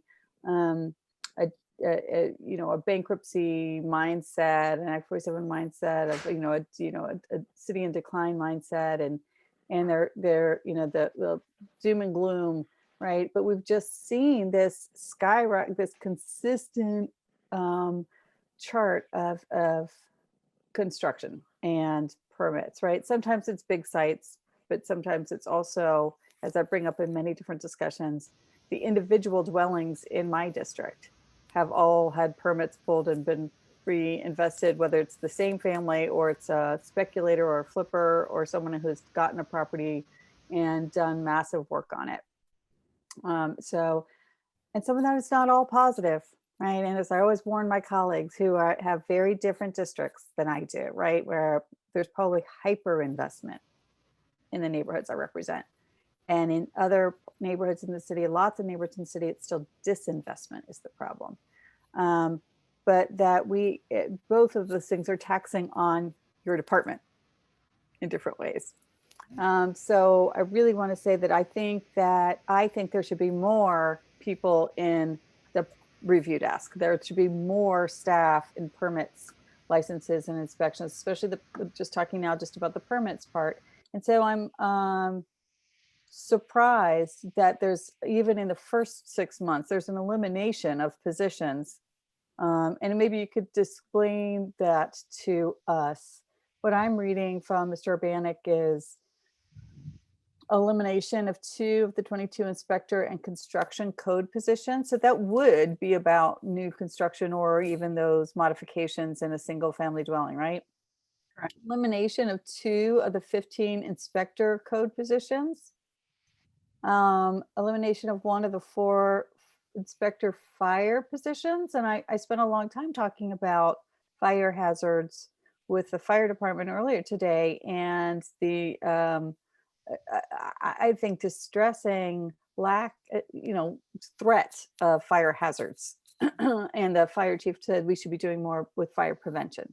And that includes having better inspections. An elimination of 1 of 9 permit and licensing technicians, and elimination of government and public relations liaison, which is disastrous for us as council members, because that's the first person we call. And all those calls are going to go to you if we don't have that person.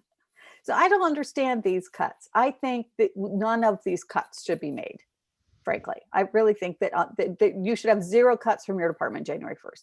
I would add positions. And it doesn't save us enough. It's not the right place for cost savings. And I don't think it's the right principle to just say we're going to spread it around to all city departments because we have cuts. And so decrease from what was anticipated in last year's 5-year plan is 1.3 million out of your department alone.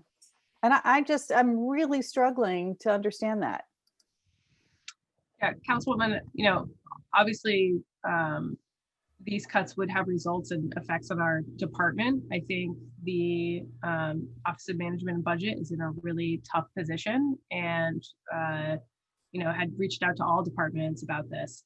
Back in May, if you recall, positions that were unfilled at the time were frozen. And so a lot of these positions that you're seeing on the chopping block for PLI were positions that were frozen back in May and are vacant positions. I think that we certainly have a lot of work to do. I don't think that makes it any better for me. Thank you for pointing that out, that they were already frozen, but that doesn't make it any better for me. Providing some context as to what you're sort of saying, like, well, why these particular positions? A lot of it has to do with them being vacant at the time. Yeah. It looks to me from your overview that we actually did not see really a decline in activity because of 2020, right? Now, because there could have been a mindset early on in 2020 that, like, well, we have businesses shut down and there's COVID, and there was maybe a month of decline in construction activity, but it really went right back up. And God knows I've got emails coming in left and right, again, in my district, which is hyper invested, that people, we're trying to do this project, we're trying to do that project, we're having a community meeting. There's a community meeting tonight in the Strip District for a 21 floor tower that is still in the process of trying to figure out its permits. So on the permitting front, I just can't understand trying to cut our capacity. That doesn't look to me like something that's going to end well. But I think this year more than previous years want to ask about citations, which is also part of inspections.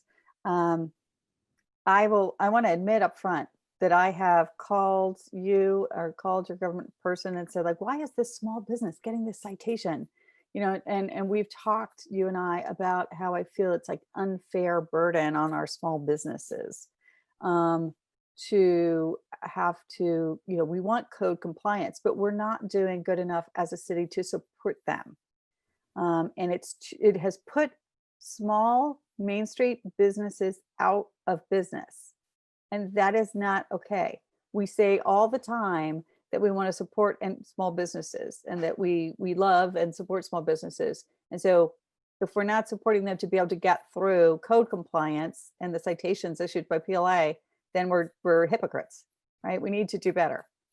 And then the other part of citations that is challenging to me, and where I think it's the wrong move to make cuts to PLI, is that there are places where we actually need more inspect. We're not proactively inspecting. And so when we are all, as council members, looking at blighted properties when we're getting complaints from renters about landlords who won't fix mold, who won't remediate lead paint that is unsafe, that their kitchen ceilings falling down on renters' heads. We need proactive inspections, and you need capacity in order to meet that need. And it's out there. We are not a city that was built 5 years ago, right? A lot of our renters are living in 100-year-old buildings that need upkeep and repair and maintenance. And there are landlords out there who are not doing that. So God knows there's big agencies that have been in the news who have owned hundreds and hundreds of units through housing and urban development, through our housing authority, right? And had people in egregiously substandard, unhealthy environments, right? That's all PLI. That falls on you. Yeah. Am I wrong? Yep, you're absolutely right. So part of our job is the enforcement of the International Property Maintenance Code and the Building Code, and those are minimum standards of wellness of our built environment. Right, they're not luxury standards. Exactly. But I will say, from an equity standpoint, everything that we regulate on the permitting side has a barrier to entry. The construction code, though being a minimum standard, often requires architectural or engineer expertise, and large businesses and institutions can meet those requirements, but newer businesses, MBEs, WBEs, Black, Latino, minority, residential homeowners need assistance in meeting those requirements. They don't have a team of architects and engineers on their payroll. Right, right. And we want to see the other point you brought up, we do want to see our list of condemned property listings go down, but we need partnerships in order to get those listings into productive use. And we'd like to target permitting in traditionally disenfranchised areas and help homeowners repair their homes, enhance them with accessibility upgrades, update mechanical and electrical systems, and do it all with permitting so that we know that they're safe and they can age in place. But those types of programs, need support and success, or support and partnership to be successful. So PLI is definitely, an important cornerstone to that type of work. Thank you. Of course, it's not only you. There are complementary agencies, right? There are lots of places where it's either PLI or it's county health, and you kind of interact and have lots of boundaries that you share with other regulatory agencies. But I have repeatedly had the conversation with constituents or small businesses in my district that I've shared with you, that the barrier of entry is very high, as you say, when they're trying to start a business. But some of them are, businesses that were around for 70 years. Yeah, yes, they needed to replace equipment, or they needed to come up to code because of something that was wrong in their location. But again, they didn't have the capacity to do that. And I think for us as a city council, or for city leadership, to say that we value, and our residents are telling us they value, Main Street businesses, neighborhood serving businesses. It's a lot easier to live in a neighborhood where you can have a food business where you can get food, where you have childcare. I always say it's like daycares, drugstores, and what do I usually say? Something else like the D for the alliteration stuff, so that we have the basic needs near us, and we don't have to travel too far to try to fill our basic needs. And those are small businesses usually that are filling those needs.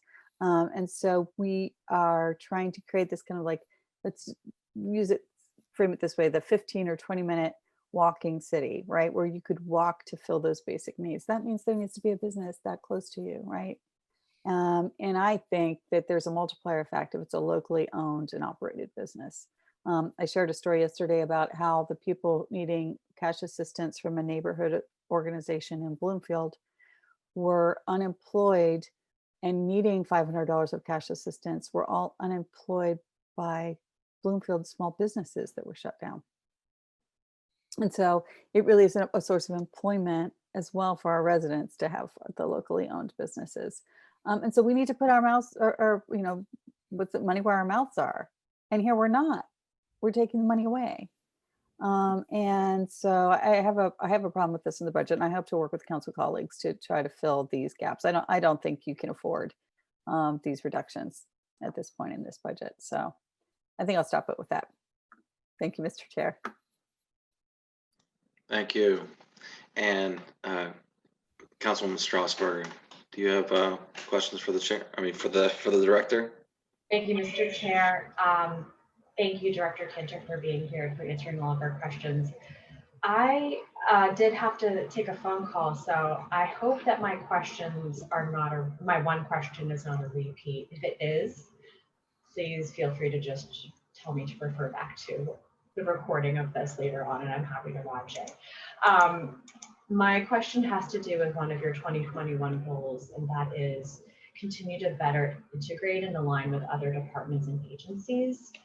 I mean, there's a whole list of them here: the URA, city planning, fire, police, PWSA, county health department, and streamlining development processes for customers. And I just think of that as so crucial to one of your other goals, which is improving transparency and predictability of construction requirements, but probably doesn't, align 100%, which is why they're two different goals. But I wonder if you could just speak to that goal a little bit, that first one, and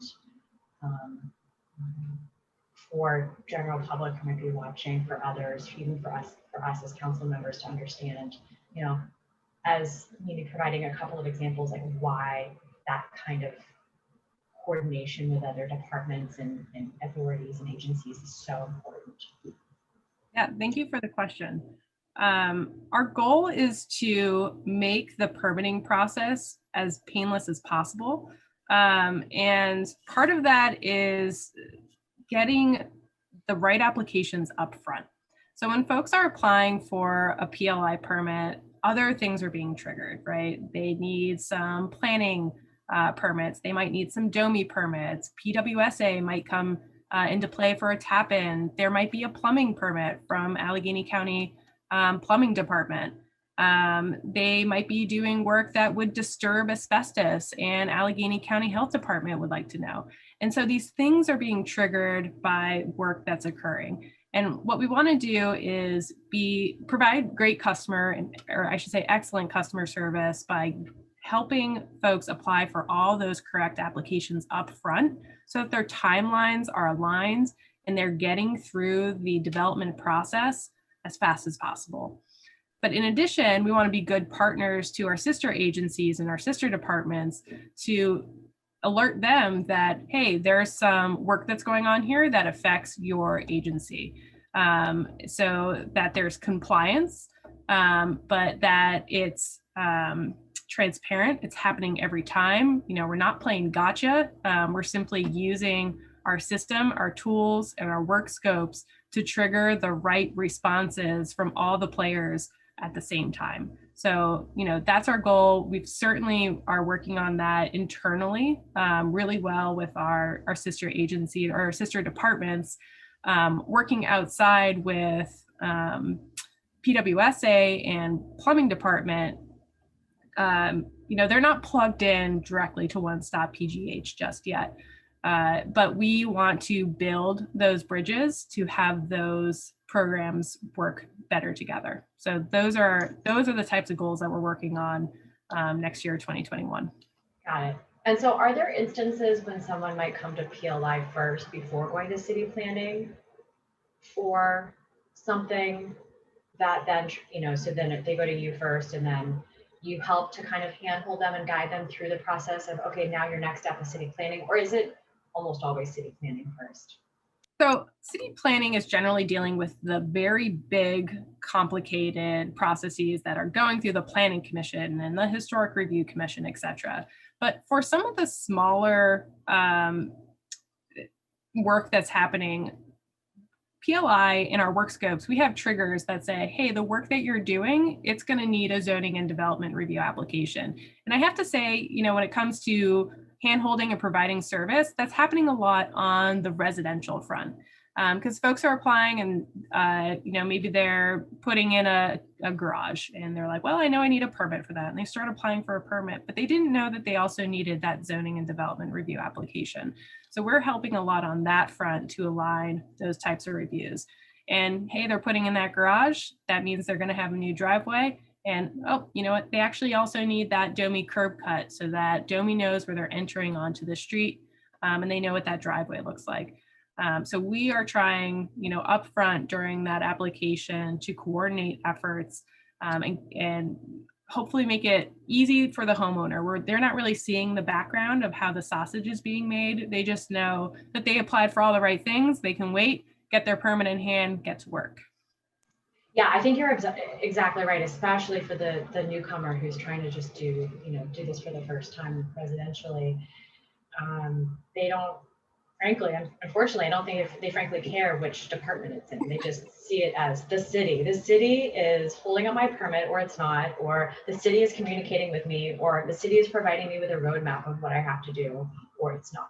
And so I think the line of my questioning is getting at, like, I would hope that regardless of who they're going to first, probably the department that they go to first is going to be the one that they continue to go to through the duration of it. They're going to be like, that's my person, that is my contact, that is who I'm going to continue to check back in with. So having that communication so that even if it is something that is in another department, PLI, their contact at PLI can provide that update and say, like, here's the roadmap that you have to follow, and here's where you are in the roadmap, and here's how close you are, here's what we're waiting for, kind of thing. So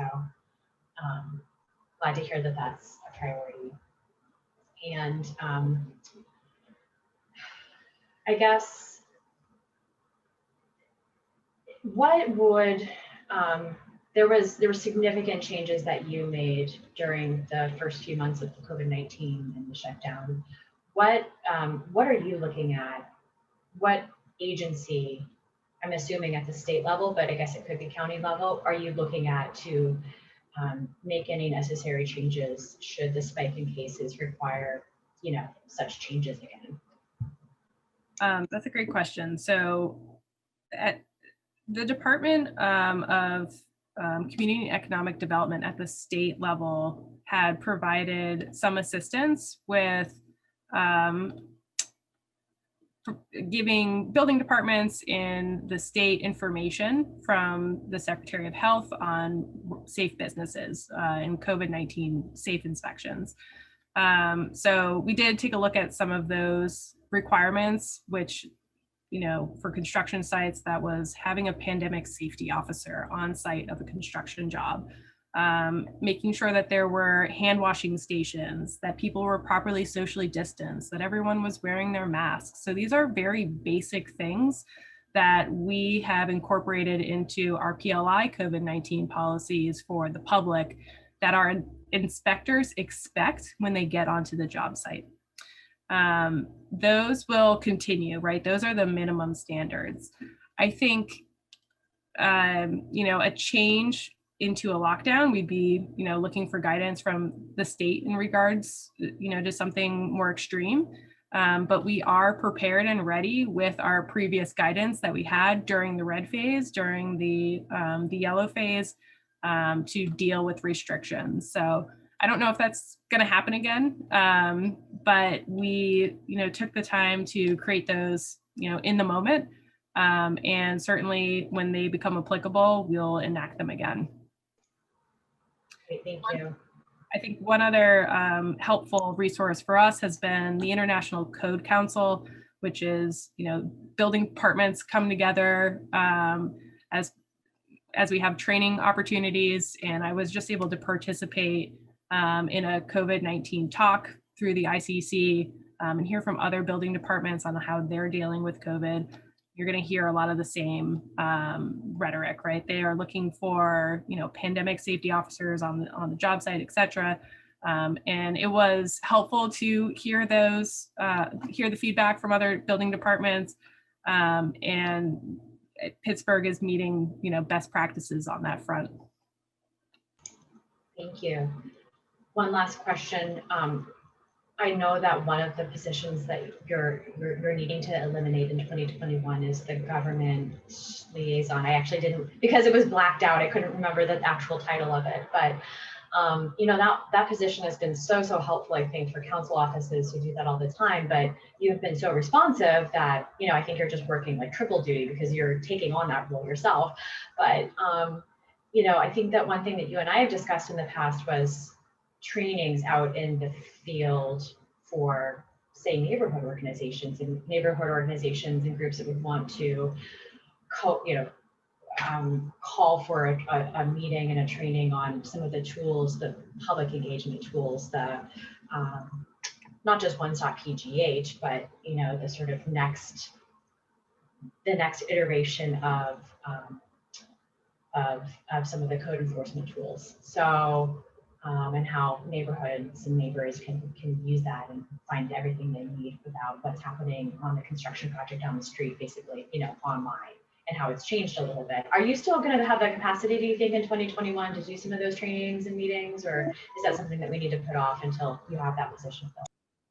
So for license holders, the government and public relations liaison helped with some education for, you know, PLI license holders. I think we're going to try to continue to do those things. We want to do some community forums on some permitting rules and regs that we're creating.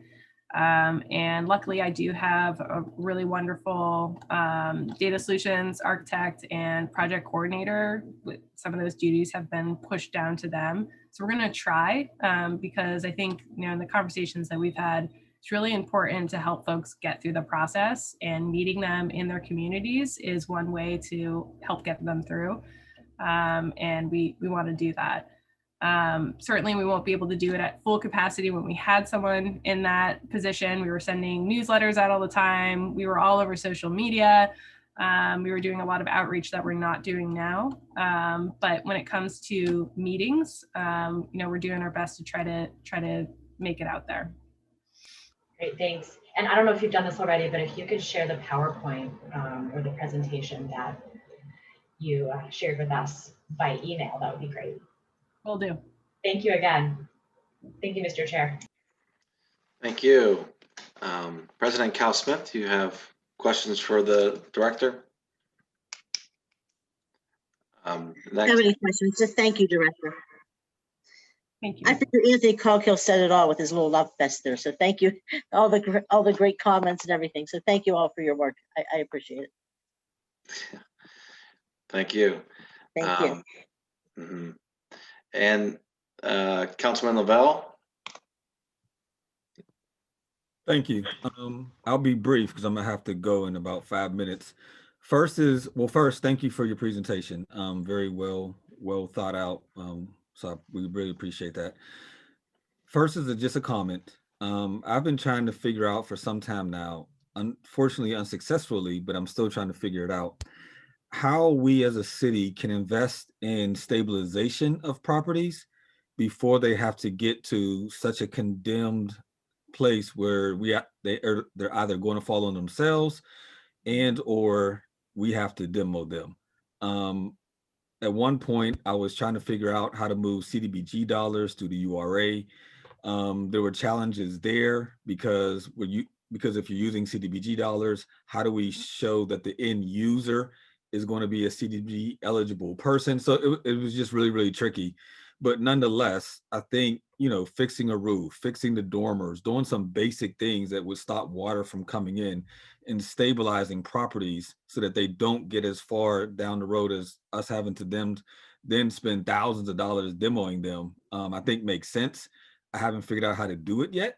But if at some point you would like to help me try to figure that out, I would love to have that conversation. So that's one. Two, how are we dealing with Airbnbs? Yeah, for your first comment, I would love to work with you on that front. You know, if we can protect the roof structure, you're right, then we have years that we've just added on to a lifeline we don't have to demolish. As far as Airbnbs go, or short-term rentals, They are currently not regulated by PLI at this time. So those are a bit of a Wild West. Can we move towards regulation? So at the county level, there was a lawsuit regarding this, and I'll have to dig through my research, but I think that there were some stumbling blocks. I can't fully articulate what all those were at the time, but certainly can follow up with you on that conversation. Okay, I know there are a number of actually stumbling blocks. I've done a little bit of research on this, and cities all across the country are struggling with how to regulate them. And at one point, I think they filed like federal lawsuits to protect themselves from being able to be regulated.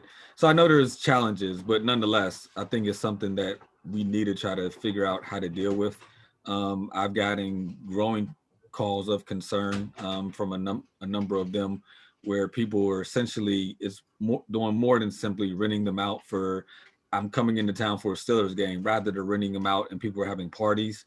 And then you have other issues that come with that. And unfortunately, a couple years ago in the Hill, we actually had people shot and killed because they rented out an Airbnb for a party. So again, I don't have any solutions, but something I would like to work with you on as we move forward. Absolutely. That's it for me, Mr. Chair. Thank you, Councilman. If we could only have Councilman Coghill get out there and fix all those roofs, we would, I could hold the spot for the dumpster and you could go up and fix all the roofs. But yeah, no, I mean, I think, I don't see any other, I'm sorry, I don't see any other members on the line. But I know I have some questions, but Director Bannock, do you want to make your comment now or at the end? Yeah, I can make my comment Okay, now. go ahead. First, I'd like to say from one fellow data nerd to another, Director Kinter, it's one of the best presentations in my 14 years of doing this stuff. So I really do appreciate that. And it's great to know that someone has such a deep understanding of the issues in the department. Second, I'd like to share a screen real quick because within that data, there is some good information. Let's make sure I get the right one here because I was looking at two different ones. That's the wrong one, but you can look at this. This is our budget from 2020. Let me unshare this real quick. But you see that number, $10,096,000. If I can get myself over here, I'll stop the share. And I'll share the other one. Let me close this one out. Okay, back up. This is worth the wait here. We can get to it. Yeah, maybe not. Here we go.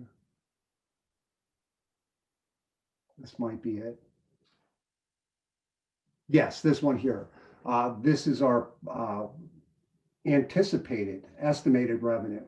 So the budgeted projections were off only $2,000 from that $10,096,000 to the $10,098,000 this year. So it's $2,000. That's pretty precise. Of course, COVID, we try to budget conservatively, everybody, and hopefully we get more money in. So I'm sure we would have got more money had we not stopped completely, but that is pretty close. But I want you to look at this projection number here. And this tells the health of the city. When bond folks, they do the research, when the bond rating agencies do the research, building permits and like is looked at because it tells you where you're going as a city. And I'll move up here to commercial building permits. Projected for next year from the close to 4.8 million we get this year, projected is $5.3 million. Now this number is not just pulled out of the air. This is done by finding out from companies what's anticipated. So this is all good news for the city as we move on. So although we have COVID right now, and that's one of the things I mentioned in my presentation. Here, let's stop shares up here. There we go. One of the things I mentioned in my presentation that the COVID situation was going to be temporary. So there's already people looking out into the future, making these investments right now. So one thing we know for sure is that we will be looking in the future to be doing business in Pittsburgh and hopefully better than ever once this is passed. So we do have some good things to look forward to. It's this short-term situation that we have to deal with, and hopefully we can resolve those problems throughout the city for all our departments. And that's all I got for you. Thank you. All right, thank you. And Director, thank you. Yes, thank you for your presentation. I was happy when you asked me if it was okay to do a presentation. And I said, please, by all means. I think we all like to see something, especially on a Zoom call. Who's on the other end of the chat for the one stop? You? Oh. No, okay. No, not me, but all of our application technicians, and then a few folks from DCP and DOMI are on rotation as well. So you can see their names. Usually when you go on, it might say, you know, Marcia, or Craig, or Amanda. So you can see what folks are on there. That's a great feature. I mean, how far do you think someone could, you know, how deep into an answer could someone get? It's amazing. So we are, you know, we're working from home, but we have our internal staff site, and then we have that customer portal site, and you can see what customers are clicking on. So if they're saying, hey, I need to apply for a building permit, they click on, you know, the blue building permits button, and they're looking at the menu, and they're just not quite sure which one to pick. In chat, they can ask that question, and you know, someone can pop on and say, hey, go ahead and click on building permit, or go ahead and click on demolition permit. Hey, I actually see that you clicked the wrong one. Go ahead and go back a screen. So you can really guide them through the entire process through the chat feature. Oh, that's great. And this is, you know, I see the, you know, the positions that, you know, weren't filled, or there was, you know, due to the freeze, and you're going to continue on, you know, so far you have that in your plan, but the people that are on this chat, they're not, you know, I mean, this was already accounted for. You know, we already have staff for this. Yeah, we jumped on this feature. It was actually something that Computronics had integrated that we knew about. And we said, hey, can we do this in the pandemic? Because we need to talk to customers. And they said, yeah, sure, we'll launch it for you.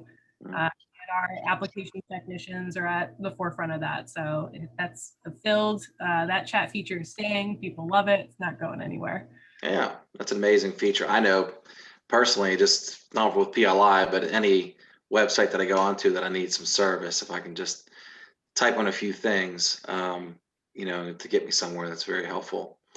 And so I had questions, but if I pause because someone's already asked it and I'm going to the next one, which they were all great questions. I really appreciate everyone's attention during this meeting. So the, oh, there was a chart, and I think maybe Director Urbanek had up some of these numbers, but it was in the 2-page document, and you know, I had the projected numbers. You know, I had questions on it. I think he alluded to this about, you know, what's anticipated from projects coming up. Can you expand on that? How do those projected numbers, how do they appear? How are they created? So I'm not sure if Council Budget Director Urbanek is still on. I think he can speak to those. It's from the revenue chart. Yeah, I think he can speak to those particular numbers. Sure. Let's see if I can share the screen again. For instance, there's a large projected increase for something like amusement producer licenses, and I'm just wondering, like, who needs to apply for this license? Yeah, I go can ahead. talk a little bit about that license type, and then Mr. Urbanek, if you could talk about where the projections come from, I think that might be helpful. But amusement producer licenses are for producers of amusement in places that are high occupancy. So when work is going, or I should say when events are happening at the arena, etc., they apply for these licenses, and then we know, hey, there's going to be a high concentration of persons make sure those fire suppression and safety system alarms are up and running. So those are, that's a old license type from Pittsburgh City Code, but I'll let Mr. Urbanek talk about the projection piece of that. Yeah, one of my main areas I was talking about was the commercial applications. And that would come, and the better person to answer this question is Finance Department, and specifically Sarah Capps. I can get more information to you on that because I'm not 100% sure of the matrix, but I understand that it's based on inquiries of buildings, of construction that's going to move forward, as well as a number of other factors. But it's done, my point here is it's done on a scientific basis as opposed to just, percentage basis. But I can get some more specifics on exactly how those future permit numbers are calculated. All right, thanks. And then this year you're going to start, you're going to end the third-party inspections for electrical permits. Could you tell us more about that? Yeah, sure. So the PLI inspects for all of our permit types, building, mechanical, accessibility, energy, but not electrical at this time because we needed a full complement of electrical inspectors. And now we have that full complement of electrical inspectors. And so January 1 of 2021, we'll be bringing back in-house residential electrical inspections, which is very exciting. This is a huge win for customers who do not have to pay for a third-party agency to come out and do the inspection. It's a win for PLI in our administrative work. It's the administrative burden of handling that agency was a lot, and doing those inspections in-house is important because of those public safety aspects of electrical work. Electrical work is dangerous. So having all of our inspections in-house by PLI inspectors for residential folks is a great win coming for 2021. Thanks for asking about that. Good, yeah, it's good to see. Those are all the questions I have, and I definitely can echo Councilwoman Gross's concerns about the positions. I mean, what fills our office. I think prior to coming into the the role that I'm in now as a council person, I often wondered what would fill the inbox, and PLI is a very, very important piece. You have a large percentage of that, and it's not something simple that it's just not like a one-off situation or anything. And we're talking about a system, a process, and everyone that's involved in making all this happen. They're so vital to people that live in the city, use the city, the end user, everyone. So hopefully we can figure something out here, because we really don't want to go backwards at all. So I appreciate your time, and definitely I'm sorry actually, anyone else, if they have any other questions, please. Councilman Coghill, you have a question? You're on mute. Okay, how about You're good. Okay, Yep. so I'll be quick. It's been a long day, and I'm filled with questions, but all of this has been very helpful to me. So, and I just continue to have questions, so I'm sorry about that. But I wanted to reflect on just a couple of things. Deemed essential, Sarah. Okay, I had people on a job. The inspector came by, stopped them. Okay, we're replacing the roof. We were deemed essential. Okay, so back at the job the next day or 2 days later. Big inconvenience for us. We didn't really know. I didn't know if I was essential or not. So since that time, if we do go into close down again, am I going to have to go through what I went through last time to be deemed essential, or am I just good because I was last time? To be completely transparent, that was a nightmare to get through. To back up, what's essential work during red phase lockdown. Took some time for us to get all of our guidance from the state, but essentially emergency work, healthcare facilities, and work that received DCED waiver. Emergency work we have down, so this should be something really easy moving forward. We have a form. You're telling us it's emergency work. This includes, you're talking about roof leaks on residential structures. That's an emergency. People need to fix that right away.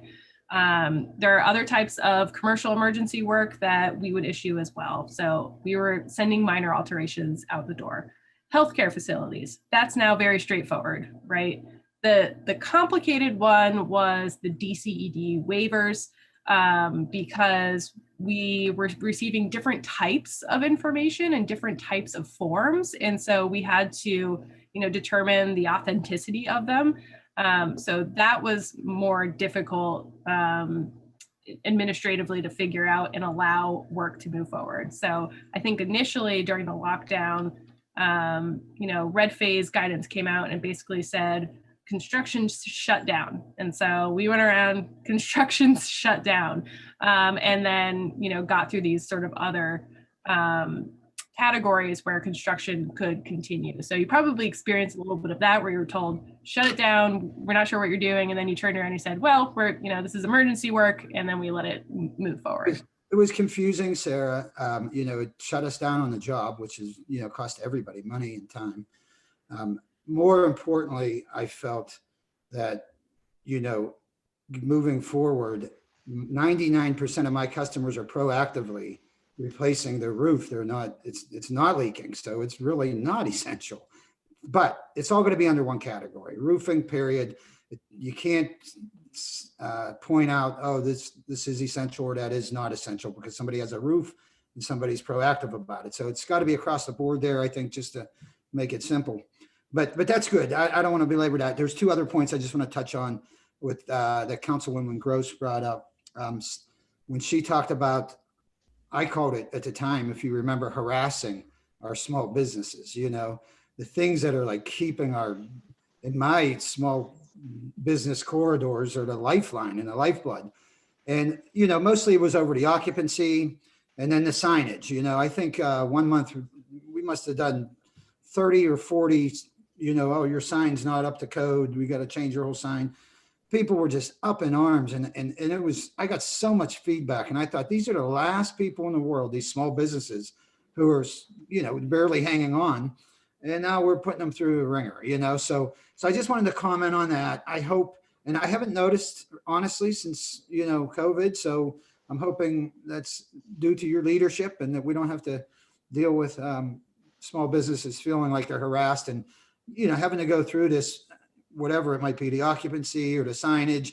It's complicated. They're not accustomed to doing that. They want to get their dry cleaning done. They want to sell their hamburger, it's hard for them to navigate through that. So it was a real nightmare. So I wanted to just comment on that. And the other thing also that Councilwoman Gross said that I agree with 100%, mostly because you are almost a self-sufficient department, which we can't say about any other department. And you actually, bring in fees in. But if there's one department that should not be cut, I feel it's yours as well. So I'll be glad to talk to Councilwoman Gross and Councilman Wilson. I heard mention that as well. This is a department where maybe if we had a couple more employees, we can make more money. I'm sorry, I'm always looking at the dollar signs, but if you're a push right now where you basically cover your budget with the fees and the applications that are coming in, maybe there's a way to earn more money. I wonder how many people are out there that never call you and we never catch them. They go ahead and do the work and, probably losing $1 million a year there, I would imagine. So I just wanted to back that up. I'm not looking for comment. I just wanted to say, yes, I'm on board. Let's keep your department. We're talking about, minor cuts as we're talking about the thing overall. And, I think you should be robust and enhanced maybe, as Councilwoman Gross said, maybe we could add. So that's it for me. Thank you. Thank you. Thank you. And yeah, in terms of the cuts, I was just thinking about the new department in this is really just a curveball, but you talked about the recordings of court proceedings and how much time you spend on that, and you keep track of that. I mean, there's a couple of things that were brought up here. You brought up the court proceedings, but you also brought up saving structures. I mean, I have a situation in my my district where I have someone that's living in a structure that is not like safe for a human, and there's a big hole in the wall and everything. And I mean, I don't know. We don't know who to call. Like, we don't, like, who's going to go in, save the structure? Who's going to, there may be some challenges, social challenges of speaking with this person to get them out of the structure. But, I don't know, is there an opportunity for in this new department that could free up some of your time, the public safety department, that could free up some of your time with some of these issues that we see with all these vacant and abandoned structures, because improving our neighborhoods is a big part of improving just overall health in general. And I don't know, maybe there's an opportunity there. But that said, I did have, if no one else has any comments, I do have a meeting announcement before I ask for a motion. No more comments from anyone? All right. So we have next Tuesday, Councilwoman Gross is the chair of the authorities, and we have the November 24th, Tuesday at 10 a.m. Pittsburgh Housing Authority, Parking Authority, Sports Exhibition Authority, and a Stadium Authority will happen then. Until then, ask for a motion to recess until then. Motion to recess. I need a second. He mouthed it, I heard him. Okay. Councilman Colkill seconded. All right. I did second. And until next Tuesday at 10 a.m., we are in recess. Thank you.